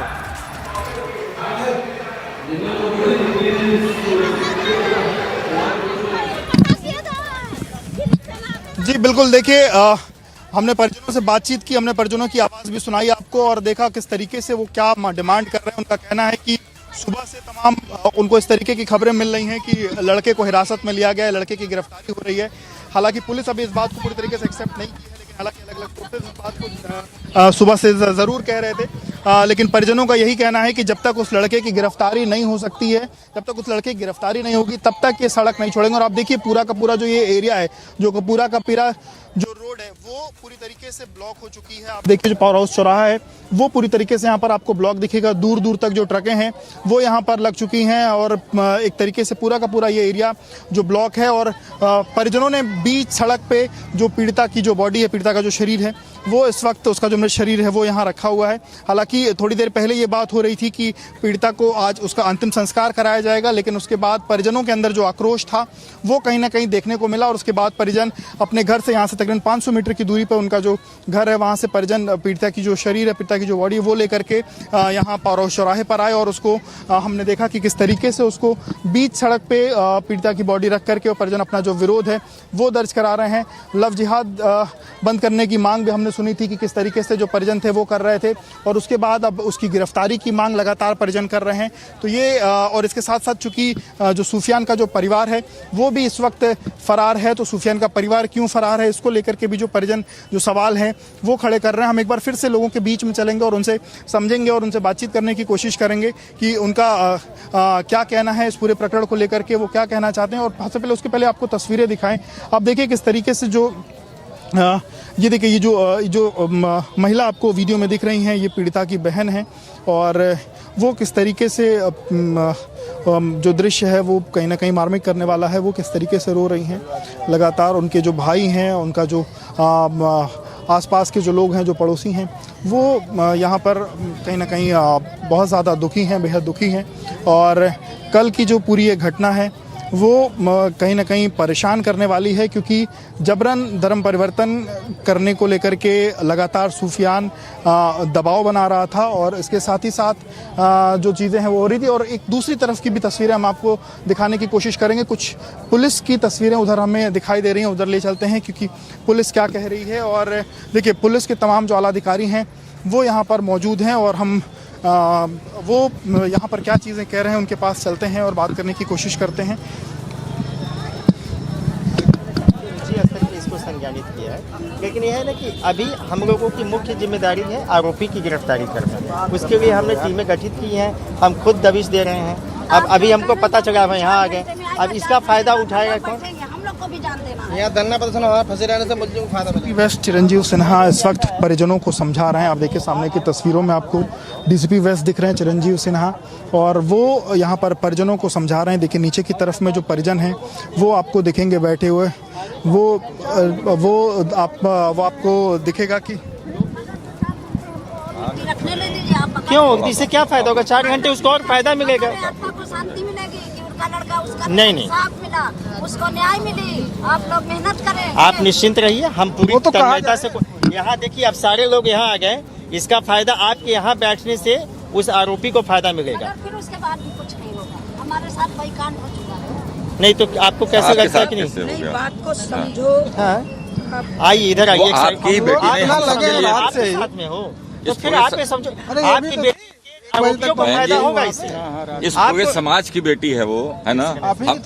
हम सब संकल्प लेते हैं कि हर हालत में आपको साथ न्याय करेंगे, है ना। मैं दूसरा कांड करेगा हूँ। अरे भाई हम लायक रहेगा तब ना। हम तो कार्रवाई कर ही रहे हैं ना, हम कार्रवाई कर तो रहे हैं और निश्चित तौर पे आप धैर्य रखिए बहन जी। अरे आप धैर्य रखिए, समय दीजिए, कहा ही तो जा रहा है। अरे इतनी हिम्मत है, ऐसा नहीं होगा माता जी। उनको फायदा हो रहा है, वो तो और चाहेगा कि हम सब यही फंसे रहे। अच्छा, आपको लगता है कि हम बैठने से, देखिए हर वक्त मौके की नजाकत को समझिए। हमारा एक एक मिनट कीमती है उस आरोपी की गिरफ्तारी करने में। आप मैडम यहाँ साथ में हैं, हम भी ये थे, रात में भी साथ में रहे, सारी जगह हमने खुद दबिश दी है। यहाँ अब हम सारे लोग यहाँ आ गए, इसका फायदा क्या होगा? वो और हमसे दूर भागेगा। सारे लोग कम यहाँ आ गए। संबल बन के इनके लिए खड़े होइए। विशाल आप बताओ। आप संबल बन के खड़े होइए। इस समय धैर्य की आपश्यकता है। हमको आप इनके लिए संबल बन जैसा कहा जो भरसक होगा। अरे तो हम है ना यहाँ पे, तो अभी दे, अभी कार्रवाई करेंगे उनके परिवार के विरुद्ध। हाँ, परिवार के लिए जो भी कार्रवाई होगी वो परिवार के लिए कार्रवाई इनकी हो जाए। हम लोग की डिमांड यही है, उन लोग को सजा मिले। और क्या अब इनको, हाँ बोलो। हाँ क्यों डांटेंगे, क्यों मारेंगे आप ऐसा थोड़ा। हाँ ठीक। हाँ सही बात। अच्छा, जैसा इन लोगों को भी डर रहे हैं कि उन लोगों ने धमकी दी है तो परिवारों को मारेंगे। अगर हम वहाँ एक गार्ड लगाते हैं, एक गार्ड लगाएंगे, एक सब इंस्पेक्टर के साथ ड्यूटी लगाएंगे। इसी मार के चक्कर में ही वो हमारी जिम्मेदारी है। एक सब देखो, तुम लोग सुरक्षा की, एक महिला सब इंस्पेक्टर जो परिजन हैं वो उन्होंने यहाँ पर जो रोड है वो जाम कर रखी थी, और पुलिस की जो टीम है वो यहाँ पहुंची हुई थी, और पुलिस की टीम उन्हें समझाने की कोशिश कर रही है कि इस तरीके की चीज़ों से जो पुलिस है वो कहीं ना कहीं पुलिस का जो काम है उसमें बाधा आ रही है। क्योंकि पुलिस का जो समय सुफियान की गिरफ्तारी में समय जो लगाना चाहिए था, वो यहाँ पर रोड जो जाम है उसका ब्लॉक, जो रोड जो ब्लॉक है वो जाम छुड़वाने में समय लग रहा है, लोगों को समझाने में समय लग रहा है। तो पुलिस कहीं ना कहीं समझाने की कोशिश फैमिली को कर रही है कि लोग मान जाएं, इस तरीके की जो कृत्य है वो ना करें, इस तरीके का जो रोड जाम किया है वो ना करें, और जो बॉडी है उसको लेकर के वापस घर जाएं और उसके बाद क्रिमेशन की तरफ आगे बढ़ें। और उन्होंने ये आश्वासन दिया, ये वादा किया है कि जल्द ही जो सुफियान है उसकी गिरफ्तारी के लिए जो टीमें हैं वो बना दी गई हैं, 5 टीमें हैं वो बनाई गई हैं, और जल्द ही सुफियान की गिरफ्तारी होगी। और हमने देखा कि किस तरीके से पिछले 20 मिनट से जो पावर हाउस चौराहा है वो किस तरीके से पूरा ब्लॉक पड़ा हुआ है। दूसरी तरफ की अगर आप तस्वीरें मैं आपको दिखाऊं तो आप देखिए, अगर इधर से हम एक बार चलते हुए आगे की तरफ में दिखाएं तो तकरीबन 500 मीटर से अधिक का ये जो पूरा एरिया है वो पूरी तरीके से यहाँ जाम पड़ा हुआ है। अब देखिए, ये सामने की रोड पूरी तरीके से इधर खाली है क्योंकि दूसरी तरफ जाम लगा है, तो वहीं इधर आप देखिए कि पूरा का पूरा जो ट्रकों का जो रेला है वो यहाँ आपको दिख रहा होगा। ये पीछे लगातार जो लोग आते जा रहे हैं वो पीछे की तरफ में रुकते जा रहे हैं। ये हाईवे हरदोई को कनेक्ट करने वाला हाईवे है, और उस पर कहीं ना कहीं लगातार जो ट्रकों का जो आवागमन है वो कहीं ना कहीं जारी रहता है। लेकिन उन सबके बीच में इस पूरी तस्वीर में जो लोग हैं, जो कहीं ना कहीं जो ट्रैवलर्स हैं, उनको समस्याओं का सामना करना पड़ रहा है। यही बात पुलिस ने परिजनों को समझाने की कोशिश की है। पुलिस यही बात उनको समझा रही थी कि वो ये जो रोड है उसको खाली करें, उसको खाली करके यहाँ से वापस जो बॉडी है उसको घर ले जाएं और उसके बाद क्रिमेशन की तरफ आगे बढ़ें। और उन्होंने, पुलिस ने ये वादा भी किया है और साथ साथ आश्वासन भी दिया है कि भरोसा भी दिलाया है कि जल्द से जल्द जो सुफियान है उसकी गिरफ्तारी होगी, क्योंकि 5 टीमों के गठित होने की बात भी पुलिस ने की थी। और अभी भी देखिए वो तस्वीरें, ये देखिए जो परिजन नीचे बैठे थे वो कहीं ना कहीं वहाँ पे वो हो रहे थे। हालांकि देखिए परिजनों की स्थिति बहुत ज़्यादा इस वक्त बात करने की स्थिति में नहीं है। ये जो पीड़िता है उनके परिवार से जो लोग हैं वो यहाँ पर हैं, और ये वहाँ पर हमने देखा था कि किस तरीके से सड़क पर बैठे हुए थे, और डीसीपी वेस्ट चिरंजीव सिन्हा ने उनको मनाने की कोशिश की थी, उनको समझाने की कोशिश की थी। और देखिए पूरी की पूरी जो पुलिस की जो टीम है, तकरीबन 6 थानों की जो पुलिस की टीम है आसपास की, वो यहाँ पर डिप्लॉय कर दी गई है, वो यहाँ पर मौजूद है, और ताकि किसी भी तरीके से जो कानून व्यवस्था की स्थिति है वो ना खराब हो, और साथ ही साथ जो लोग हैं वो कहीं ना कहीं उनका आवागमन जो है वो शुरू कराया जा सके। लेकिन उसके बावजूद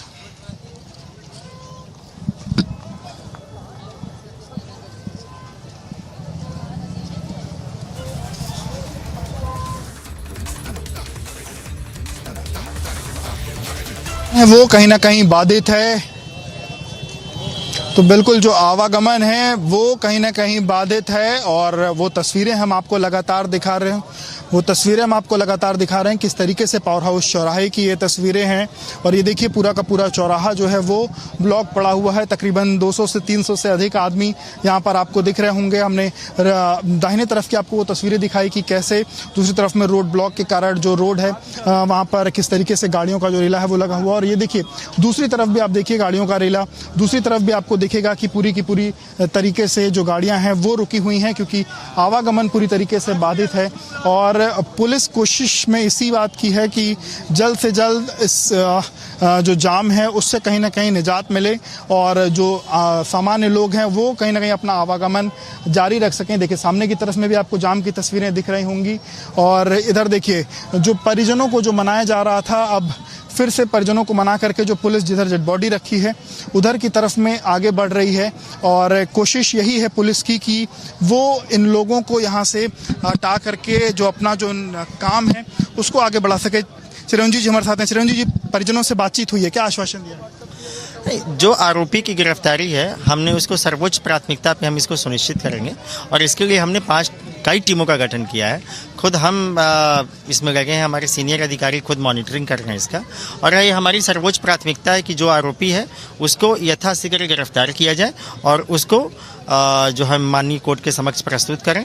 और जो जहाँ तक इस क्षेत्र में उनकी और भी जो बातें हैं वो हमने अपने उच्चाधिकारियों को संज्ञानित किया है। अच्छा सर, अभी परिजनों से बातचीत हुई, वो क्या आपकी बात माने, क्या बॉडी हटाने के लिए? बात देखिए संवेदनाएं हैं और निश्चित तौर पे दुख का समय है, लेकिन फिर भी और जो इनके जो विक्टिम की जो फैमिली है उनके साथ कंटिन्यू हम लोग यहाँ पर हैं, रात से ही हैं, साथ में हैं, और सभी लोग के साथ हमारा संवाद बना हुआ है। मुख्य बात है आरोपी यथाशीघ्र गिरफ्तार हो, जिसके लिए हम लोग हर संभव प्रयास सुनिश्चित कर रहे हैं। अचानक से जब ये चीज़ें हुई फिर वो कहाँ फरार हो, कुछ लोकेशन मिल पाई? लखनऊ है? देखिए कुछ चीज़ें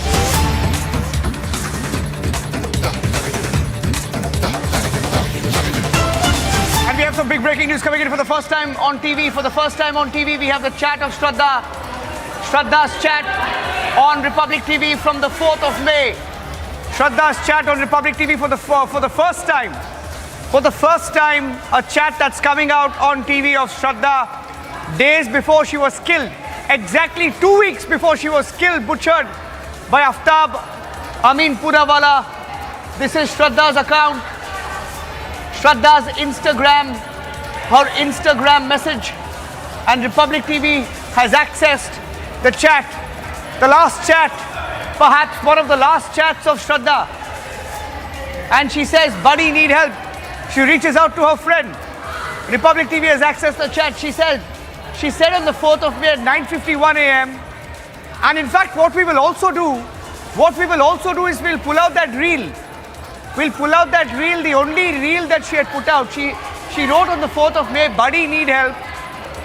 And her friend responded saying, kya hua bolna? And she said, can you give me a feedback? She said, can you give me a feedback on my first reel? That's a typo. She said, can you give me a feedback on my first reel? If it needs anything. And there was a smiley. And then and the friend responded saying, bas itna. She said, Hanji. She wanted a feedback on her reel.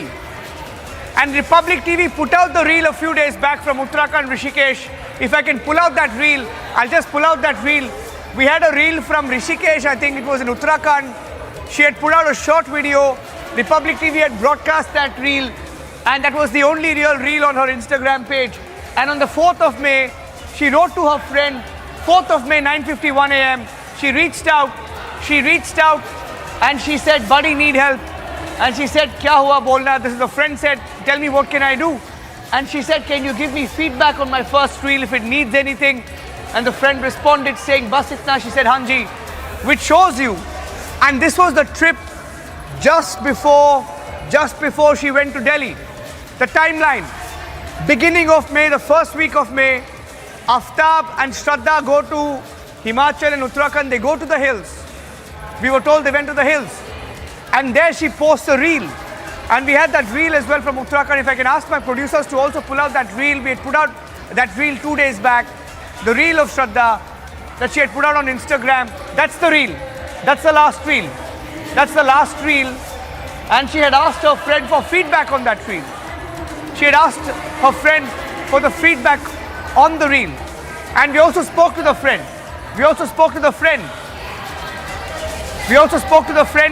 And she in fact asked the friend, and this is the same friend who's spoken to Republic TV, and the same friend has shared the chat with us. And he spoke about how Shraddha wanted feedback. Shraddha had reached out. She was reaching out to people. She reached out to a friend to ask for feedback to what the friend thought about the reel. And one of the words that she had, one of the phrases that she had said when she had put out that reel from Uttarakhand, she had asked the friend, in fact she had posted on her Instagram profile the caption that went with the reel that you are seeing on screen right now. The caption was very, very revealing. In fact, we will get you that full caption in just a while. But this particular message on the 4th of May tells you that she was fine until the day of the murder. She was communicating with friends. And this is all the more significant because this is just days before she went to Delhi.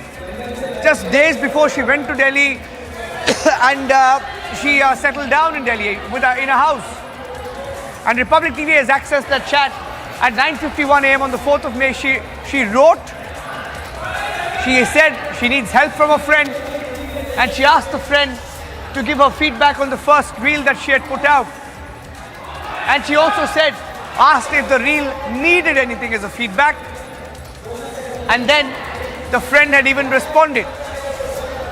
And Republic TV for the first time, and this is significant because this chat is coming out for the first time, and it also falls into place with the sequence of events because she was in touch with all her friends till the day she was killed. And on the day of the murder, I think they were getting in live pictures of Prime Minister Modi meeting Rishi Sunak. We'll go close to that. Prime Minister Modi meeting Rishi Sunak. Let's go close to those pictures. We just had those pictures a few seconds back of that. We'll go back to that story, but the big breaking story right now of this chat, which has come out for the first time. In fact, it's for the first time in the story that any conversation, any recorded message has come out, and it confirms what we were saying. All right, I think we have a friend of Shraddha joining us on the broadcast. A friend of Shraddha who's joining us on the broadcast. And we'll go across to the friend without revealing the details. Would you like to tell us what really happened? What did she tell you when she reached out to you? Were you in touch with her? For how many days were you in touch with her? Please go ahead. We were in 2018. We were appearing BMM. She was my classmate. And I remember that we talk about her behavior. She was so courageous. वो इतनी हिम्मत वाली थी कि यकीन नहीं हो पा रहा है कि उसकी कोई हत्या कर सकता है और इस तरह से. Yes. And I'm not. आपका नाम मैं रिवील नहीं कर रहा हूँ, लेकिन आप थोड़ा हमें बता सकते हैं. Why don't you tell us what kind of a person was she? Because when she texted, when she reached out to you, she said, "Can you give me feedback on the reel?" Obviously, she was reaching out. She wanted your feedback. Things were not good at that point, right? Things were not good at that point when she texted you, correct? Actually, she texted some of my friends that she was not well.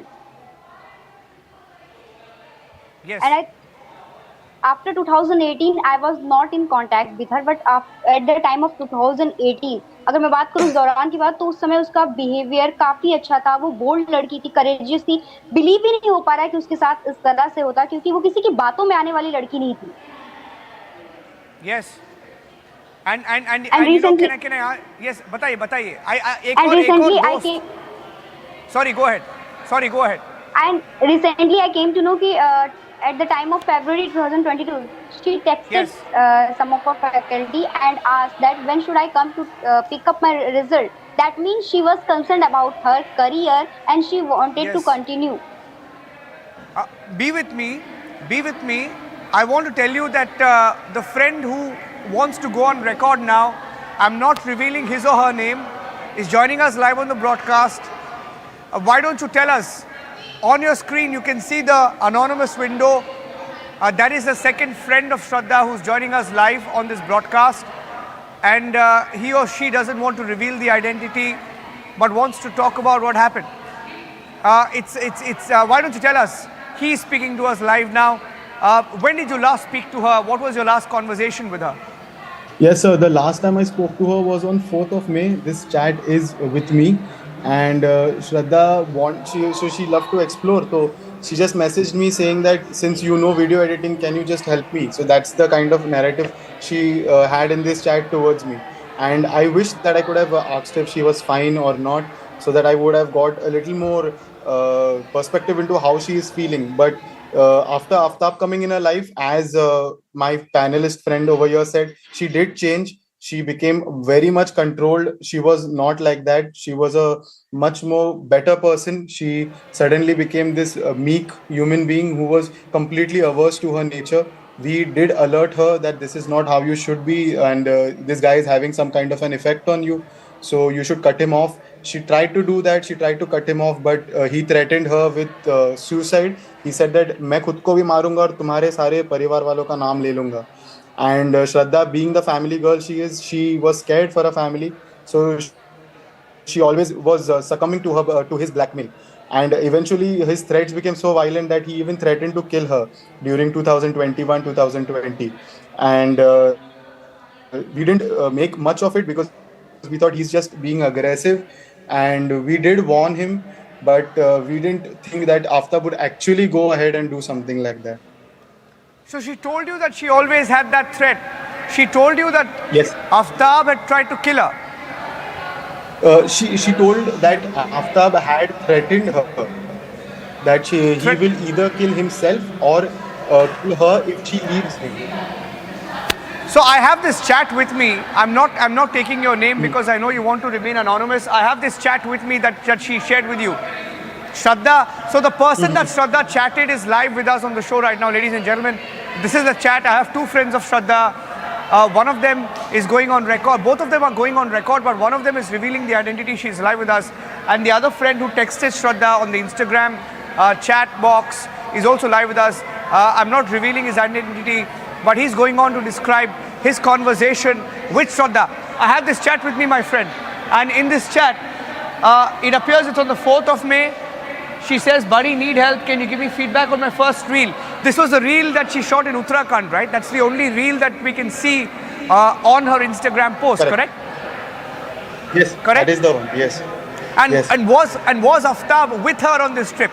Did Aftab also go with her on this trip? Or did she go alone? She didn't mention anyone being with her or not. She just kept it quite limited towards the reel and that she is out and she's like happy with it.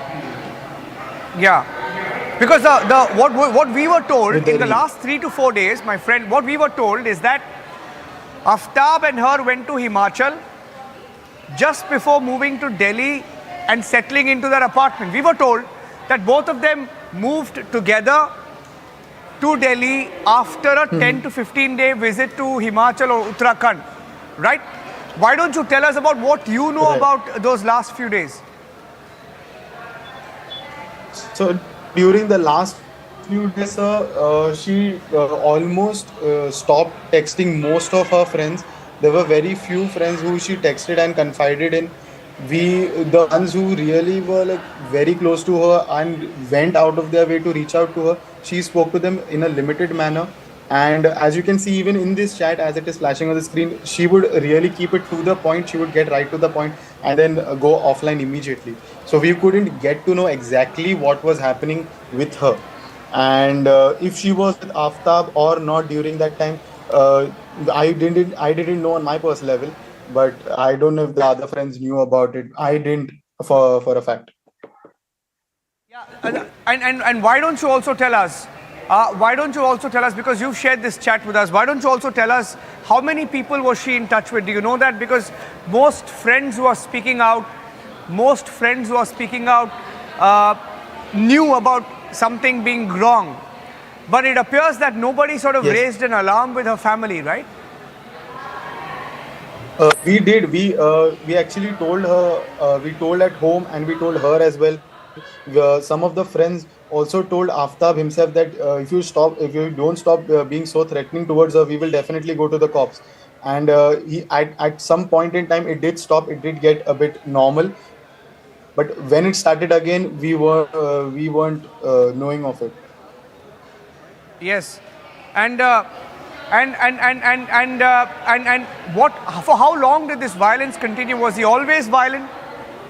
Do you know about that? Because we are hearing that from 2021, etc., is when the first complaints came in of him being violent, being abusive. Was it much before that? Yes, that was the first time.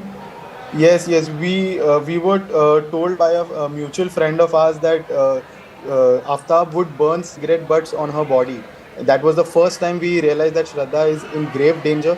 That is exactly the timeline I'm pointing out on, that when we told him and her that y'all should end it, and we told Aftab that we will definitely go to the cops if you continue this behavior and you leave our friend alone. But Aftab would eventually go on to pacify Shraddha, and I don't know why, but even she managed to stay with him. Maybe she was scared for her family, because she loved them. However, she was with them because सारे घर में कुछ ना कुछ अनबन तो होता ही है, पर फिर भी she loved her family and she didn't want anything to happen. So maybe that's why she decided to go along with him. That's correct. And be with me, my friend, because we are hearing that the father also knew about this, right? The father also knew about this. Did the parents, did the father intervene at any point? Do you know about that? Because you're telling me that y'all confronted Aftab at some point and told him not to cross the line, right? But did the parents know, and did the parents do something? Rather, did the father do something? That I do not know of, sir, because I didn't speak to her parents at any given point in time. So I wouldn't know about it. Okay. Why don't you tell our viewers a little bit about Shraddha? I mean, it appears that in her last few days or months, she may have been lonely, like you're saying, messaging very little, saying very little to her friends and her inner circle. Obviously, something was completely amiss and wrong in this period, right? Yes, we did notice her being very distant, and we did realize that Shraddha is not being quite herself. But we thought that maybe since she's gone to Himachal or something like that, that she's rather enjoying her life rather than texting all of her friends, because we never really made anything of it, because it was common, because Shraddha loved trekking. She would go even in Maharashtra to Kalsubai and all those places to trek, and it was a common occurrence that she would not reply instantly, but rather in 20-30 minutes or after a day. So we never made anything of it, and then we too got busy in our lives at the time, because we had just passed out and we were searching for jobs, so we never really paid attention, which was our mistake. Yeah. Be with me. I also have Sharda, right? Shraddha's friend. Sharda, you're listening into all of this. What the other friend is also saying, right? Yes, as my friend and it appears, said, yes. You've seen this chat. You've seen this chat. What do you make of this chat? Actually, I don't know about this chat, but as my friend said, that she was so cheerful and lovable. She was not she was not close to all of the friends, but some of the friends were she was close. And उस जब अगर बात करूँ शारदा और श्रद्धा को लेकर, जिस तरह से आपने कहा कि वो उस समय के बाद लोग कंफ्यूजन में होते कि शारदा को तो ये बात सुन के हाँ उसकी हत्या हुई है, तो मैं really I was shocked that how this can happen. Am I audible? Yeah, we can hear you. Go ahead. Yes, and when I came to as my friend is saying about chat, she was like, अब ऐसा लग रहा है कि उसने क्यों हमसे बताया नहीं पूरी तरह से, या ऐसा लग भी नहीं रहा है कि वो यकीन नहीं कर पा रहे हैं कि वो वापस से वो लड़ नहीं सकती, वो लड़ सकती थी और लग रहा है कि वो कोशिश की होगी लड़ने की. Right. मुझे ऐसी भी जानकारी मिली कि no. Sorry, go ahead, Sharda. There's a little bit of a delay. That's why I'm speaking over. Yeah. It's okay. As I came to know, last year when she came to the college, she was fully bald. That means she was in depression or something has happened. I don't know, but she was fully bald. I didn't get you. She was fully bald. Bald. Yeah. She already had cut it off her hair. I came to know this. She had shaved her head. You're saying? Yes. Shaved her hair. So you're saying she was undergoing some trauma. That's what you felt. As friends, you all felt that she was undergoing trauma. I can't say that she was going under some depression, but I came to know that she was fully shaved her hair. Okay. What was the reason? This is not clear, but she had shaved her hair. And do you know anything about? And I'm going back to the anonymous friend who's also with us, who shared the chat with us. Do you know whether Aftab was dating others around the same period? Because one of the aspects that has come out in the investigation is that he brought other partners home after the murder. Did you know about this, or are you aware about any details of the same? Actually, after 2018, I have completed my graduation and left a master's, so I was not in contact. But I was on social media. I was following her. So I didn't know about her relation. I came to know just after her murder. And I was really shocked that how can this happen? Yeah. I'm going across to the anonymous friend. Hi, can you hear me? Are you still there? Yes. Yeah. Did you know about this? Yeah. Yes. So as I was saying, I don't know if he dated anyone else during that period or was he cheating on her. But I met Aftab twice, and he did give me a vibe that he is a toxic person. And eventually, as the relationship progressed, he did seem more and more toxic. But I don't know if he actually dated someone during that time or anything in that aspect. But he was a toxic human being as he tried controlling her too much. Right. And how many times have you met him? And for how long have you known Aftab? I have just met him on 2 occasions because Shraddha wanted me to meet him, and like just as a normal friend, like she's like, I'm dating this guy, I want you to meet him, and on that lines. So that's why I just met him on 2 occasions.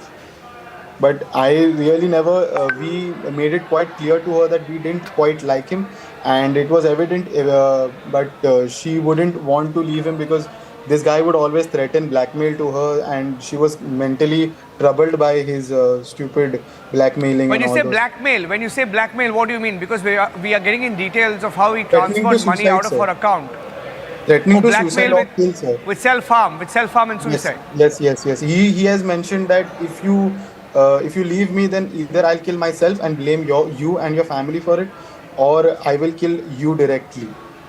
So this has been done before, due to which we were completely flabbergasted, and we told the cops, we told Aftab that we will take you to the cops if you continue this behavior.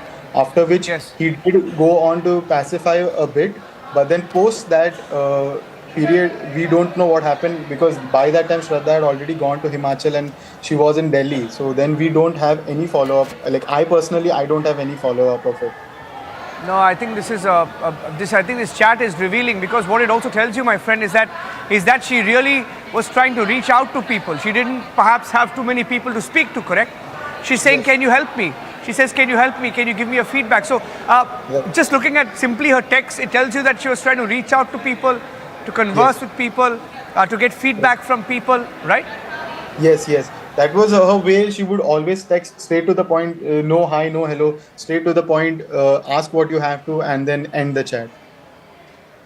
Yes. And for how long have you known Shraddha?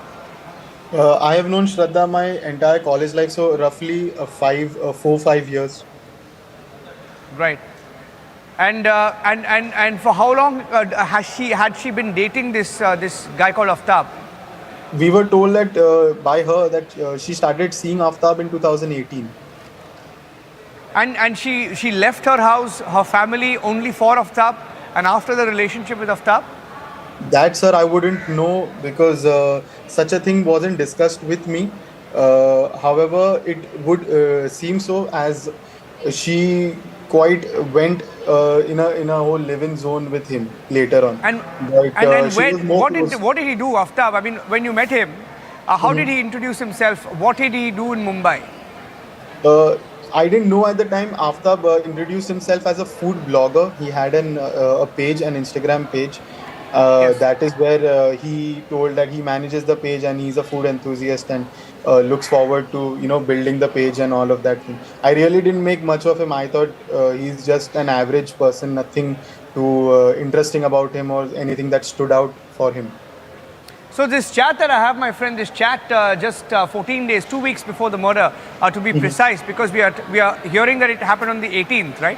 She was killed on the 18th. Right. So did this chat end here? How did it end? Did you respond to her, or was that the end? Yeah. Yes, I did respond to her eventually, and I just gave her a few pointers, and they're just normal pointers like the lighting should be like that, the shot should be like that, just normal conversation like camera jargons, and yes, that is it. And then she told thank you, and that was the end of the chat. There is this message on the chat. I'm just trying to open up that message, but there is one message on the chat. Right. I'll try and find that message, but it's sort of revealing because she says something about how she was perhaps meant to be there. Maybe it's a calling. I think one of the words that she used was calling, if I'm not wrong. In the caption, she said maybe right? In the caption. She even says that. She says maybe it was my calling. Correct? Maybe. And did you think that because we are told that she was on the verge of breakup at that point and was going to separate from him, but they were looking at that holiday as some sort of a patch to sort things out. Is that the sense that you got? No, sir, not at all. As I said, I didn't know after she moved to Himachal. As long as she was within Vasai Virar Naigaon, I knew. But the moment she left, I completely I didn't know that she had even gone. I found out through another mutual friend that yes, he has indeed gone. And the Aftab angle, I'm not sure if they wanted to patch things out, but one thing for sure, she did want to end things with him quite earlier on. And this guy must have pacified her into taking her out, because Shraddha wasn't so persuasive that you would just tell her, let's go so far away from your home, and she would just go. That is not like her. So this guy must have been something into her mind because of which this happened. Yeah, in fact, I have that message now. One of the last messages, she says, after a long, tiring day of traveling 1,500 kilometers, I decided to end my day with a view, possibly a sunset, walk down to the banks of Ganga in Vashisht Gufa. Who knew this was a calling for me, right? Yes. So she was really, at that point, at peace with what was happening. We don't know, because one thing is clear, that she didn't shoot the video. Somebody else shot that video, because she's seen sitting in that video, right? Yes, so somebody else shot that video. I don't know, in all probability, it may have been Aftab. We don't know. Could be, yes. Yeah. It could be. It very much could be. Definitely, there's another person involved in this video. It's impossible for her to be at two places at the same time. Yeah, because you look at Aftab's profile, there are so many pictures and videos of his vlogs, etc. But there is only one real video or a reel from her profile, which is the only one that she put out, right? Yes. That is the only one. She was not very active on social media or on these chat platforms. Whoever she was closest to, she would call them up directly and talk to them on call. Does it tell you that perhaps with this video, with this attempt, maybe she was trying to reach out to more people, maybe trying to sort of just break out of that zone and reach out to more people, more friends, and be in touch when things were sort of almost ending with Aftab? Right. It could be a possibility, sir, that that she must be wanting to reach out, but we thought of it as just her being herself.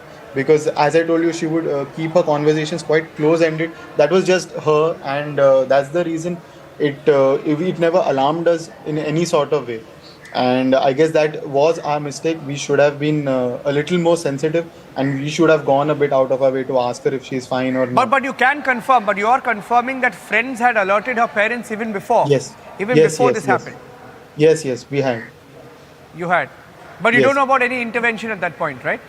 No, we don't know about any intervention. We had even spoken to Aftab and told him that we will go ahead with the legal way. We will hand him over to the cops if he continues to be hostile towards Shraddha. But do you know whether there was any legal action at any point, whether from her side or family side, friend side, whether any particular assault or threat or violence, an act of violence was flagged at any point? Not that I know of, sir. The only thing I know of is that this Aftab would burn cigarette butts on her body. That I'm is sorry, one thing that I know. sorry. Can you repeat that? So the only act of violence that we saw and we were alarmed and we then warned him was when he burned cigarette butts on her body.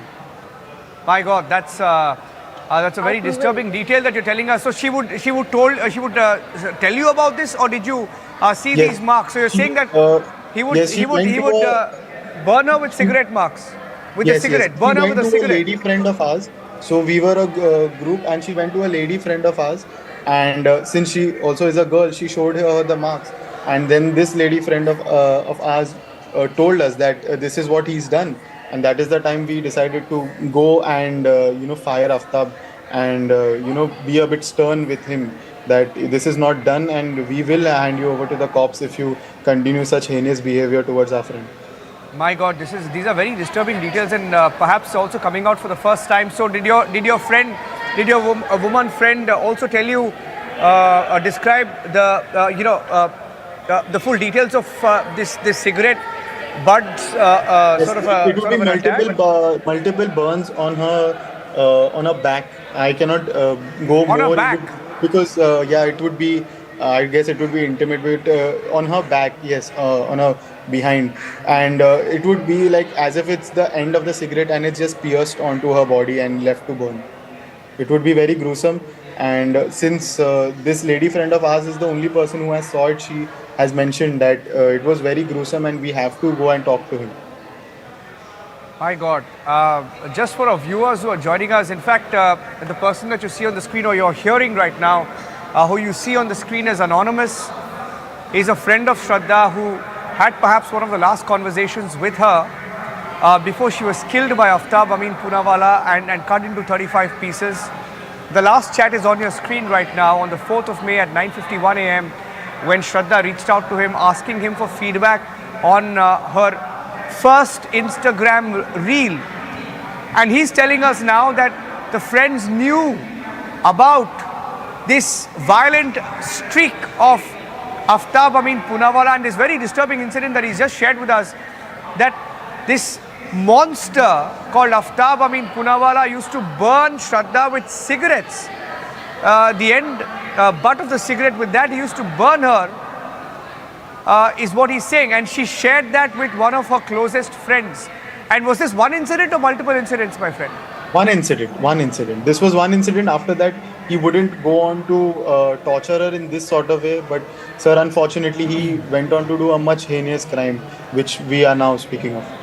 My God. I mean, when you look back, there's a lot that could have been done, but I think this is telling about the character and the mind of this psychotic killer called Aftab, right?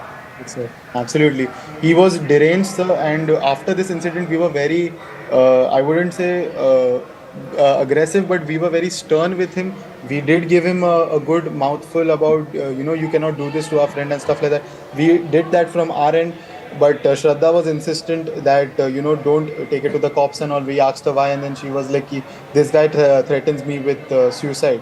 And he says that he'll, blame my family, which is too scary for me because I don't want to my family to be in trouble in any sort of way. So sorry, we had to. sorry, I'm asking you about this incident once more, and I'll let you go after that. But what you've just told us, the last part is just very extremely disturbing to all of us and everyone who's listening in, because I'm looking at some of the reactions also coming in from our newsroom as you're narrating this, that he used to burn her, and it is on the back of her body, you're saying?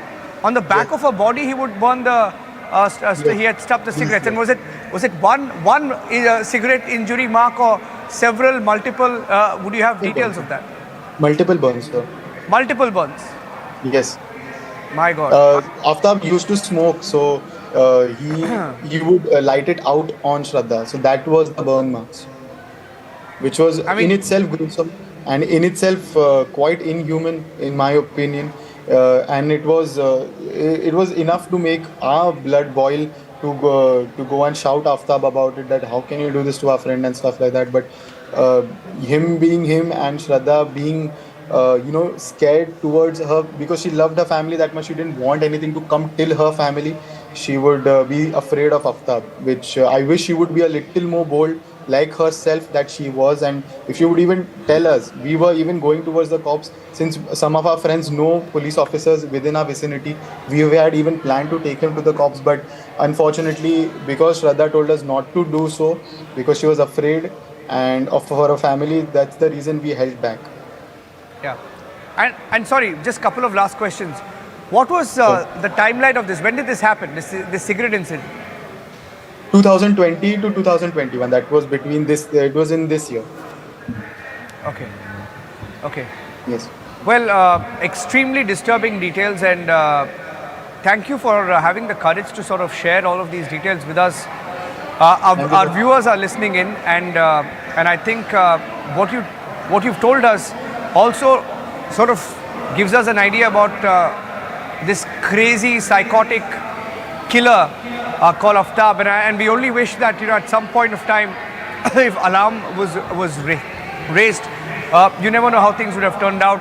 But thank you for having the courage for sharing all these details and being live with us, and thank you, Sharda, as well. Sharda, you want to respond to it? You're listening to all of this. You want to respond to what you've just heard? My friend said that कि उसके साथ इस तरह से हो रहा था, तो कहीं ना कहीं हम सुनकर सिर्फ रिएक्शंस दे सकते हैं, लेकिन उसके साथ जो हो रहा था वो खुद ही महसूस करते कि कितना उसके साथ क्रूरता की जा रही थी. नहीं, ये बहुत I mean, the details are shocking. And still I can't believe that how this can happen. We can say it was a pre-planned murder. Yeah, she must have really loved him to sort of be with him despite all of this, right? I mean, that's the only takeaway. And look at how he betrayed her and killed her. And these are the. More, I would say she loved her family more. Sorry to interject you, sir. Yes, but please go ahead. I would rather say that, sir, she loved her family more than Aftab. She was just bearing Aftab, sir. That is the consensus we friends got. She was just bearing Aftab. She loved her family and their well-being, due to which she stayed with him and was just taking all his all his antics rather. And that is the only, if I would phrase it that way, sir. I don't think she was in mad love with him, but she was just looking out for her family, because she herself was a middle class girl and she didn't want anything, too bad to happen that way. Sorry, I'm going to ask you some more questions, because you knew the inner circle and the friends, and the father, of course, was alerted towards the end after you couldn't get in touch with her in May, right? But right. What about the others? I mean, she had a brother, right? Was it her younger brother, elder brother? Younger. Do you know whether she was in touch with them or not? Was she not in touch with them at all? No, sir. I have no recollection of this. I wasn't there in this picture when the first alarm was raised. That was a different from our group, but a different set of friends who raised the search warrant. Yeah. Can I request you to just be with me, because we're getting the Chief Minister of Maharashtra, who has just responded to the story.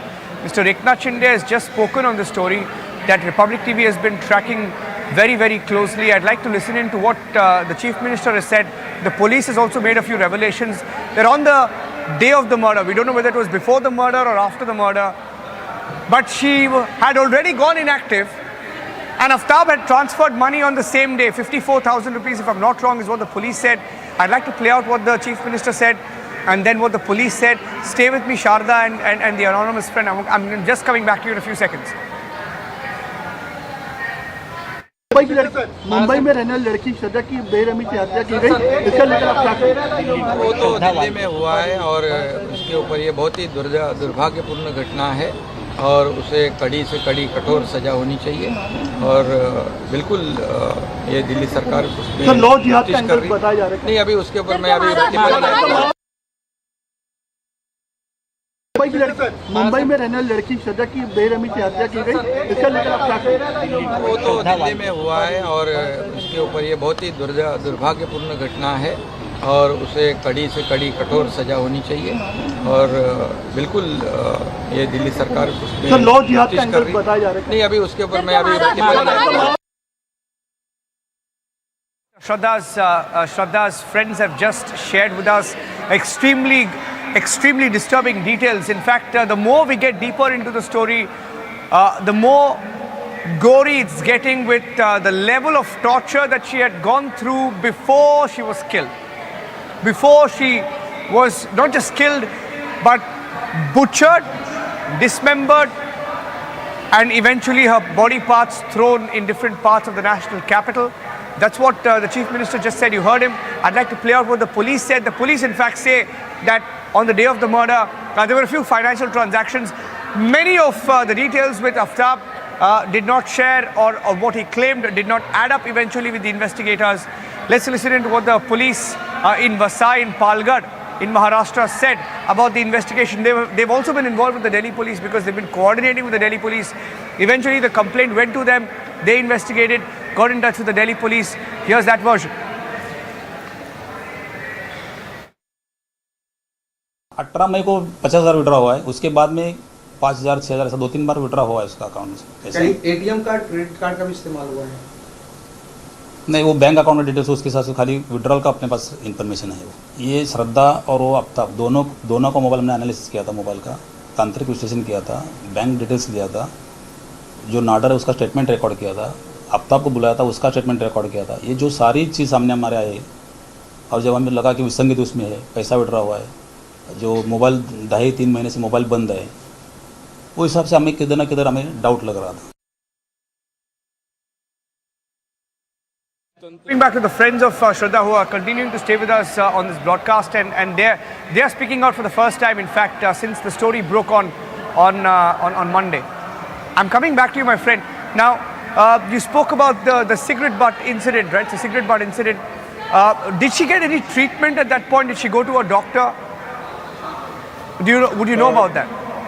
No, sir, I don't know about that, sir. I just know, and since we were told that she's got this marks, just went to confront Aftab. After that, she most likely, sir. How did you confront? Did you also confront? Did you also confront? I wasn't there. No, I wasn't there. No. And who confronted? Another group of our friends, since we knew a lot of pictures, so we took a certain few boys and we went to talk to him about it. And this happened in Mumbai? Yes, this happened in Mumbai, May 2021. That was the timeline of it. So 1 year before she was killed, she was being physically Roughly, tortured. Yes. Exactly 1 year. She was being physically tortured. And did her parents or anybody else know about this? Did her parents know about this, or they had no idea? So I wouldn't know about that. Okay. And she never wanted to go to the police. She didn't want to file a complaint. Nothing. She didn't want to escalate it. No, because this guy Aftab would always, since he was already threatening her that I will name your parents in my suicide and you in my suicide. So she was too afraid. So she told us to not go ahead with it. She was basically she was being blackmailed. She was being tortured. She was being blackmailed, and she was being beaten up. Right. And do you know whether it was her decision to move to Delhi, or was it Aftab's decision, or was it mutual? Why did they eventually move out of Mumbai? Because there is also a theory. I'll tell you why I'm asking you this question. Because there is a feeling that this entire murder may have been planned, and that is why maybe she was taken to Delhi. Now that's a theory as of now, which the investigators are looking at. But what do you think? Whose decision was it, and what would you know about this decision to move to Delhi? So I personally don't know what constituted between them to move to Delhi in the first place. But as far as I knew Shraddha as a friend, it would be very unlikely that she herself would want to go there. She was happy in Mumbai? She was happy in Mumbai. She was happy because she was surrounded by her friends, her people who knew her. Her family was there, and she I don't think so had any qualms staying in Mumbai. I don't think so why she would go to Delhi, because if the job angle is raised, I believe Mumbai has as many good opportunities as Delhi has. So I highly doubt that Delhi became the job factor became a turning point for her to go to Delhi. So I doubt that. But then again, sir, I don't know the facts of it. So I would rather say that as much as I knew her, it would be unlikely of her to go to Delhi. She was happy with her job here in Mumbai? Yeah, she was satisfied, just like normal any jobber. She was quite content with the kind of work she was doing, and she was okay with it. Okay. And both of them at some point worked together, right? Yes. They worked together? Right. At the same place? Yes. Did he join that workplace because he wanted to meet her? Or that I wouldn't know, sir. That I wouldn't know, sir. No. Okay. All right. I'd like to thank you at this point. I won't take much of your time. I really appreciate both Sharda and you joining us and being with us in this broadcast and telling us with so much detail everything that you have. Appeal that Aftab gets We appeal, we want justice for our right police procedure is followed, and he does get the justice is served to Shraddha, and we want her to be remembered as a victim of such a heinous activity, because I hope the people take the right kind of message from it, and people like Aftab do get scared that there will be consequences. So I hope the judiciary finds the right punishment for him. Do you think he's still misleading the police? Because the police feel that he's misleading them.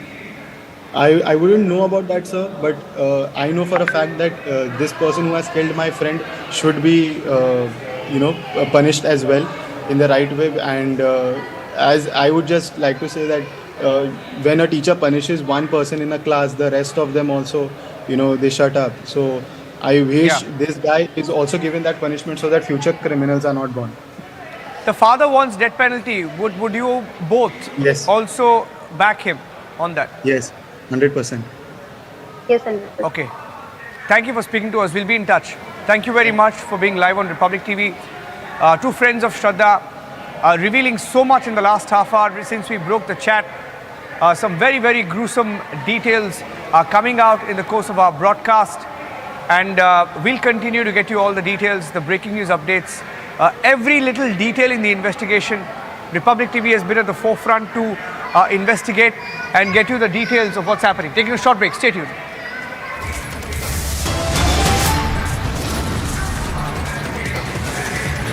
Donald Trump has made it official. He's going to be running in 2024 for the presidential polls in America.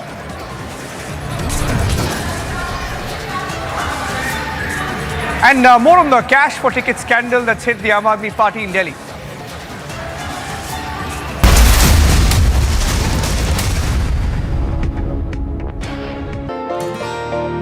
I was on insulin for a very long time. After joining Beto, within 5 months of time, I was off insulin. The medicines what I'm taking has become minimum, and I'm very happy.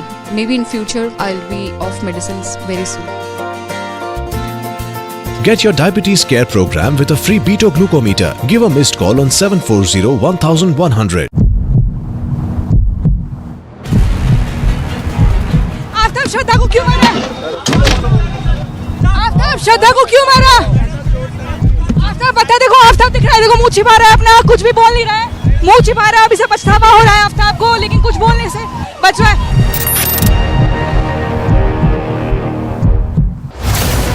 Will the opposition change the game? Bhajpa का जाने का time आ गया है। अब गुजरात के अंदर नई राजनीति होगी। 27 साल से जो ये लोग लूट रहे थे, अब इसको बंद करने का टाइम आ गया। Will the BJP buck the trend?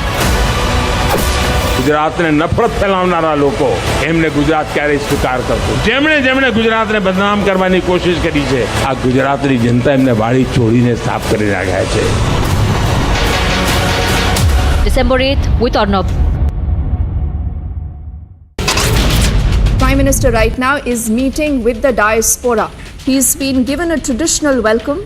Bail has been granted to actor Jacqueline Fernandez in the 200 crore scam. Tamil Nadu, where the state police is conducting searches in the residence of a few people on the suspicion that they have links with the ISIS.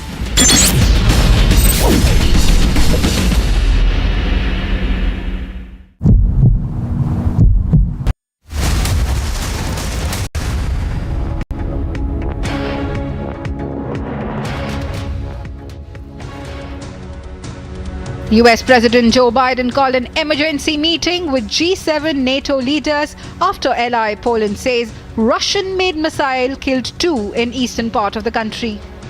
As you saw, I just met with the leaders of NATO and the G7 and talked about the latest events in Europe. And I briefed them on my discussions with President Duda of Poland, as well as NATO Secretary General Stoltenberg. And we agreed to support Poland's investigation into the explosion in rural Poland near the Ukrainian border. And I'm going to make sure we figure out exactly what happened. Our empathy simply goes out to apparently 2 people were killed. And then we're going to collectively determine our next step as we investigate and proceed. There was total unanimity among the folks at the table. Poland said that a Russian-made missile fell in the eastern part of the country, killing 2 people in a blast that marked the first time since the invasion of Ukraine that Russian weapons came down on a NATO country. However, at the G20 Bali summit, US President Joe Biden said that it was unlikely that a missile that killed 2 in Poland was fired from Russia and pledged US support for Poland. There is preliminary information that contests that. I don't want to say that till we completely investigate, but it is. It's unlikely in the minds of the trajectory that it was fired from Russia, but we'll see. We'll see. Unlikely. Ukrainian President Volodymyr Zelensky decried the strike as a very significant escalation of the war. Сьогодні ворог здійснив черговий масований ракетний удар по нашій країні. Загалом 90 ракет. Уражені енергосистема, підприємства, житлові будинки. Та й коли це сталося? Одразу. Як в Індонезії завершився перший день саміту «двадцятки», і найбільш помітні заяви прозвучали. Основні зустрічі відбулись. Росії кажуть про мир, а вона ракети у відповідь. Japan's chief of cabinet secretary said that he was extremely worried about the reports of what Poland called a Russian-made missile landing on its territory and expressed condolences to the 2 victims killed. またポーランドにミサイルが着弾したとの情報に接し、大変憂慮しています。ポーランドで犠牲者が出ていることに弔意を表明するとともに、調査の進展を注視をしています。このような時だからこそ G7、NATO そして有志国との連携協力を一層緊密にしていきたいと考えております。Polish president was cautious about the missile's origin, saying that officials did not know for sure who fired it or where it was made. Została wzmocniona ochrona Polski, zostało wzmocnione bezpieczeństwo Polski. Nic nie wskazuje, aby jakiekolwiek dalsze tego typu zdarzenia miały w tym momencie następować. Polish Prime Minister said that the government was investigating and raising its military preparedness.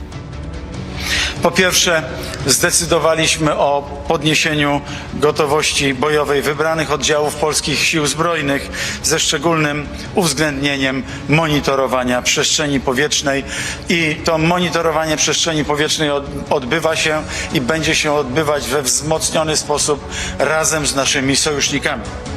Po drugie, prowadzimy analizy i konsultacje z naszymi sojusznikami w zakresie potencjalnego użycia artykułu 4 Traktatu Waszyngtońskiego, czyli artykułu, który uruchamia konsultacje w ramach Paktu Północnoatlantyckiego. A senior US intelligence official said missiles crossed into NATO member Poland, where 2 people killed after Russia hit Ukraine's energy facilities with its biggest barrage of missiles yet, striking targets across the country and causing widespread blackouts. Agency report for Republic TV. Former US President Donald Trump enters 2024 poll fray, says will fight for America like never before. One more case of targeted killing, this time reported from Shora of Srinagar, where a non-local has been targeted by the terrorists. Delhi police are to recover data from Aftab laptop today. Police also likely to take Aftab to the residence where the couple were living.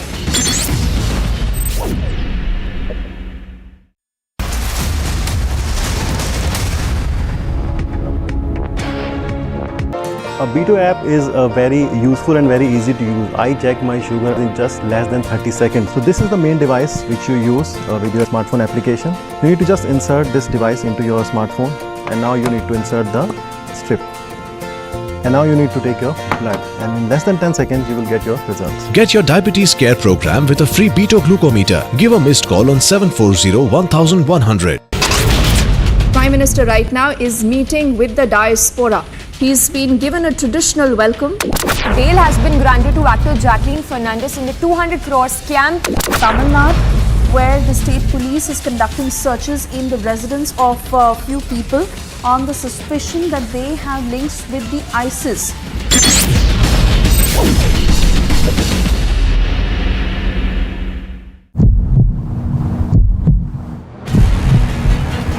यहीं पर आफ्ताब पूनावाला आता था और रात के 2 बजे लगातार वो 20 दिनों तक यही करता था। अलग अलग जगहों पर उन कंकालों को फेंकता था, उन टुकड़ों को फेंकता था। यहीं से 50 मीटर की दूरी पर आफ्ताब मौजूद है इन्वेस्टिगेटिव ऑफिसर के साथ, और वो बता रहा है कि कहां पर उसने उन टुकड़ों को दफनाया है, कहां पर फेंका है।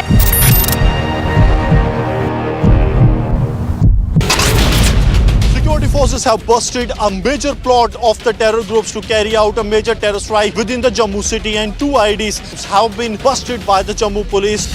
IT department is conducting search in Greater Kailash 2, which is in the national capital. A ₹1 crore cash has been seized.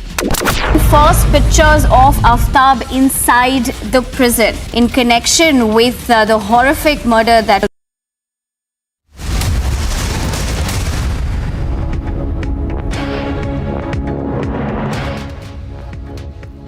India jumped the 40th rank in the Global Innovation Index in this year. In 2015, we were ranked 81. The number of unicorn startups in India had doubled since 2021. We are now the 3rd largest startup hub in the world. We have over 81,000 recognized startups. India is using technology as a weapon in the war against poverty. Under Swamitva scheme, we are using drones to map lands in rural areas. Then property cards are given to the people. This reduces land disputes. Who has more at stake? Whose promises resonate? Congress के समय में घोटाले गिनना मुश्किल है और भाजपा के समय में घोटाले ढूंढना मुश्किल है। And who will make it on counting day? इनको वोट दोगे, ये आपके बच्चों को जहरीली शराब पिलाएंगे। मुझे वोट दोगे, मैं आपके बच्चों के लिए स्कूल बनाऊंगा, आपके बच्चों को नौकरी दूंगा। डबल इंजन की सिर्फ बातें हैं, आगे बढ़ाने की कोई बात नहीं। December 8th with Arnab.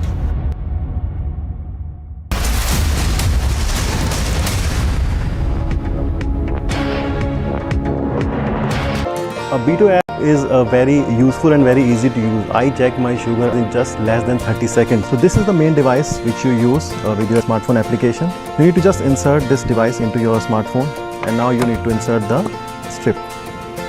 And now you need to take your blood, and in less than 10 seconds you will get your results. Get your diabetes care program with a free Beto glucometer. Give a missed call on 740-1100.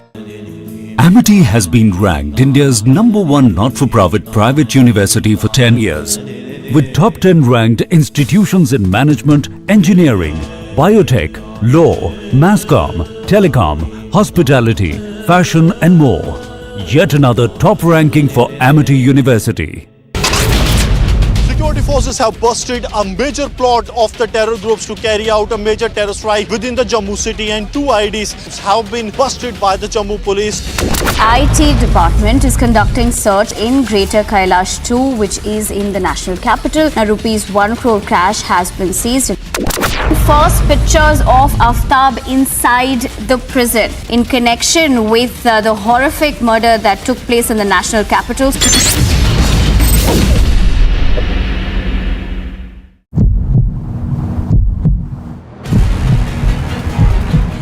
श्रद्धा को क्यों मारा? आफ्ताब श्रद्धा को क्यों मारा? आफ्ताब बता, देखो आफ्ताब दिख रहा है, देखो मुंह छिपा रहा है अपना, कुछ भी बोल नहीं रहा है, मुंह छिपा रहा है, अभी से पछतावा हो रहा है आफ्ताब को, लेकिन कुछ बोलने से बच रहा है।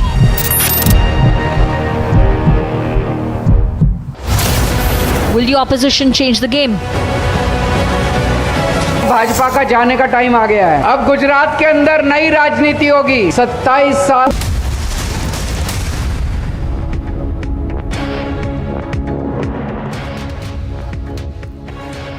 देखिए, सबसे बड़ा सवाल यह है कि 146 किलो विस्फोटक इलाके से जो है वो निकाल के दी जाती है, लेकिन सबसे बड़ा खुलासा ये देखिए आप, यहाँ पे अभी इस इलाके में रिपब्लिक की टीम जब छानबीन कर रही थी तो उसकी इन्वेस्टिगेशन में ये जिलेटिन की भारी मात्रा में विस्फोटक मिला है, जिसकी जानकारी हमने पुलिस को दी है। लेकिन सबसे बड़ी चीज़ ये है कि आखिर जाँच एजेंसियाँ और जो राजस्थान की पुलिस है, जिसकी जिम्मेदारी बनती थी कि इलाके की छानबीन करती, लेकिन 186 kg जिलेटिन की छड़ें पकड़कर जब्त कर ली गई। लेकिन जो मेन जगह थी, जो ये जंगल का इलाका था, उसमें छानबीन नहीं की। हमने जब इस जंगल को छानने की कोशिश की तो आप यहाँ देखेंगे कि 1 2 3 4 5 जिलेटिन की थैलियाँ, जिसमें अलग अलग करीब समझ सकते हैं कि 150 से 200 स्टिक जो है जिलेटिन की बारूद की वो मिली है। भारी मात्रा में यहाँ पे जिलेटिन की छड़ें जो है वो मिली है। और दूसरी तरफ आप देख सकते हैं कि यहाँ पे ये ब्रिज जो है, ये ब्रिज जो है, इसी ब्रिज के नीचे विस्फोटक मिला था। 186 kg विस्फोटक पुलिस ने पकड़ा था। लेकिन यहाँ से जैसे ही जो पुलिस का इलाका है उसको पुलिस ने छानबीन नहीं किया और महज जांच के नाम पे इतरिशी कर ली। सिर्फ और सिर्फ एक जो कहते हैं कि छोटा सा काम जो उनका था वो काम करके और आगे निकल गए। लेकिन जिस तरीके से ये आप तस्वीरें देख रहे हैं लाइव, ये हमारी इन्वेस्टिगेशन में निकला है और रिपब्लिक की इन्वेस्टिगेशन में ये निकल के सामने आया कि किस तरीके से जिलेटिन की छड़ें जो हैं वो जंगल में मिली है। दूसरी तरफ हम इस पूरे इलाके की और छानबीन करना चाहेंगे। देखिए, दो तस्वीरें और हैं, एक तस्वीर और निकल के सामने आई। देखिए, ये बिल्कुल लाइव तस्वीरें हम आपको दिखा रहे हैं इस जंगल में। ये आप देखेंगे, ये आप तस्वीरें देखेंगे जहाँ पे इतनी भारी मात्रा में और पैकेट्स हैं। 1 2 3 4 5 6 से ज़्यादा पैकेट्स यहाँ पे मिले हैं। आप देख सकते हैं 200 से 300 स्टिक जो हैं जिलेटिन की वो यहाँ पे पड़ी हुई मिली है। Former US President Donald Trump enters 2024 poll fray, says will fight for America like never before. One more case of targeted killing, this time reported from Shaura of Srinagar, where a non-local has been targeted by the terrorists. Delhi police are to recover data from Aftab laptop today. Police also likely to take Aftab to the residence where the couple were living.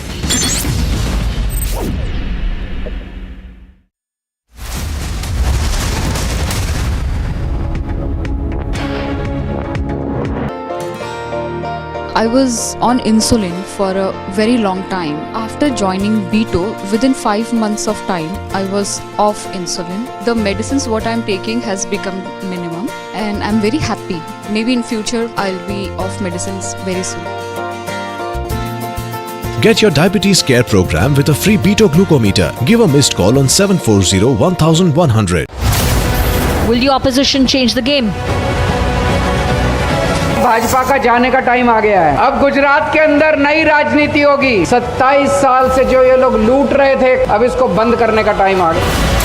Will the BJP buck the trend? ગુજરાતને નફરત ફેલાવનારા લોકો એમને ગુજરાત ક્યારેય સ્વીકાર કરતું। જેમણે ગુજરાતને બદનામ કરવાની કોશિશ કરી છે, આ ગુજરાતની જનતા એમને વાળી ચોળીને સાફ કરી નાખ્યા છે।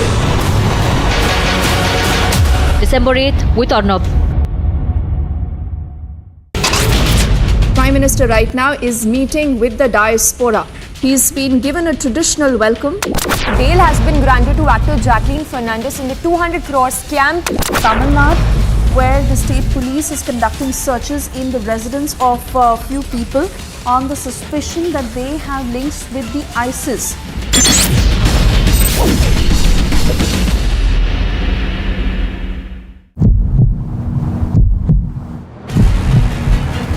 यहीं पर आफ्ताब पूनावाला आता था और रात के 2 बजे लगातार वो 20 दिनों तक यही करता था।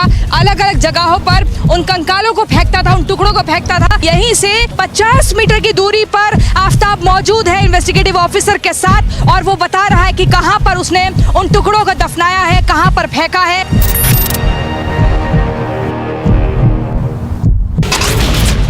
Security forces have busted a major plot of the terror groups to carry out a major terror strike within the Jammu city, and 2 IDs have been busted by the Jammu police. IT department is conducting search in Greater Kailash 2, which is in the national capital. Now, ₹1 crore cash has been seized. First pictures of Aftab inside the prison in connection with the horrific murder that took place in the national capital.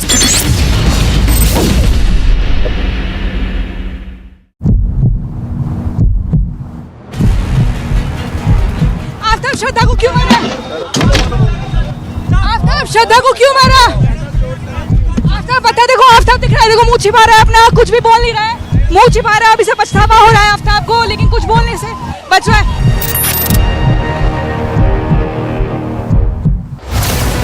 Will the opposition change the game? Bhajpa का जाने का time आ गया है। अब गुजरात के अंदर नई राजनीति होगी। 27 साल से जो ये लोग लूट रहे थे, अब इसको बंद करने का टाइम आ गया। Will the BJP buck the trend? ગુજરાતને નફરત ફેલાવનારા લોકો એમને ગુજરાત ક્યારે સ્વીકાર કરતું? જેમણે ગુજરાતને બદનામ કરવાની કોશિશ કરી છે, આ ગુજરાતની જનતા એમને વાળી છોડીને સાફ કરી નાખ્યા. Former US President Donald Trump enters 2024 poll fray, says will fight for America like never before. One more case of targeted killing, this time reported from Shaura of Srinagar, where a non-local has been targeted by the terrorists.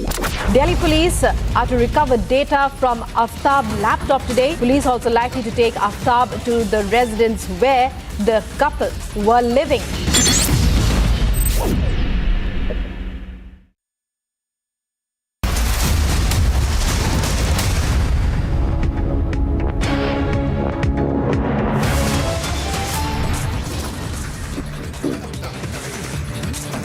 India takes the lead at G20, back-to-back engagements and bilaterals at G20 for Prime Minister Modi.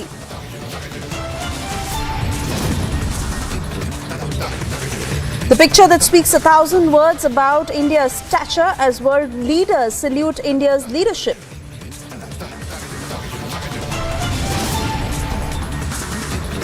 Missiles strike Poland, killing 2. US suspects it could have been from Ukraine and not Russia.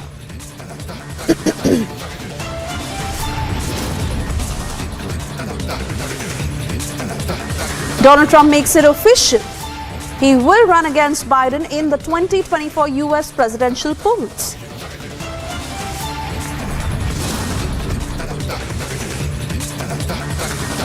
Killer Aftab 2 be put through narco test to establish chain of events and missing evidence.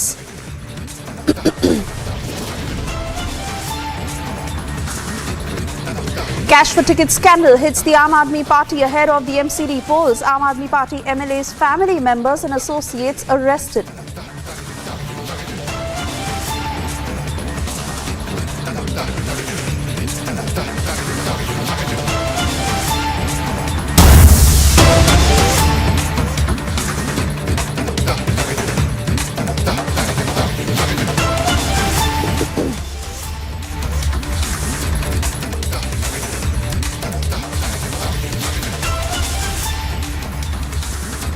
Cutting across to details coming in at 4 p.m. This was in the cabinet meeting in Uttarakhand, where strict amendments were made in the conversion law. And it is now being said that forced conversion will be a cognizable offence in Uttarakhand. Provision of 10 years of punishment in the new law will be inducted as forced conversion and love jihad will be banned in Uttarakhand.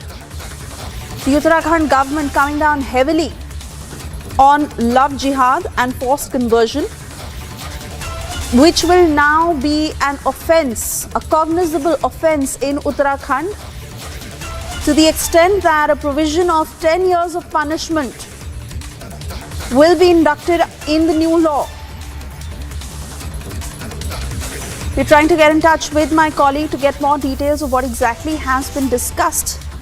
But we understand the increasing number of cases coming to light when it comes to love jihad or forced conversion. And the Uttarakhand government now coming down heavily, as this will now be a cognizable offence in Uttarakhand. So much so that a provision of 10 years of punishment will be a part of the new law, and any sort of forced conversion or love jihad is strictly banned in Uttarakhand. You would remember how the top court has also made it amply clear to the centre to make its position clear on the same. And now the Uttarakhand government drawing very clear boundaries on the same, as this will be recognized as a cognizable offence in Uttarakhand, and there will be a jail term of up to 10 years for those who indulge in any sort of love jihad or those who force conversion. Niranjan is with me on the phone line. Niranjan, what more do we know?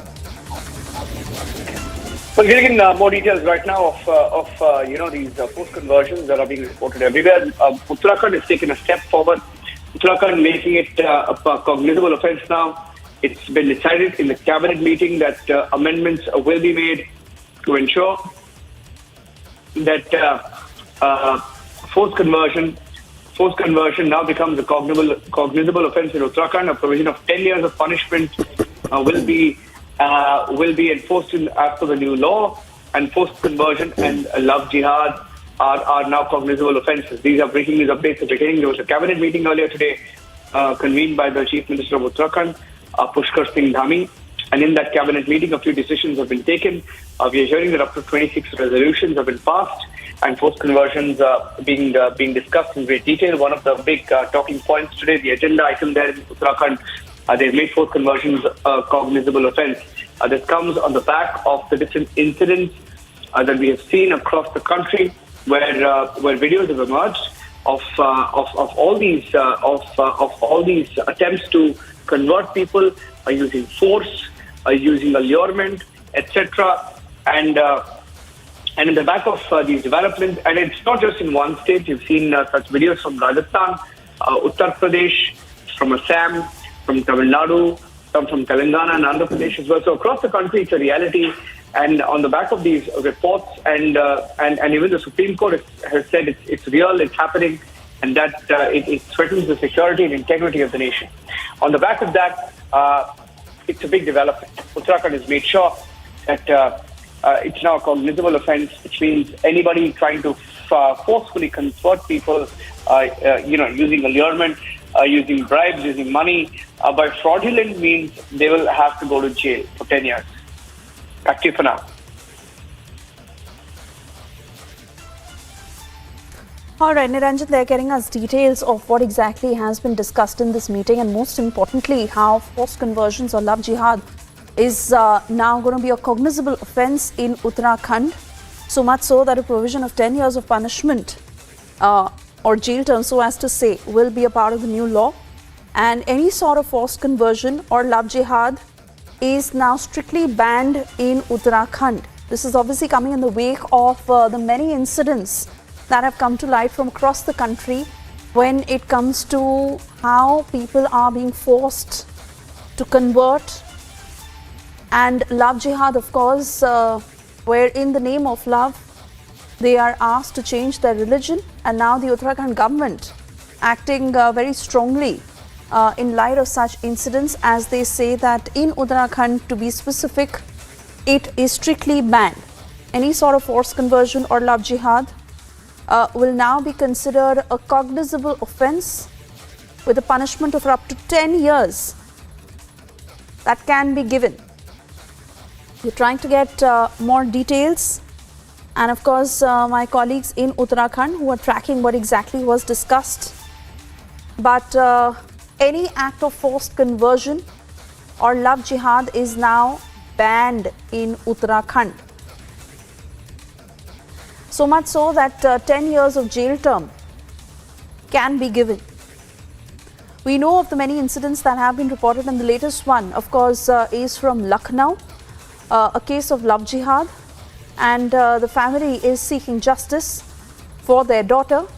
But this is one of the many incidents that have recently come to light from Kashmir to Kanyakumari, from across several states, where love jihad is now being recognized as a reality, and how emotional blackmail in relationships is used for conversion. So any sort of forced conversion or love jihad is now strictly banned in Uttarakhand, and a provision of 10 years of punishment is what will be a part of the new law. Niranjan, if I can come back to you to get more details of how this decision was reached upon, of the many discussions that were done, and what is the next step to turn it into a reality in terms of making it legal?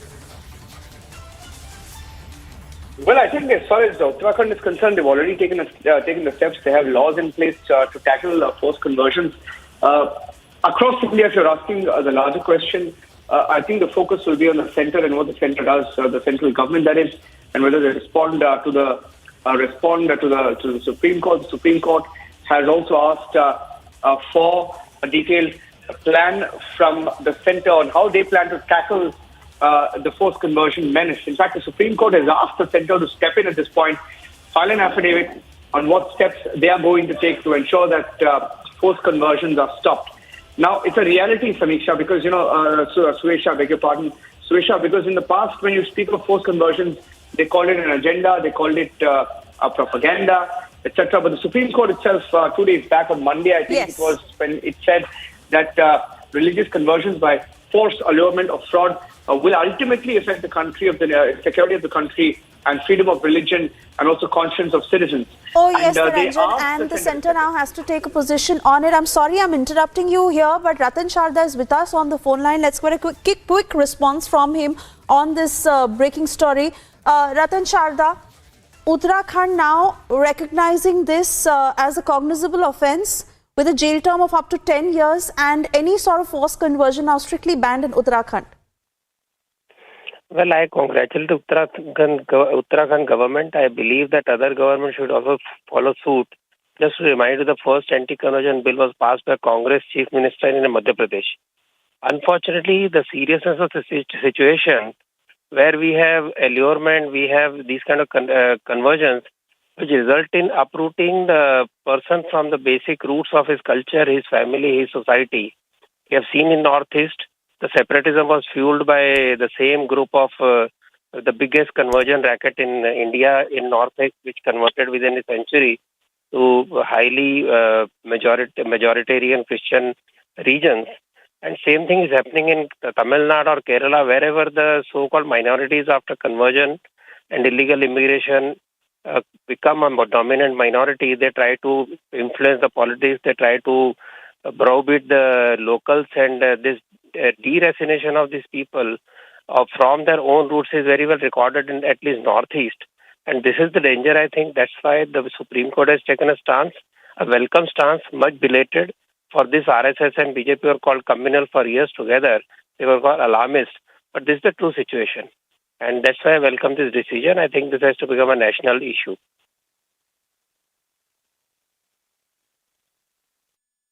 All right, Ratan Sharda, many thanks for speaking to Republic this afternoon. Also, Vinod Bansal from the VHP is with us on the phone line. Vinod Bansal, like Ratan Sharda pointed out, that other states must follow suit, because many such cases that are coming to light, and fact remains that this has been happening for decades and for as long as we know, but it is only in the recent few years that people have not only started speaking about it, but these cases are being discussed and it is a reality, and hence there must be laws in place to ensure that forced conversions don't happen.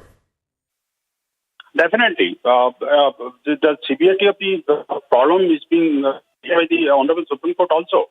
And recently the Honorable Supreme Court has directed the Union of India to make a stringent law against it. And they will have to submit the affidavit against before the Supreme Court. And VHP is demanding time and again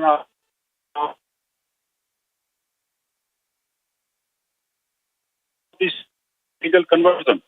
And fortunately, only 8 states could come in this lead. And we welcome the state of Uttarakhand, who have also realized the severity of the problem being happened in the Devabhoomi. You see, the Devabhoomi is going to become the Datyabhoomi by those elements, jihadi elements, and repeatedly the allurement and the fraudulent process, डर छलबल पर है ना, ये धर्मांतरण का नंगन चल रहा था, दैत्यभूमि बनाने पर लगे हुए थे, उस पर कहीं ना कहीं अंकुश लगेगा। निश्चित सरकार को जल्दी से जल्दी इस कानून को पारित करके और उनको संदेश देना चाहिए। लेकिन साथ ही साथ मैं भारत सरकार से भी कहूंगा कि भारत सरकार एक पूरा देशव्यापी कानून लाए। देशव्यापी कानून जरूरी है, अन्यथा हो कि उत्तर प्रदेश के अंदर ये कानून है, हिमाचल प्रदेश के अंदर है, हरियाणा के अंदर है, लेकिन दिल्ली के अंदर जाकर के लोग छुप जाते हैं और ये जैसी बेटियों को और कोई ना कोई शाहरुख और ये अशरफ आकर के उसको हत्या करके टुकड़े टुकड़े कर देते हैं। 35 टुकड़े वाली घटना है, बेहद गंभीर है। इससे कम से कम सभी सरकारों को सबक लेना चाहिए। केंद्र सरकार को इस मामले में गंभीरता से प्रेरित करके हमने कल भी एक स्टेटमेंट जारी करके केंद्र सरकार से कहा है कि राष्ट्रव्यापी एक कठोर कानून इलीगल कन्वर्जन को रोकने के लिए बहुत जरूरी है। अन्यथा तो ये बेटियां, हिंदू बेटियां इसी तरह से मरने को विवश हो रही हैं। और जो जिहादी बड़े आराम से जो है वो बेटियों के गला दबाता है, करता है, फ्रिज में रखता है और उसके साथ खेलता है और वहीं पर उस लाश के बगल में व्यभिचार करता रहता है और वो कानून के नजरों से बच के निकल जाता है। और देखिए इस कंडीशन में पुलिस को कितने दिन लग गए, कुछ किया, लेकिन कब तक फांसी होगी ये भी देखने वाली बात है। ये बड़ा दुर्भाग्यपूर्ण स्थिति है। ऐसे लोगों को तो सरेआम, ये इस तरह का कोई लॉ जब तक नहीं बनेगा तब तक इन लोगों के, इन दरिंदों के मन में किसी तरह का कोई डर नहीं आ पाएगा। और ये डर न होने के कारण ही ये इस तरह की घटनाओं को अंजाम देते हैं। और हिंदू बेटियां या नॉन मुस्लिम बेटियां लगातार इनकी हवस का और इनकी दरिंदगी होती रहती है। कानून बहुत जरूरी है और एंटी कन्वर्जन, एंटी लव जिहाद लॉ, इसका एक न सिर्फ कानून बने बल्कि इम्प्लीमेंटेशन भी उत्तर प्रदेश की तरह हो।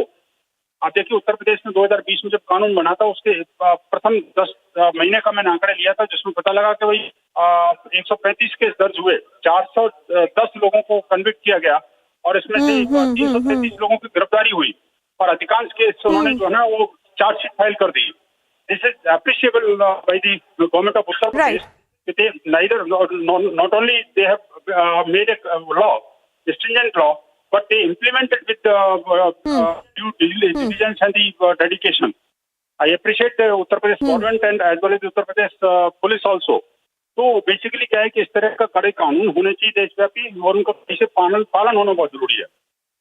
ये तभी देश की बेटियां बच पाएंगी।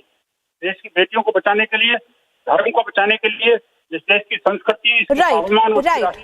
Absolutely, Vinod Bansal, you totally put your point across.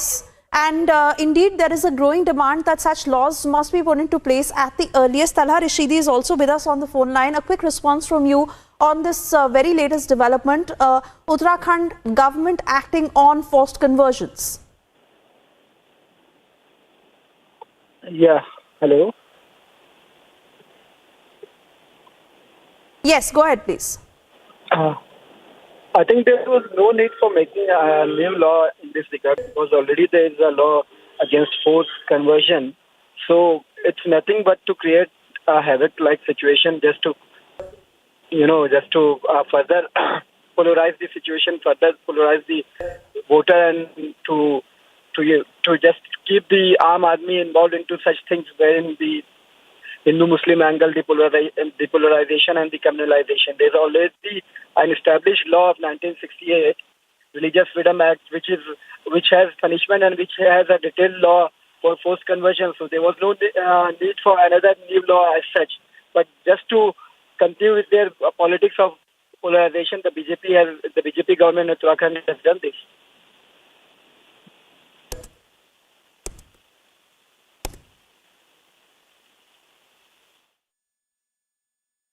All right, so those were the reactions coming in on this latest development as the Uttarakhand government is now making forced conversions a cognizable offence, so much so that a jail term of up to 10 years is what one may have to go through, as forced conversions or love jihad is now strictly banned in Uttarakhand.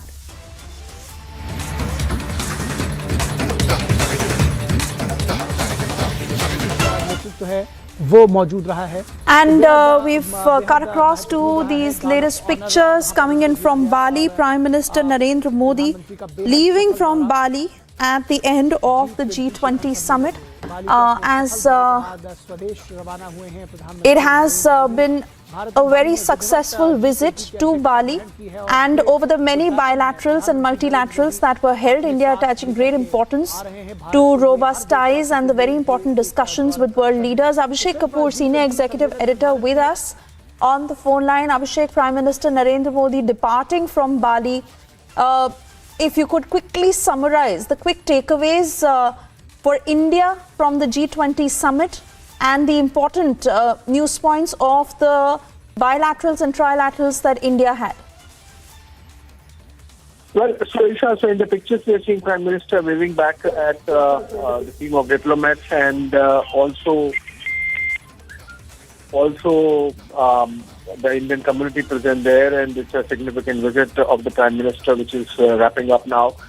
In the pictures, India taking over the presidency of G20, and over the next year, 2023, India would be hosting 200 plus events at 55 locations across the country, showcasing India's decision-making prowess and power.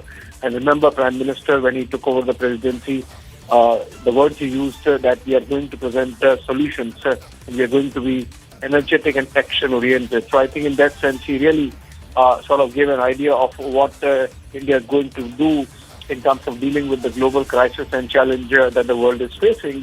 And also, my own personal takeaway as an observer of international politics and geopolitics is that the kind of plain speaking that Prime Minister did, and despite that, the kind of affection with which he engaged and interacted with the world leaders.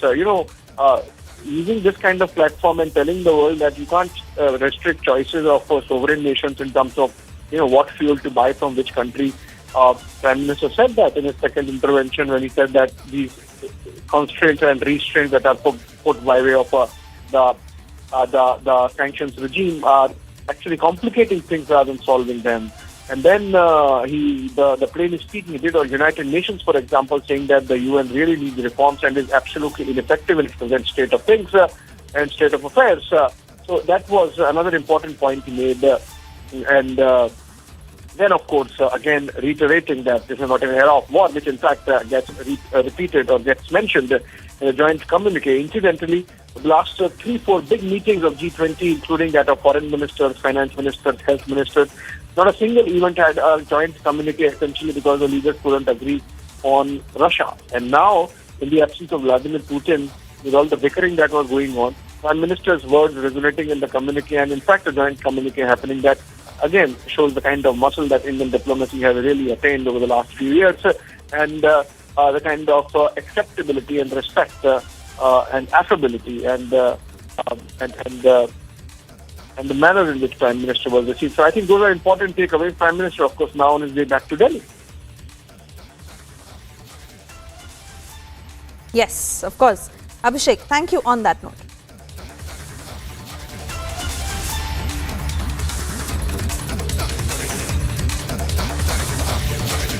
We slip into a very short commercial break. On the other side, we are getting you details as Aftab will be put through a narco test to establish the chain of events and missing evidence.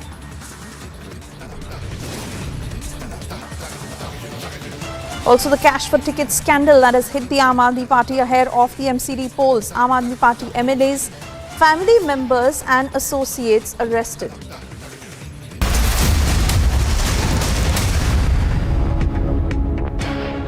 A Beto app is very useful and very easy to use. I check my sugar in just less than 30 seconds. So this is the main device which you use with your smartphone application. You need to just insert this device into your smartphone, and now you need to insert the strip. And now you need to take your blood, and in less than 10 seconds you will get your results. Get your diabetes care program with a free Beto glucometer. Give a missed call on 740-1100.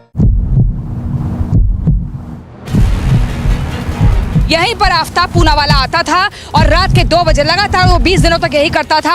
अलग अलग जगहों पर उन कंकालों को फेंकता था, उन टुकड़ों को फेंकता था। यहीं से 50 मीटर की दूरी पर आफ्ताब मौजूद है इन्वेस्टिगेटिव ऑफिसर के साथ, और वो बता रहा है कि कहां पर उसने उन टुकड़ों को दफनाया है, कहां पर फेंका है।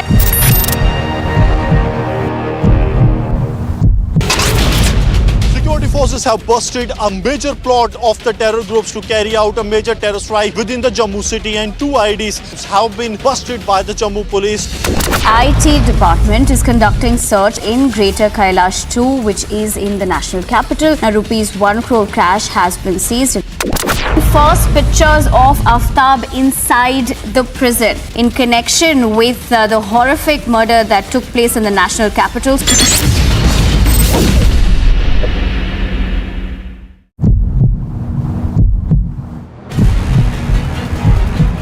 श्रद्धा को क्यों मारा? आफ्ताब श्रद्धा को क्यों मारा? आफ्ताब बता, देखो आफ्ताब दिख रहा है, देखो मुंह छिपा रहा है अपना, कुछ भी बोल नहीं रहा है, मुंह छिपा रहा है। अभी से पछतावा हो रहा है आफ्ताब को, लेकिन कुछ बोलने से बच रहा है।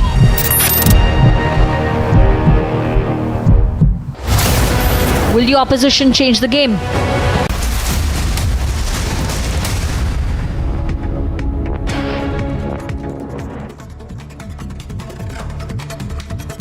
Prime Minister Modi met French President Emmanuel Macron on the sidelines of the G20 summit in Bali. Prime Minister further had bilateral meets scheduled with the leaders of at least 7 countries as a part of the summit. He has now left from Bali and making his way to the national capital. PM Modi and US President Joe Biden, while visiting a mangrove forest as a part of the G20 summit in Bali, saluted each other as the leaders gathered in the forest.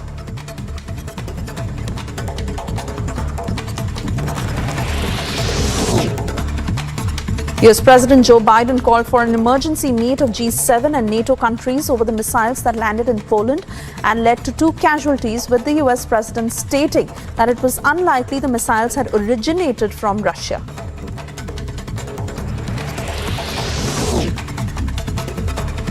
Russian Defense Ministry released a statement denying responsibility for the missiles that hit Poland, further calling such statements by the Polish media and officials a deliberate provocation aimed at escalating the situation.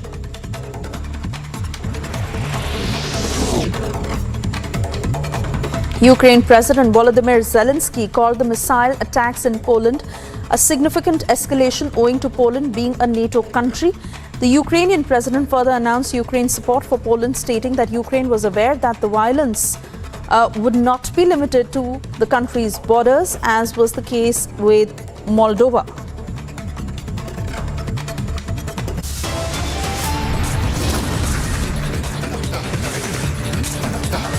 Time now for a short commercial break. On the other side, we get you details of Nidhi, who was killed over an alleged case of love jihad in Lucknow.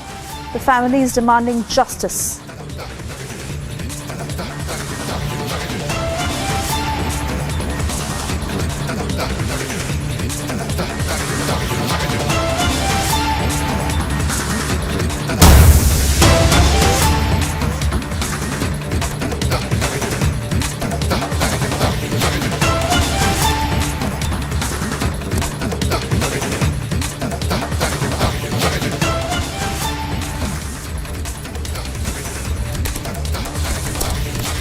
And we cut across to these latest details just coming in as Manish Sisodia's aide is now going to turn approver.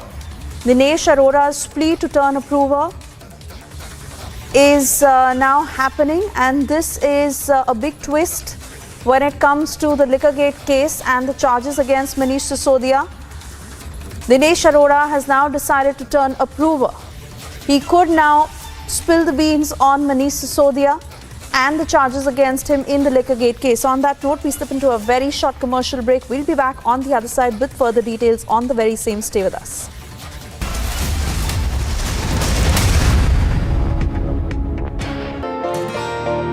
I was on insulin for a very long time. After joining Beto, within 5 months of time, I was off insulin. The medicines what I'm taking has become minimum and I'm very happy.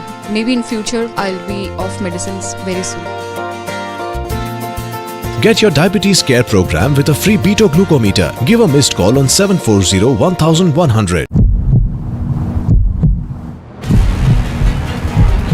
Aftab श्रद्धा को क्यों मारा? आफ्ताब श्रद्धा को क्यों मारा? आफ्ताब बता, देखो आफ्ताब दिख रहा है, देखो मुंह छिपा रहा है अपना, कुछ भी बोल नहीं रहा है, मुंह छिपा रहा है, अभी से पछतावा हो रहा है आफ्ताब को, लेकिन कुछ बोलने से बच रहा है।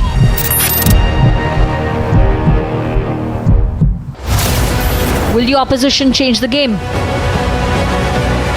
भाजपा का जाने का टाइम आ गया है। अब गुजरात के अंदर नई राजनीति होगी। 27 साल से जो ये लोग लूट रहे थे, अब इसको बंद करने का टाइम आ गया।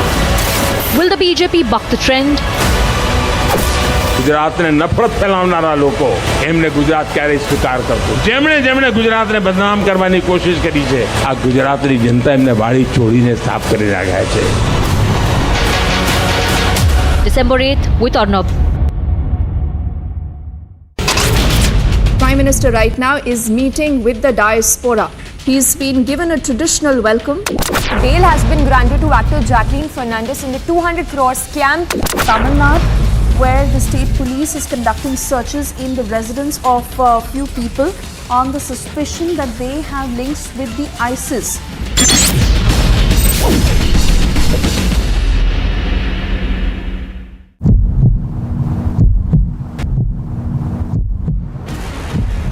इस इलाके में रिपब्लिक की टीम जब छानबीन कर रही थी तो उसकी इन्वेस्टिगेशन में ये जिलेटिन की भारी मात्रा में विस्फोटक मिला है, जिसकी जानकारी हमने पुलिस को दी है. हमने जब इस जंगल को छानने की कोशिश की, 150 से 200 स्टिक जो है जिलेटिन की बारूद की वो मिली है. ये ब्रिज जो है, इसी ब्रिज के नीचे विस्फोटक मिला था. देखिए तो 2 तस्वीरें और हैं जहाँ पे इतनी भारी मात्रा में और पैकेट्स हैं. 1 2 3 4 5 6 से ज़्यादा पैकेट्स यहाँ पे मिले हैं.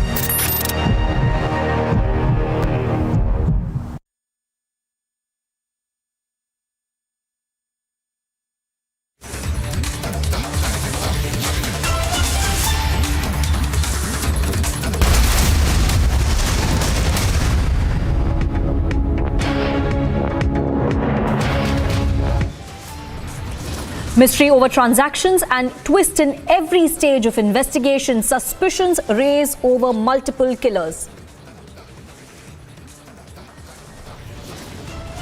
Shraddha's friend reveals extent of torture. He says Aftab burnt her with cigarette butts.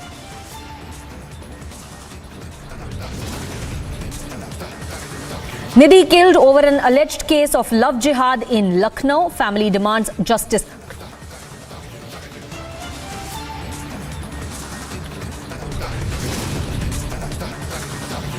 Uttarakhand cabinet approves law on forced conversion, making a provision for 10-year jail term.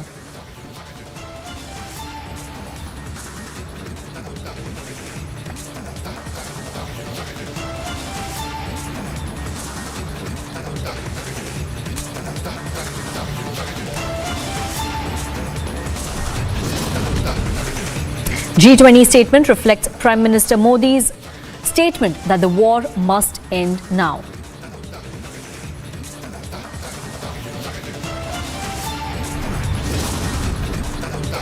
Missiles strike Poland, killing 2. US suspects it could have been from Ukraine and not Russia.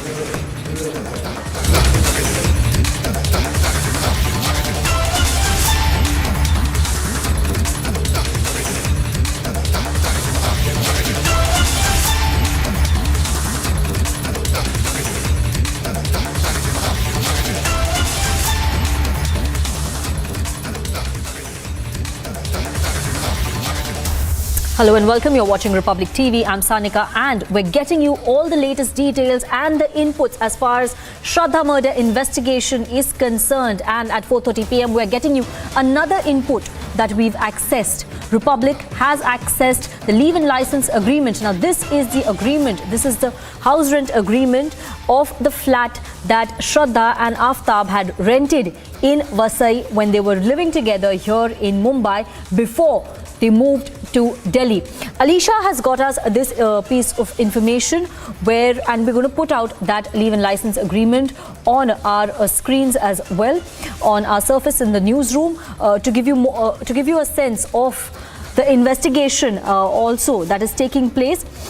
Earlier this morning, we've been also getting you exclusive bits of breaking information on how there could be more killers that the Delhi police is suspecting, and for that, Delhi police is has in fact sought permission from the court, and the court has granted permission for a narco test on Aftab Poonawalla because Delhi police believes that he has been hiding details of his accomplices. Now what we are getting to know is the leave-in license. Now we are showing our viewers the leave-in license agreement as far as Aftab and Shraddha's flat in Vasai is concerned. Now on the documents that Republic TV has accessed, which Alicia has accessed for us, the flat is the flat is in Palghar, and Alicia is also joining us live. As per the agreement, the tenant was Aftab Poonawalla. So as on paper, Aftab Poonawalla was the one who had rented this flat and Shraddha was living with him. Alicia is joining us with more details. Alicia, what more are you getting as far as this investigation is concerned? Well, Sonika, Republic is the only channel to access the leave-in license agreement, which is the tenant details. As we know that the tenant name was Aftab Poonawalla, and there is also the photo of Aftab and Shraddha where they were staying, and the permanent address was C1301 Unique Park in Vasai West. Moreover, this according to this tenant information, where the tenant agreement, which was started from 25th October 2020, and the agreement ends on 24th of 9 2021.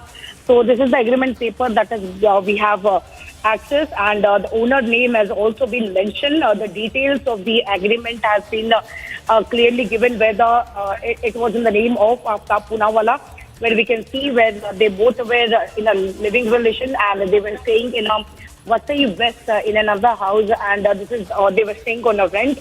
And as I mentioned earlier, that the property agreement that starts from 25th October 2020, and which agreements also end on 24th of November 2021. Yes, so Alicia, as you were telling us, this was an agreement for a year from 2020 to 2021, and what we know is that in 2022, Shraddha and Aftab moved to Delhi. So it is from 2020 that the two were in a live-in relationship, is what we are getting to know. Alicia, also if we could ask you about the details of the investigation that the Vasai police is conducting as far as this murder case is concerned. We also know about certain financial transactions that are under scanner. If you could share more details on that. Well, yes, according to the sources in Manipur police station, where the missing complaint that was filed by the father of Shraddha, and it clearly mentioned that there were also the statement has been recorded twice of Aftab Poonawalla, once in the month of October and the second on the 3rd of November 2022, and it is clearly even mentioned by the sources that when Aftab was questioned, he never showed he never showed the nervousness. Moreover, it was two-page statement that was recorded, and he was continuously repeated the same thing all over, mentioning that that Shraddha left his residence long back and they are not together. So this has been mentioned in the statement while he went to the Manipur police station when he was summoned. He was summoned twice. And it's also important to point out the transaction that has been made, because once the murder was summoned, it was also the online transaction that Aftab made of rupees 54,000 from Shraddha's phone. And at first it was 50,000 and later 4,000 was a transaction which was made between 22nd to 26th of May. And this was done to prove that Shraddha has returned the money she borrowed from Aftab after the breakup. So this was the alibi which Aftab has really showed up even before the police, after which there was some doubt which has created into the mind of a police, after which the police official, the investigation officer who was investigating the case has went to the Delhi. Yes. And Alisha, as you continue to get us more details about the investigation that the police here in Vasai is conducting, we're also cutting across to Anuj, who is live from Mehroli, from the flat, from the crime scene. And we're cutting to these visuals where searches are now being conducted. Anuj, is what we're getting to know. We know that there are some policemen in the flat where the crime was conducted. So if you could take us through the details, the live images and the investigation that is being conducted right now. Well, at this point in time, as we are reporting from Aftab residence, and recently this is the fresh raid which has been conducted by the police officials. We have seen the SHO of Mehroli police station. Along with the SHO, this is the police officials of around 8 to 10 police officials whom we have seen just entering this particular residence. As we do understand, this is the important day today, as the police tomorrow is going to produce Aftab in the court, whereas the permission also has been already given for the narco test. So just before that, now this is the latest development, fresh visuals. You can clearly see at this point in time, if I ask my video journalist to pan a bit, so there I can see a police official standing. Rest of the team is inside this particular flat. That's the flat where this whole incident has happened, and this exactly is the location where this brutal murder has happened. So at this point in time, the latest what we are breaking is this is the fresh raid which is being conducted by the Delhi police, and this is the part of investigation. Delhi police officials are still inside. This was around 10 to police officials who just get inside, and this is going to be more development, because since from the morning we do understand this is like at the Mehroli police station where Aftab being interrogated, being asked, being investigated by the Delhi police official, and the senior most of the Delhi police official is also keeping a very tight eye on the same. This was none other but the SHO himself. This was none other but the ACP himself, who was again and again coming in and going out from that particular police station, that's Mehroli police station. And after that, this is the latest what we are breaking at this point in time, that the police team has now once again reached at the residence of Aftab. This is going to be tomorrow when he's going to be produced in the court.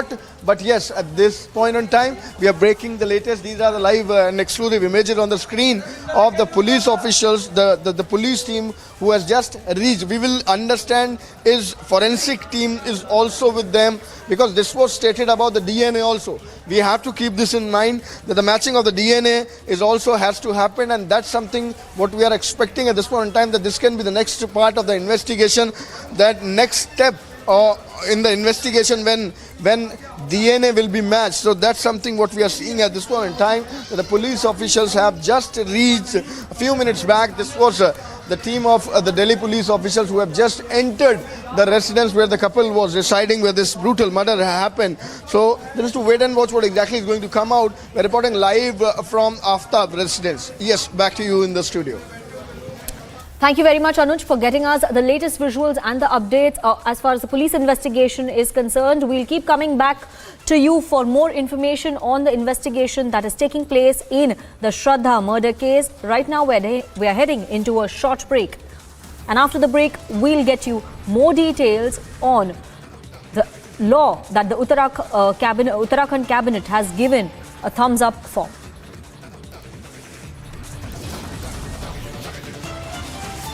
Also coming up after the break, India's lead at G20. G20 statement that reflects Prime Minister Modi's message.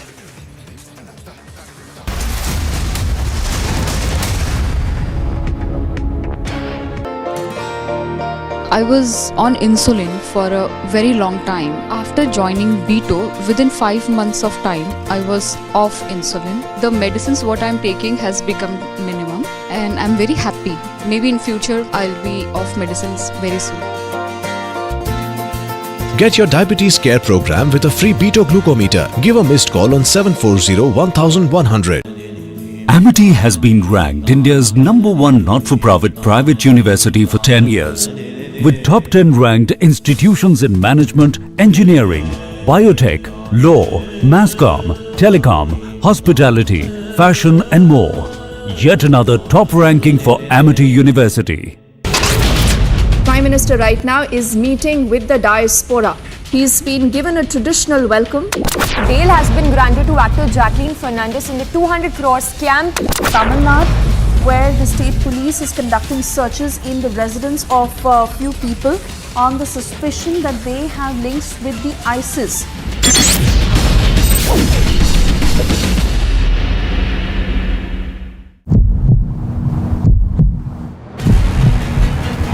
यहीं पर आफ्ताब पूनावाला आता था और रात के 2 बजे लगातार वो 20 दिनों तक यही करता था। अलग अलग जगहों पर उन कंकालों को फेंकता था, उन टुकड़ों को फेंकता था। यहीं से 50 मीटर की दूरी पर आफ्ताब मौजूद है इन्वेस्टिगेटिव ऑफिसर के साथ और वो बता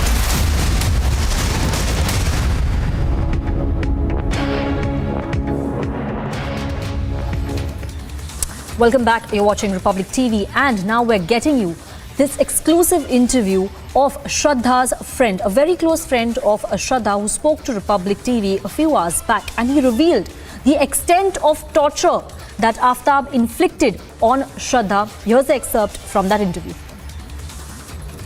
How long did this violence continue? Was he always violent?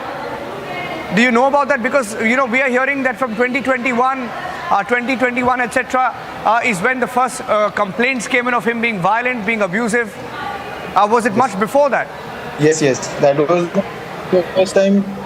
Yes, we were told by a mutual friend of ours that Aftab would burn cigarette butts on her body.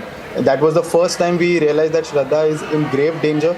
That is exactly the timeline I'm pointing out on, that when we told him and her that y'all should end it, and we told Aftab that we will definitely go to the cops if you continue this behavior and you leave our friend alone. But Aftab being Aftab would eventually go on to pacify Shraddha, and I don't know why, but even she managed to stay with him. Maybe she was scared for her family because she loved them. However, she was with them because सारे घर में कुछ ना कुछ अनबन तो होता ही है, पर फिर भी she loved her family and she didn't want anything to happen.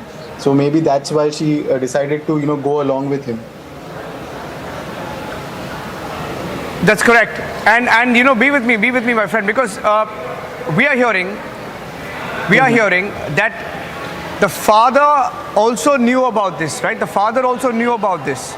Did the parents, did the father intervene at any point? Do you know about that? Because you're telling me that y'all confronted Aftab at some point and told him not to cross the line, right? But did the parents know, and did the parents do something? Rather, did the father do something? That I do not know of, sir, because I didn't speak to her parents at any given point in time, so I wouldn't know about it. Okay. Why don't you tell our viewers a little bit about Shraddha? I mean, it appears that in her last few days or months, she may have been lonely, like you're saying, messaging very little, saying very little to her friends and her inner circle. Obviously, something was completely amiss and wrong in this period, right? Yes, we did notice her being very distant, and we did realize that Shraddha is not being quite herself. But we thought that maybe since she's gone to Himachal or something like that, that she's rather enjoying her life rather than texting all of her friends, because we never really made anything of it, because it was common, because Shraddha loved trekking. She would go even in Maharashtra to Kalsubai and all those places to trek, and it was a common occurrence that she would not reply instantly, but rather in 20-30 minutes or after a day. So we never made anything of it, and then we too got busy in our lives at the time, because we had just passed out and we were searching for jobs, so we never really paid attention, which was our mistake. Heading into a short break right now. After the break, we'll get you details of the protest that broke out in Lucknow over the Love Jihad controversy. And missiles strike Poland, killing 2 US suspects it could have been from Ukraine and not Russia.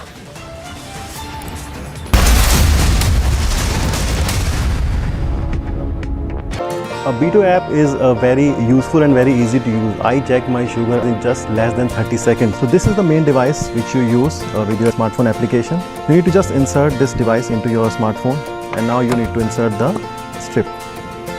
and now you need to take your blood, and in less than 10 seconds you will get your results. Get your diabetes care program with a free Beto glucometer. Give a missed call on 740-1100. Amity has been ranked India's #1 not-for-profit private university for 10 years, with top 10 ranked institutions in management, engineering, biotech, law, mass comm, telecom, hospitality, fashion and more. Yet another top ranking for Amity University. Security forces have busted a major plot of the terror groups to carry out a major terror strike within the Jammu city, and 2 IDs have been busted by the Jammu police. IT department is conducting search in Greater Kailash 2, which is in the national capital. A ₹1 crore cash has been seized. First pictures of Aftab inside the prison in connection with the horrific murder that took place in the national capital.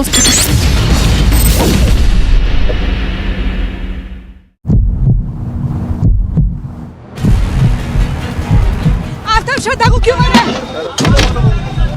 Aftab श्रद्धा को क्यों मारा?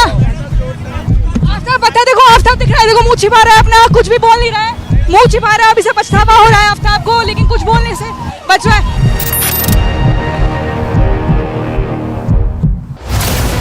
Will the opposition change the game? Bhajpa का जाने का time आ गया है। अब गुजरात के अंदर नई राजनीति होगी। 27 साल से जो ये लोग लूट रहे थे, अब इसको बंद करने का टाइम आ गया। Will the BJP buck the trend? ગુજરાતને નફરત ફેલાવનારા લોકો એમને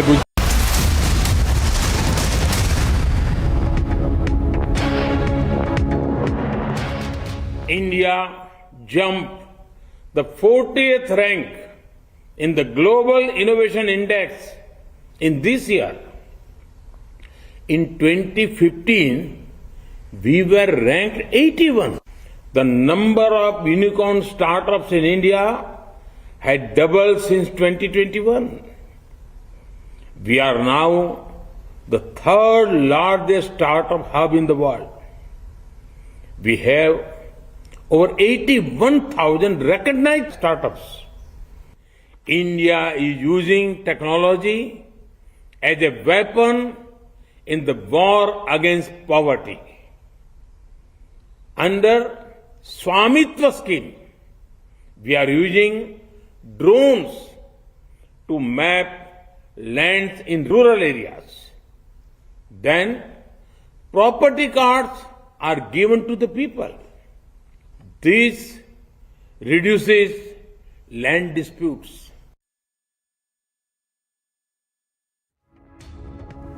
And killer Aftab to be put through narco test to establish chain of events and missing evidence. Also coming up after the break, cash for ticket scandal hits Aam Aadmi Party ahead of MCD elections.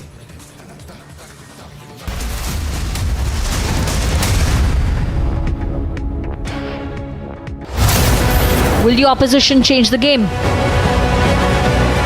Bhajpa का जाने का time आ गया है। अब गुजरात के अंदर नई राजनीति होगी। 27 साल से जो ये लोग लूट रहे थे, अब इसको बंद करने का टाइम आ गया। Will the BJP buck the trend? ગુજરાતને નફરત ફેલાવનારા લોકો એમને ગુજરાત ક્યારે સ્વીકાર કરતું? જેમણે ગુજરાતને બદનામ કરવાની કોશિશ કરી છે, આ ગુજરાતની જનતા એમને વાળી છોડીને સાફ કરી નાખ્યા છે. December 8th with Arnab. Prime Minister right now is meeting with the diaspora. He's been given a traditional welcome. Bail has been granted to actor Jacqueline Fernandez in the 200 crore scam. Tamil Nadu, where the state police is conducting searches in the residence of a few people on the suspicion that they have links with the ISIS.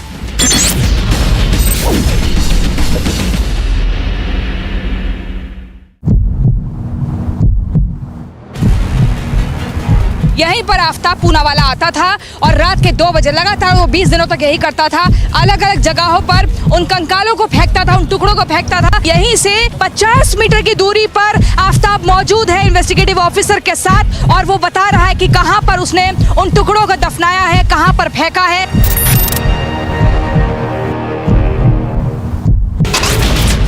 Security forces have busted a major plot of the terror groups to carry out a major terror strike within the Jammu city, and 2 IDs have been busted by the Jammu police. IT department is conducting search in Greater Kailash 2, which is in the national capital. A rupees 1 crore cash has been seized. First pictures of Aftab inside.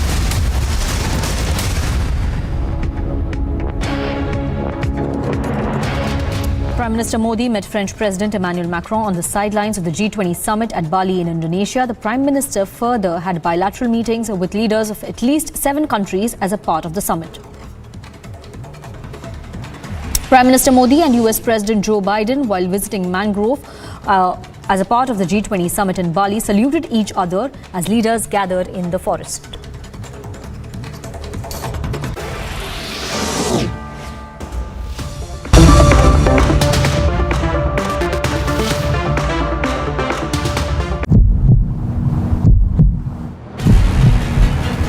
यहीं पर आफ्ताब पूनावाला आता था और रात के 2 बजे लगातार वो 20 दिनों तक यही करता था। अलग अलग जगहों पर उन कंकालों को फेंकता था, उन टुकड़ों को फेंकता था। यहीं से 50 मीटर की दूरी पर आफ्ताब मौजूद है इन्वेस्टिगेटिव ऑफिसर के साथ, और वो बता रहा है कि कहां पर उसने उन टुकड़ों को दफनाया है, कहां पर फेंका है।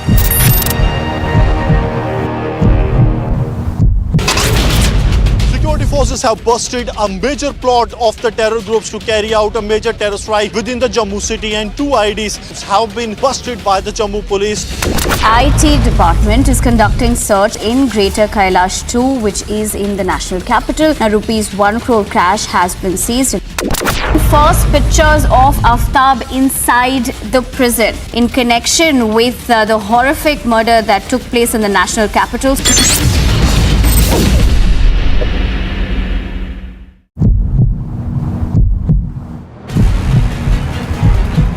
श्रद्धा को क्यों मारा?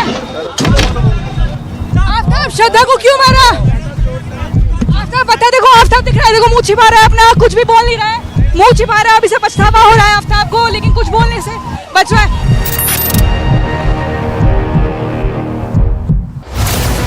Will the opposition change the game? Bhajpa का जाने का टाइम आ गया है। अब गुजरात के अंदर नई राजनीति होगी। 27 साल से जो ये लोग लूट रहे थे, अब इसको बंद करने का टाइम आ गया। Will the BJP buck the trend? ગુજરાતને નફરત ફેલાવનારા લોકો એમને ગુજરાત ક્યારેય સ્વીકાર કરતું। જેમણે ગુજરાતને બદનામ કરવાની કોશિશ કરી છે, આ ગુજરાતની જનતા એમને વાળી છોડીને સાફ કરી નાખ્યા છે।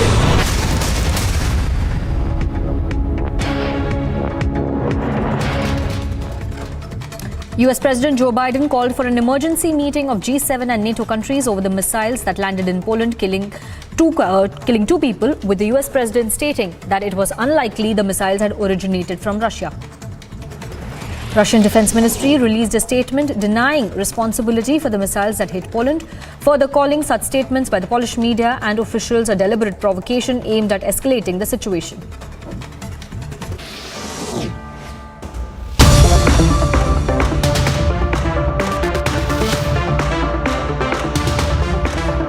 A Beto app is very useful and very easy to use. I check my sugar in just less than 30 seconds. So this is the main device which you use with your smartphone application. You need to just insert this device into your smartphone, and now you need to insert the strip. And now you need to take your blood, and in less than 10 seconds you will get your results. Get your diabetes care program with a free Beto glucometer. Give a missed call on 740-1100.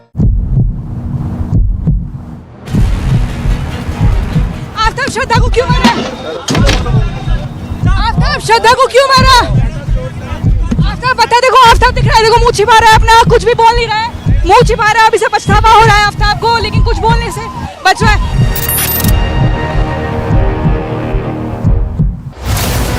Will the opposition change the game? Bhajpa का जाने का time आ गया है। अब गुजरात के अंदर नई राजनीति होगी। 27 साल से जो ये लोग लूट रहे थे, अब इसको बंद करने का टाइम आ गया। Will the BJP buck the trend?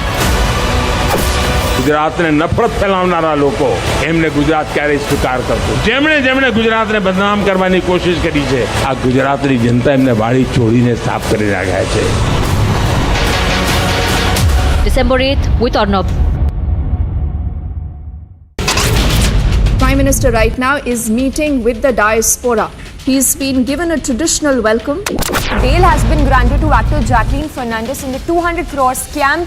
Tamil Nadu, where the state police is conducting searches in the residence of a few people on the suspicion that they have links with the ISIS.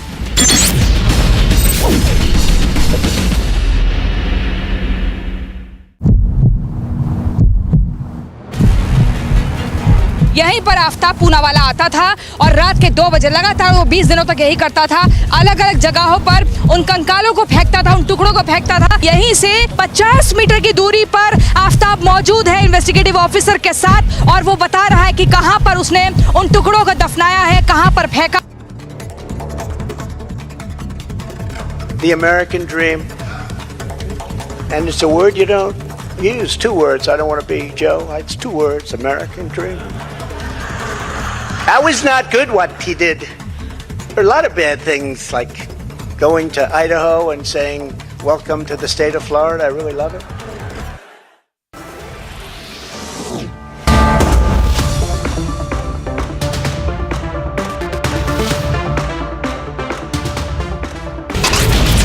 Prime Minister right now is meeting with the diaspora.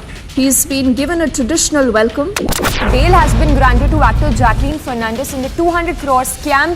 Tamil Nadu, where the state police is conducting searches in the residence of a few people on the suspicion that they have links with the ISIS.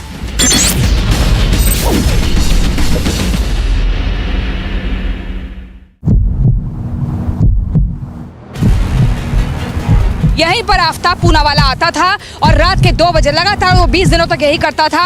अलग अलग जगहों पर उन कंकालों को फेंकता था, उन टुकड़ों को फेंकता था। यहीं से 50 मीटर की दूरी पर आफ्ताब मौजूद है इन्वेस्टिगेटिव ऑफिसर के साथ और वो बता रहा है कि कहां पर उसने उन टुकड़ों को दफनाया है, कहां पर फेंका है।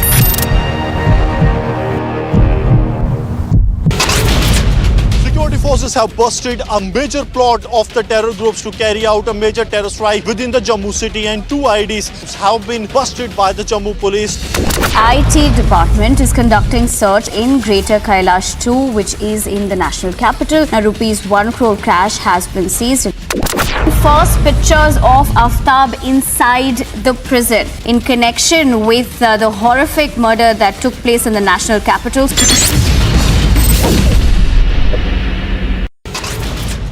Poland has placed its military in a state of heightened readiness after a Russian-made missile killed 2 people. Mallikarjun Mutyal was hacked to death last night and his private parts were chopped off. It has been reported from Sedam town from Kalburgi district. Joko Widodo, President of Indonesia, who is the host, and now India taking over the baton as India will be presiding over the G20.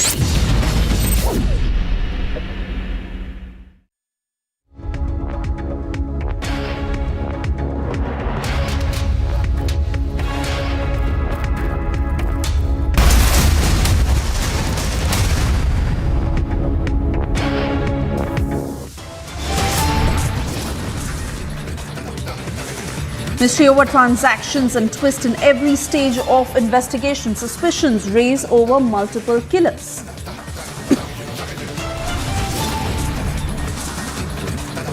Shraddha's friend reveals extent of torture. He says Aftab burnt her with cigarette butts.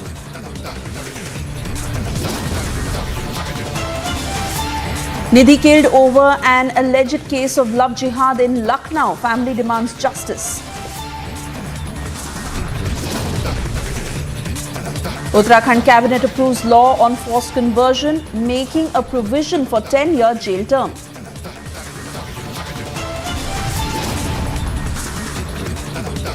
G20 statement reflects Prime Minister Modi's statement that the war must end now.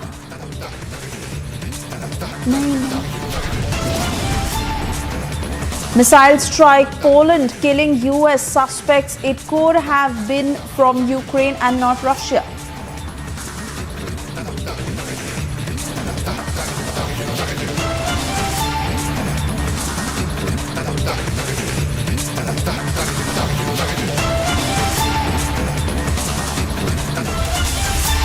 Very good evening and thank you for staying with Republic. You're watching the news at 5 p.m. I'm Suesha Sound. We continue to get you newer angles in the Shraddha murder case as the investigation continues. But most importantly, Republic has also spoken with her friends who were privy to the relationship and share how she was in a very, very torturous relationship. She feared for her life and she had confided in her friends, telling them that all was not well between Aftab and Shraddha.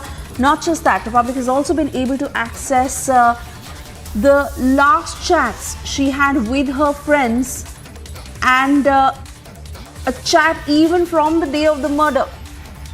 On the day she was killed by Aftab, Republic has been able to access a chat from that very day. I want to cut across to Niranjan, who has more details on the same. Niranjan, also give us a sense of what this chat indicates. Was there tension that she was sensing? Was she sharing this with her friends? Was she completely unaware that it could end in something like this? All was well at that time, but then probably things took a very unordinary turn. I beg your pardon. Niranjan, over to you. What was the last chat? Well, this is the last on the day of the murder. I don't think it gets bigger than this. This is Shraddha on the 18th of May. On the 18th of May, the day she was killed, she texted her friend saying, "I've got news." She said, "I've got news." What was the news? And she says, look at the timing here, 4:34 p.m. 4:34 p.m. the day she was killed, she sends a text. And she said, "I'm busy with something." She said at 4:34 on the day she was murdered, she said, "I've got news." She said, "Dude, I've got news. I got super busy with something." What is the news that she had? And what was she super busy with? What was the news that she had on the day of the murder that she wanted to share? She wanted to share something with her friend. And in fact, by 6:29, she went silent. 6:29, the friend responds saying, "What's the news?" And she went silent. Look at this. Friend said, timing is here, 6:29 p.m. on the 18th of May, the day she was murdered. Friend asked, "What's the news?" And there was no response from her. This is very explosive. Suesha raises questions because what happened between 4:34 and 6:29? What happened between 4:34 and 6:29? At 4:34, she sends a message saying she's got news and she wanted to share something with her friend. We are not naming the friend because the friend does not want to go on record. But the friend was told by Shraddha that she's got news and she wants to share the news. Look at that. The chat is on your screen. She said, "Dude, I've got news. I got super busy with something." On the 18th of May at 4:34 p.m. at 6:29 p.m. 6:29 p.m. there is no response. Friend asks, "What's the news?" There's absolutely no response. So what happened between 4:34 and 6:29? In those 2 hours, something has happened. In those 2 hours, something has happened. And there's a follow-up to that text on this in September. In September, there is a second chat. And in that chat, the friend asks, "Where the hell are you?" And she never responded. So this tells you that something was going on the day of the murder. She wanted to share something. And this is very, very disturbing. I think perhaps for the first time, there are details coming in. And she wanted to share something. What was the news? I think the question is, what was the news that she wanted to share? Aftab ने ऐसा कुछ हुआ? आफ्ताब ने कुछ ऐसा बताया कि जिससे जो है केस के देखिए अभी तो बात करने को पुलिस नहीं तैयार है, लेकिन हाँ, this is the part of investigation. That is what I am again and again saying कि ये जो पुलिस अधिकारी हैं, जो ऑफिसर्स हैं, जो टीम है इन्वेस्टिगेशन की, वो अब यहाँ से निकली है. वो अब निकल के यहाँ से वापस पुलिस स्टेशन जाते हैं या क्या कुछ रहता है वो अभी देखना होगा. कुछ फाइलें ज़रूर देखने को मिली, कुछ फाइलें ज़रूर इस पुलिस ऑफिसर्स की टीम के हाथ में थी। हालांकि ये कहना अभी जल्दबाजी होगी जब तक ये ऑफिशियल नहीं होता कि ये मूवमेंट क्यों था, क्या कुछ नया आफ्ताब ने बताया है, क्योंकि दिन भर देखिए पूछताछ चली है और कल वो दिन है जब प्रोड्यूस करा जाएगा आफ्ताब को कोर्ट के अंदर। और उससे पहले देखिए आप शाम के 5 बज चुके हैं, इस समय ये मूवमेंट जो है वो बढ़ती नज़र आ रही है। पुलिस ऑफिसर्स की जो टीम है अब ये आफ्ताब के घर से निकल गई है। मैंने आपको बताया कि करीबन आधे घंटे तक जो ये पुलिस ऑफिसर्स हैं ये यहाँ मौजूद थे। लगातार तस्वीरों में अपने दर्शकों को हम दिखा रहे हैं, पुलिस की जो टीम है वो अब निकली है आफ्ताब के घर से। कैमरा पर्सन परवेज के साथ रिपब्लिक मीडिया नेटवर्क के लिए अनुज। All right, Niranjan, I'm trying to come back to you because our reporters are on the ground trying to track every single angle. Anuj there was trying to get the cops to talk on how is the investigation moving forward and what more has Aftab revealed. But this is the focal point right now, Niranjan, of what Republic has been able to access. Chats on the murder day, but most importantly, Shraddha having written that she has news and she was super busy. And her friend did ask her what's the news, but she was gone by then. And obviously the friends were not aware that she's gone, and they asked her, where the hell are you? Are you safe? But obviously no answers. Nobody could have imagined that it ended like this. But what was the news that she wanted to share? What was her state of mind? What had happened with Aftab? Was she with Aftab at the point she had messaged her friend this? Niranjan? Well, absolutely. And I think the chats raised questions. At 4:34 p.m. that evening, what was on her mind? What was the news that she wanted to share? What is the news that she wanted to share? And what was she super busy doing? She wanted to say something on the day of her murder. What did she want to say? And why did she reach out? Look at the details of it. I think this is for the first time details are coming out that she wanted to say something. She wanted to speak out. She wanted to say something on the day of her murder. And she reached out to her friend. She said, dude, I've got news. I got super busy with something. This is at 4:34.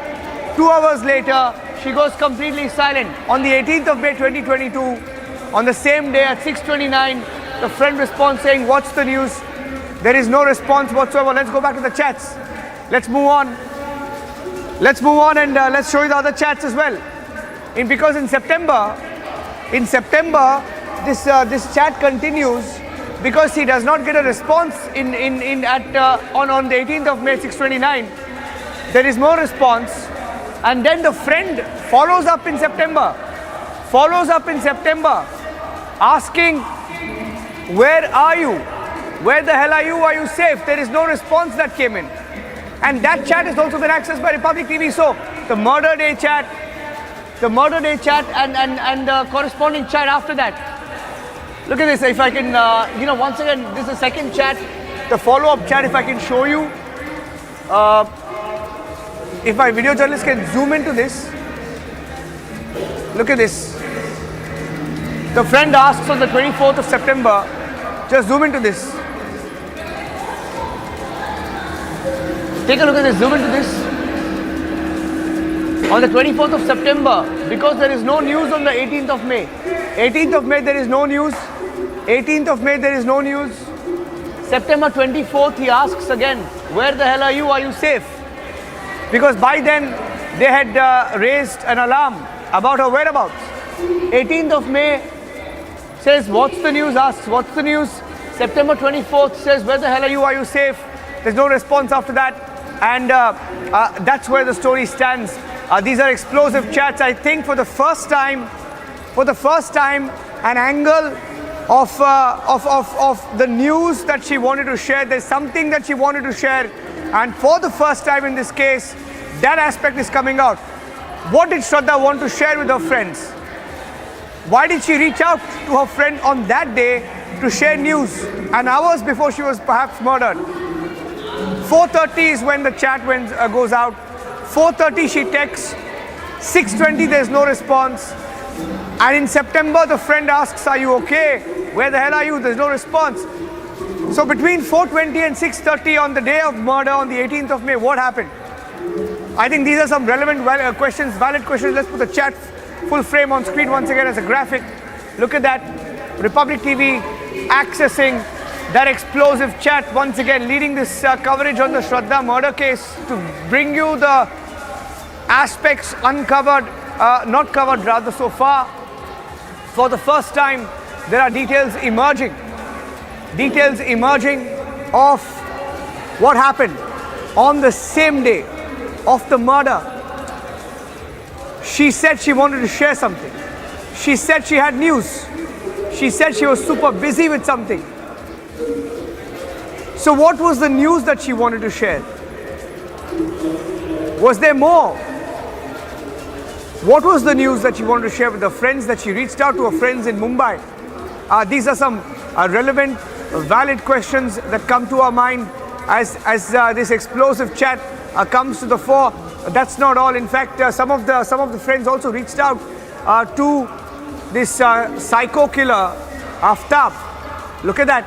On Instagram on the 15th of September, he says, bro, and he says, where have you been? And the friend speaks to Aftab. He says, need to talk to you. He then also talks about, he says, tell Shraddha to call me. There's obviously no response because in September everyone is panicked. September that panic button is pressed. Everyone's checking on her because she hasn't responded. And by that time the murder had been committed. The sheer brutality of it. Look at this, on the day of the murder. On the day of the murder, she had reached out to her friends saying she wanted to share some news with them. What was this news? What state of mind was she in? She says, I was super busy with something. Was she excited? Because her tone here seems like maybe she wanted to share something with her friends. She says, dude, I've got news. I got super busy with something. She wanted to say something to her friends. She wanted to discuss with her friends. She was eager to share the details with her friend. Let me go back to the chat. Let's go back to the graphic of the chat and stay on it. On this day of the murder, she wanted to share something. Did Aftab know that she wanted to share something? Did Aftab kill her because she was going to share something? I don't know. It's just a question that comes to our mind. These are some relevant questions that come to our mind. Did Aftab know that Shraddha was trying to share something with her friends? Was the murder linked to the news that she wanted to share with her friends? Did Aftab harm or kill Shraddha because she wanted to share something with her friends? Some relevant questions that come to our mind at this point. Why did she not respond? Or what happened in those 2 hours? And did Aftab know about these chats? Did Aftab have anything to do with these chats? That's a breaking news update. For the first time, this aspect is emerging in the case. The friend asked her 2 months later, where the hell are you and are you safe? And when there was no response in September, more friends wrote to Aftab asking where Shraddha was. They asked him to let Shraddha know that she needs to get in touch with them. So that's the breaking aspect. And I'm handing it back to you for now. This is the biggest story. I think more and more explosive details coming in. Yes, absolutely. And the investigation taking a new twist, a new turn with every hour, literally, Niranjan, as more and more details emerge. We hear more of our friends put out information about their relationship, but most importantly, the fact that she did fear for her life. She was in a torturous relationship. She was in an abusive relationship.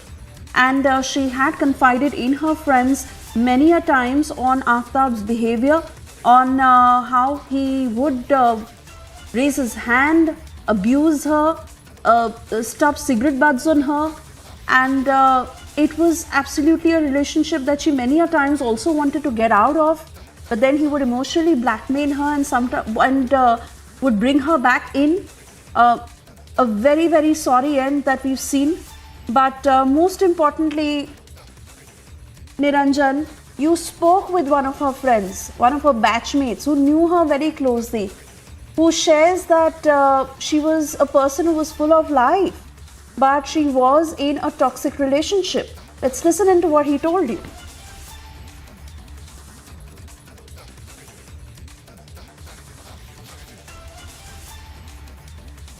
For how long did this violence continue? Was he always violent?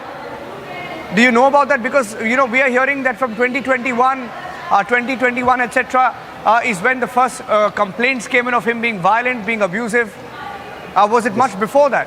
Yes, that was the first time. Yes, we were told by a mutual friend of ours that Aftab would burn cigarette butts on her body. That was the first time we realized that Shraddha is in grave danger. That is exactly the timeline I'm pointing out on, that when we told him and her that y'all should end it, and we told Aftab that we will definitely go to the cops if you continue this behavior and you leave our friend alone. But Aftab would eventually go on to pacify Shraddha, and I don't know why, but even she managed to stay with him. Maybe she was scared for her family, because she loved them. However, she was with them because सारे घर में कुछ ना कुछ अनबन तो होता ही है, पर फिर भी she loved her family and she didn't want anything to happen. So maybe that's why she decided to go along with him. That's correct. And be with me, my friend, because we are hearing that the father also knew about this, right? The father also knew about this. Did the parents, did the father intervene at any point? Do you know about that? Because you're telling me that y'all confronted Aftab at some point and told him not to cross the line, right? But did the parents know, and did the parents do something? Rather, did the father do something? That I do not know of, sir, because I didn't speak to her parents at any given point in time, so I wouldn't know about it. Okay. Why don't you tell our viewers a little bit about Shraddha? I mean, it appears that in her last few days or months, she may have been lonely, like you're saying, messaging very little, saying very little to her friends and her inner circle. Obviously, something was completely amiss and wrong in this period, right? Yes, we did notice her being very distant, and we did realize that Shraddha is not being quite herself. But we thought that maybe since she's gone to Himachal or something like that, that she's rather enjoying her life rather than texting all of her friends, because we never really made anything of it, because it was common, because Shraddha loved trekking. She would go even in Maharashtra to Kalsubai and all those places to trek, and it was a common occurrence that she would not reply instantly, but rather in 20-30 minutes or after a day. So we never made anything of it, and then we too got busy in our lives at the time, because we had just passed out and we were searching for jobs, so we never really paid attention, which was our mistake. And cyber psychologist Nirali Bhatia now joins us on the phone line. Nirali, of all the chats that we've been able to access in the last few days, what is your sense of it? She was definitely confiding in her friends, especially this chat on the murder day, where she says, I have news, and then she says, I got busy with something, and of course we know what happened 2 hours after that, but what was really happening on the last day? What was her state of mind?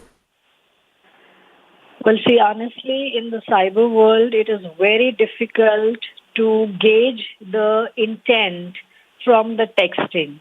When you're talking to someone, from the tone of the voice, you can at least gauge their intent, whether they're happy, they're sad, whether they're excited to share or what it is. But when it is texting, you really cannot hear any kind of, non-verbal communication behind that. So it's very difficult to say. It's even difficult to establish that was it she who was actually messaging. So every person has a style of texting as well. And I'm sure that the, forensic teams can establish that whether it was her way of texting or whether it was somebody else who was impersonating her. So there are many angles to this. But if we have to look at it in a way, if you telling me the texts are all half read, like, okay, she wants to say something and then she is again disappearing, then she's sounding busy. So it's like a very fragmented mindset. Too many things happening, not very sure, not very focused. It could be out of excitement, it could be out of fear, either of the extremities. But one thing is for sure, Nirali, that she was confiding in her friends. She was telling them that she was in an abusive relationship, a very toxic relationship. Right. Of how he would not just go outright against her dignity, but also the very fact that many a times when she wanted to come out of this relationship, he would emotionally blackmail her and bring her back in. And then they had a relationship for a fair period. They lived in together. To imagine an end like this, as much as the friends were aware and they had warned him also to back off, to not behave with her the way he was. And she also somewhere understood the depth of it, because she did express that she feared for her life. She had confided in her friends that he could kill me. Right. What was really going on in her mind? Why was she in this relationship? What could have happened that led to this kind of an end? What was Aftab's bent of mind? Right. So, this is very typical of a domestic violent abuser. In most of the domestic violence, and violence does not necessarily mean physical, it's also emotional, it's also verbal, it's all forms. Most of the cases, where we see that the abusers are very good in pacifying, and then they make the victims believe that at the end of it, it's the love that matters. Even if I am very mean to you, I am abusive to you, and they may just put up a show of, like, hey, I'm sorry, I could not control my temperament, etc., but I love you. That's the kind of portrayal that these domestic violence abuse cases usually we have seen, where the victims are most of the time made to believe that, well, everything comes at a cost, and this is the cost of love. And that's why they continue in these kind of relationships without knowing that this is not okay or this is not normal. And unfortunately, somewhere we as a society have also normalized these kind of behaviors in relationship, where we, always end up telling our friends, haan, ye to hota rehta hai. This is very common in marriages. You will have these kind of differences. And these are the mindsets that, stop people from taking action or taking a stand against it. And they continue in these kind of toxic relationships.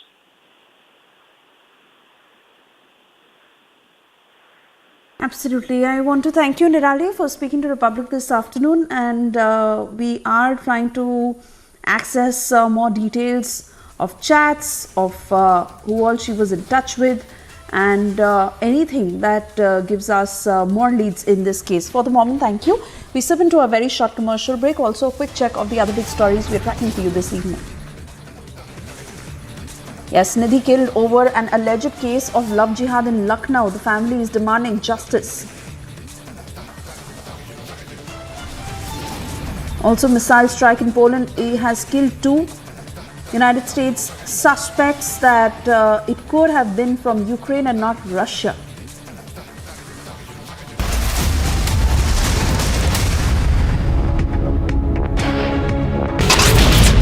Security forces have busted a major plot of the terror groups to carry out a major terror strike within the Jammu city, and 2 IDs have been busted by the Jammu police. IT department is conducting search in Greater Kailash 2, which is in the national capital. Now, rupees 1 crore cash has been seized. First pictures of Aftab inside the prison in connection with the horrific murder that took place in the national capital.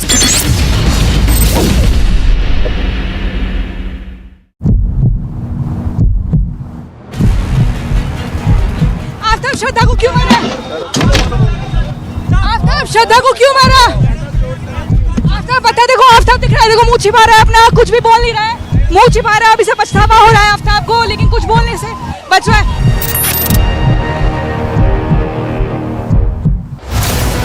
Will the opposition change the game? Bhajpa का जाने का time आ गया है। अब गुजरात के अंदर नई राजनीति होगी। 27 साल से जो ये लोग लूट रहे थे, अब इसको बंद करने का टाइम आ गया। Will the BJP buck the trend? ગુજરાતને નફરત ફેલાવનારા લોકો એમને ગુજરાત ક્યારેય સ્વીકાર કરતું જેમણે ગુજરાતને બદનામ કરવાની કોશિશ કરી છે આ ગુજરાતની જનતા એમને વાળી છોડીને સાફ કરી નાખ્યા છે. December 8th with Arnab. Prime Minister right now is meeting with the diaspora. He's been given a traditional welcome. Bail has been granted to actor Jacqueline Fernandez in the 200 crore scam. Tamil Nadu, where the state police is conducting searches in the residence of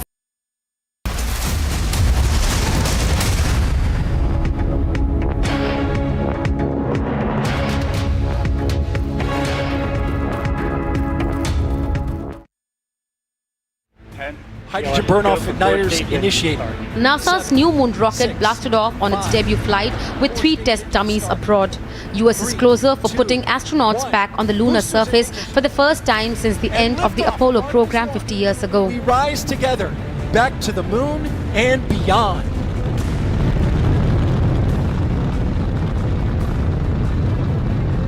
After years of delays and billions in cost overruns, the Space Launch System rocket thundered skyward. As on Kennedy Space Center, the rocket weighed on 8.8 million pounds of thrust and hit 160 km/h within seconds. The Orion capsule perched on top burst out of Earth's orbit towards the moon 2 hours into the flight. If all goes well, the rocket will propel an empty crew capsule into a wide orbit around the moon.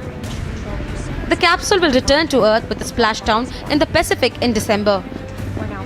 Bureau Report, Republic TV. Kennedy Space Center traveling over 2,800 miles per hour.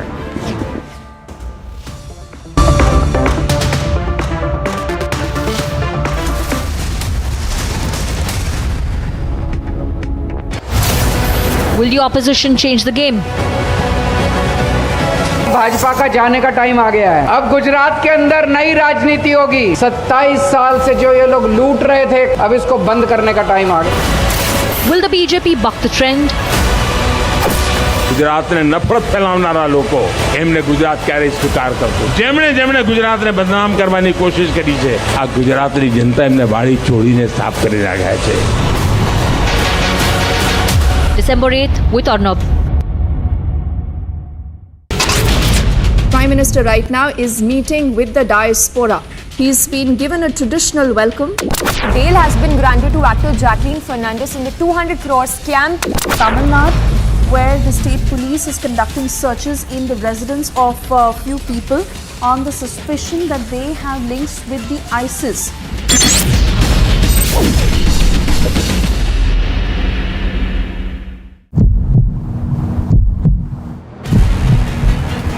यहीं पर आफ्ताब पूनावाला आता था और रात के 2 बजे लगातार वो 20 दिनों तक यही करता था. अलग अलग जगहों पर उन कंकालों को फेंकता था, उन टुकड़ों को फेंकता था. यहीं से 50 मीटर की दूरी पर आफ्ताब मौजूद है इन्वेस्टिगेटिव ऑफिसर के साथ और वो बता रहा है कि कहां पर उसने उन टुकड़ों को दफनाया है, कहां पर फेंका है.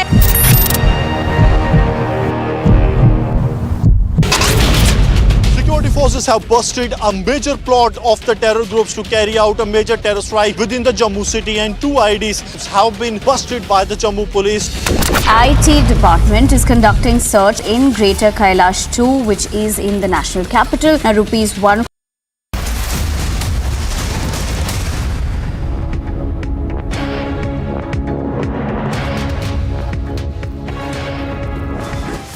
transactions and mystery over transactions and twist in every stage of investigation. Suspicions raise over multiple killers.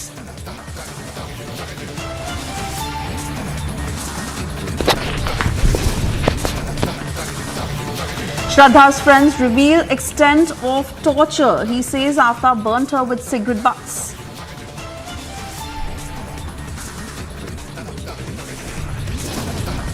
Nidhi killed over an alleged case of love jihad in Lucknow. Family demands justice.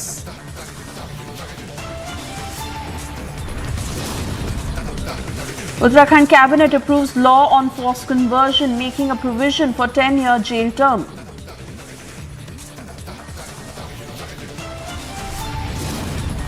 G20 statement reflects Prime Minister Modi's statement that the war must end now.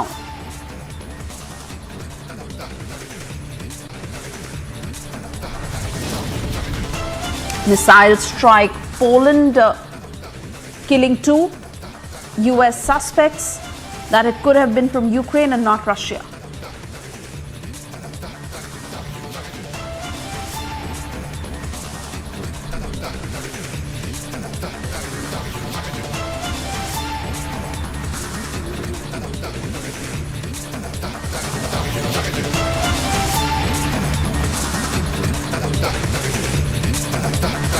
Thank you for staying with Republic. I'm Suesha Samant, and we continue to get you various angles as the investigation in the Shraddha murder case continues. But most importantly, what her friends are revealing at this point of the toxic relationship that she was in, which she had flagged off several times. She had confided in her friends, saying that all was not well between her and Aftab. Meanwhile, as the police is recreating the crime scene, we are getting you another latest report from the ground.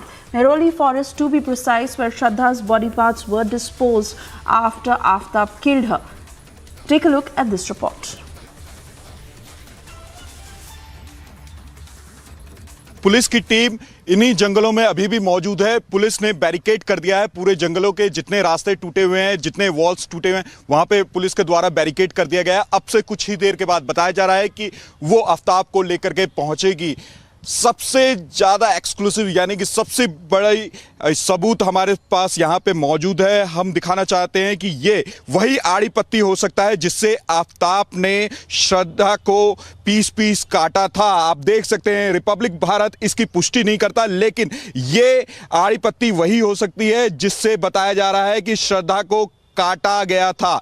मैं अपने विजय उज्जवल को बोलूंगा zoom करके दिखाए। यहां पे देखिए grip, यहां पे उस आड़ी पत्ती में ग्रिप भी लगाने के लिए यहां पे इंतजाम किया गया है। एक फोम लगाया गया है जिससे कि हाथ में चोट ना लगे। और ये वही आड़ी पत्ती है जिससे हम लोहे को काटते हैं, यानी कि जब किसी की हड्डी या बोन्स को काटना, किसी ठोस पदार्थ को काटना हो तो इसी तरह के आड़ी पत्ती का इंतजाम करते हैं। तो कहीं ना कहीं जो जिस तरीके से आफ्ताब ये बता रहा था कि उसके द्वारा आड़ी पत्ती लिया गया और चाकू लिया गया, तो और उसके सबूत उसके हाथ में भी उसके कट के निशान है, क्योंकि आड़ी पत्ती में दोनों साइड कटर होता है। तो उसके कारण हाथ में भी अच्छे से अगर उसमें ग्रिप ना लगाया जाए तो हाथ में भी उससे चोट लग सकता है। तो आप देख सकते हैं आफ्ताब ने जब उसके हाथ में चोट लगे तो वो डॉक्टर के पास भी गया था और बताया जा रहा है कि यही वो आड़ी पत्ती हो सकती है। लेकिन रिपब्लिक भारत इस बात की पुष्टि नहीं करता, लेकिन यही मेहरौली के ये वही जंगल है जहां पे आफ्ताब ने श्रद्धा को काट करके अलग अलग हिस्सों में फेंका था। यह आड़ी पत्ती देख सकते हैं काफी पुराना लग रहा है, इसमें जंग लगा हुआ है और उसमें ग्रिप भी एक बनाया गया है। तो समझ सकते हैं कि ये वही आड़ी पत्ती हो सकता है। 18 मई को 50,000 विड्रॉ हुआ है, उसके बाद में 5,000 6,000 ऐसा 2-3 बार विड्रॉ हुआ है उसका अकाउंट से। एटीएम कार्ड, क्रेडिट कार्ड का भी इस्तेमाल हुआ है? नहीं, वो बैंक अकाउंट में डिटेल्स उसके साथ खाली विड्रॉल का अपने पास इंफॉर्मेशन है।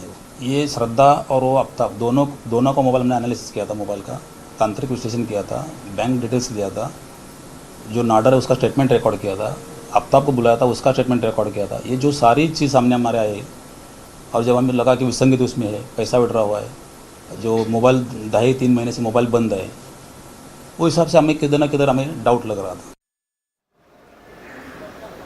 And in the course of the last few hours, we've accessed some very, very disturbing details. Chats between Shraddha and her friends in Mumbai, on the outskirts of Mumbai. Some of these chats are very, very revealing because on the day she was murdered, that's the 18th of May, at about 4 p.m, she reached out to her friends saying that she wants to share some news. She told her friends, dude, I have news for you. I've been super busy with something. Now, if she said 2 hours before she went cold on her friends, perhaps that's the period also when she was murdered. What was the news that she wanted to share with her friends? What was the news? We don't have the details. These are questions that emerge. And let me also tell you that by 6:34 when the friend responded,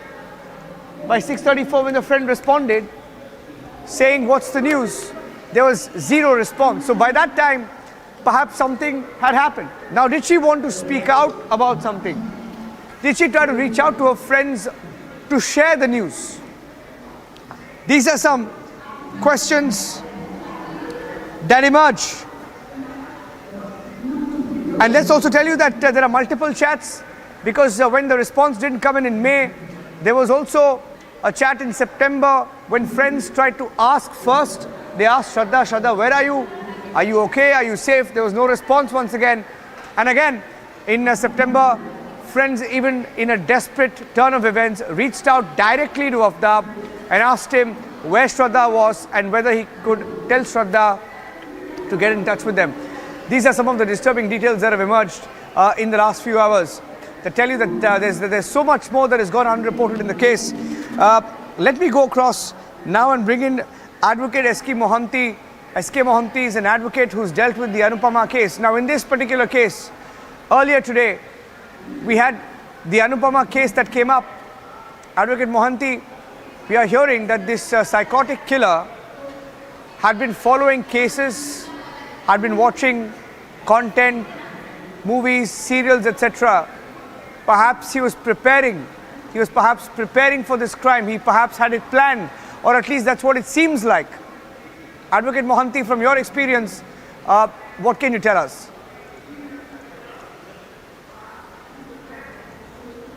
This incident has so much of similarity, like a copycat of the Anupama murder case. There is a love angle, there is a murder in the house, there is a freezer involved in both the case, and there is a destruction of evidence. So there are so much of similarity. The charges, the murder charge, the 302, destruction of evidence 201 IPC, all are involved, and both are based on the circumstantial evidence. In that matter, the Rajesh Gulati, the accused, killed his wife, and having stayed in that house after killing her with her 2 kids. Here there is a live-in relationship, and only thing is they are not married. Yeah, and when you look at the depravity of this crime and the mindset of this psycho killer. And the reason why I'm using these words, of course, we now know how he killed her, how he chopped her up and threw the pieces. But we are hearing that he had a past history of a criminal streak as well. He was violent.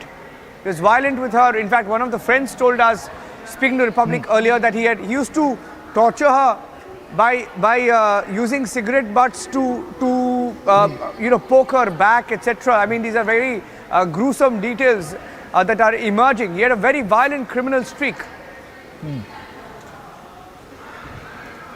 Yes. So that is actually the psyche of such killers. So both you attract a lady with a emotional feeling. Emotionally, the lady is so drained, so they get attracted to a person who projects an image which actually he is not. In Anupama case, it was a inter caste or Punjabi and Odia couple. But here the Hindu-Muslim boy is a Muslim-Hindu girl, but interfaith. But more or less there is a love angle is there, and there is the killer or accused here. Both are projected themselves. They are as if they respect women, which actually they have not. And apart from that, the bestiality. After killing killing her wife, the way it was chopped into pieces and thrown in the Masuri jungle. Here also in the Mehroli jungle. So Masuri jungle, Mehroli jungle, body parts were thrown in pieces, kept in a deep refrigerator. In Anupama case, the upper limb was found. When the missing report was lost by her brother, there the Anupama was killed on a Dasara day on 17th of October 2010, and body found in 12th of December 2012. Here the killing was taken place in May, 18th May or something, just few days back that it was reported. So there are so much of similarities and everything is there. You see, now that I was told that that whole Mehroli jungle has cordon and all that to find the pieces.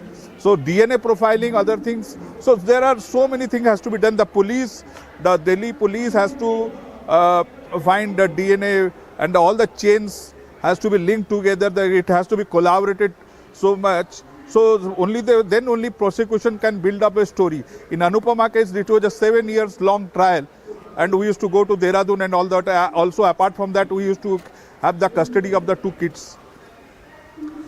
Mr. Advocate Mohanty, in such cases, at least in the Anupama case, it was clearly known. It's known now that it was a premeditated murder. It was planned over a period of time. There was a violent streak. Now, in this particular case, from the details that you have, of course, we can't confirm that it was a premeditated murder, but does it appear to you that it may have been premeditated going by, because the similarities are uncanny. I mean, both of them were violent. They had a violent streak. Yes. And the worst part is, the person you have trusted so much, somebody in Anupama case, you went out of the family visas, you went to married. Here also the girls went out of the her family and started having a live-in relationship, also left from Mumbai to Delhi, and all those such, and not kept. In Anupama case also, she was almost not in regular contact with her parents and brothers, because Rajesh didn't want. Here maybe the Shraddha's case, she herself didn't keep touch with her family. So because of the girls has trusted so much with the relations, like in Anupama on her husband, here on her live-in partner Shraddha. So it's so much of trust which were betrayed. Yeah, I'm just looking at some of the, Advocate Mohanty, I'm just looking at some of the similarities for the benefit of our viewers, and you're explaining it to them so beautifully. Sorry, there's nothing beautiful about it. It's extremely gory, but I think you're breaking it down in a way that our viewers will understand best. In both cases, there were quarrels, acts of domestic violence, which has been confirmed even in the case of, like in the case of Anupama Gulati, in the case of Shraddha Walkar. Killers did not just use a saw, they also used a fridge. Yes, go ahead, Advocate, yes. In Anupama case, there was a domestic violence complaint was lodged, and both the party were lost by Anupama, and both the protection officer has called both the parties to her chamber, and there was a condition that Rajesh to pay a household 20,000 monthly expenses for her personal experience and household experience to Anupama. And that day, on 17th of October 2010, there was an argument on this also, because he was not ready to pay for household expenses for her and kids and personal expenses. So and because during the argument and she was given a push, so there was a bleeding on her forehead. After that, which the children have seen who were there, and subsequently she was strangulated by using the pillow and all that.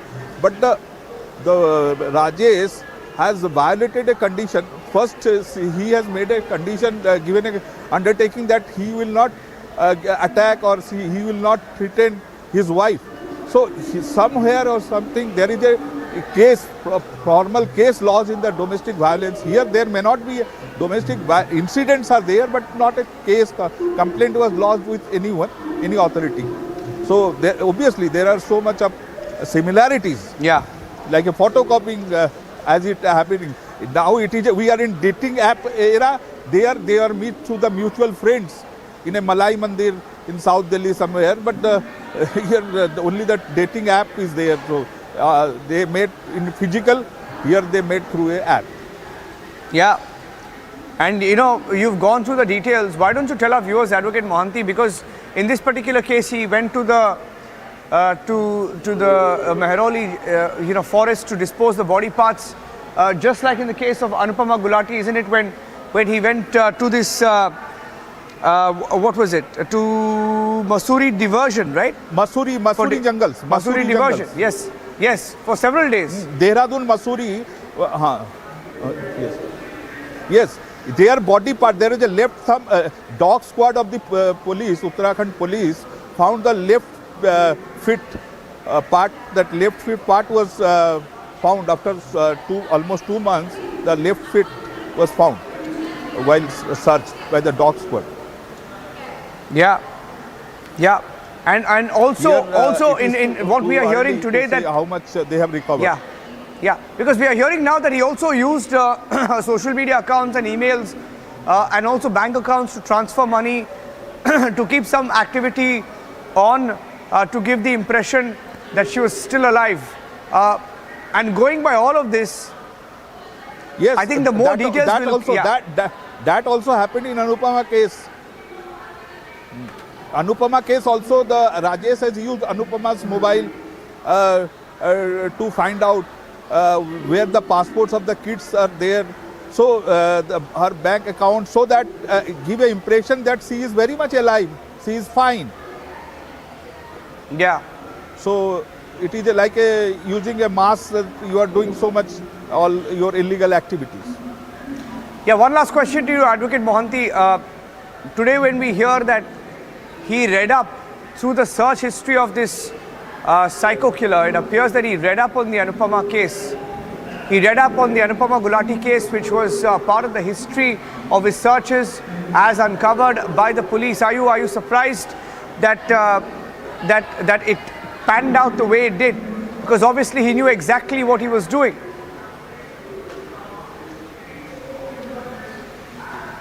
Hello. Hello. Yes, Advocate, can you hear me? Okay, I think I lost the line there with him. Lost the line there with him. We spoke to some of the friends of Shraddha and of the friends of Shraddha who knew her, who spoke about what she went through, the torture, etc. This is what they had to say earlier. Always violent. Do you know about that? Because, you know, we are hearing that from 2021, etc. Is when the first complaints came in of him being violent, being abusive. Was it much before that? Yes, that was the first time.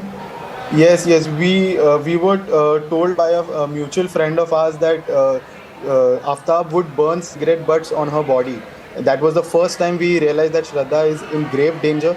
That is exactly the timeline I'm pointing out on, that when we told him and her that y'all should end it, and we told Aftab that we will definitely go to the cops if you continue this behavior and you leave our friend alone. But Aftab would eventually go on to pacify Shraddha, and I don't know why, but even she managed to stay with him. Maybe she was scared for her family because she loved them. However, she was with them because सारे घर में कुछ ना कुछ अनबन तो होता ही है, पर फिर भी she loved her family and she didn't want anything to happen. So maybe that's why she decided to, go along with him. That's correct. And be with me, my friend, because we are hearing that the father also knew about this, right? The father also knew about this. Did the parents, did the father intervene at any point? Do you know about that? Because you're telling me that y'all confronted Aftab at some point and told him not to cross the line, right? But did the parents know, and did the parents do something? Rather, did the father do something?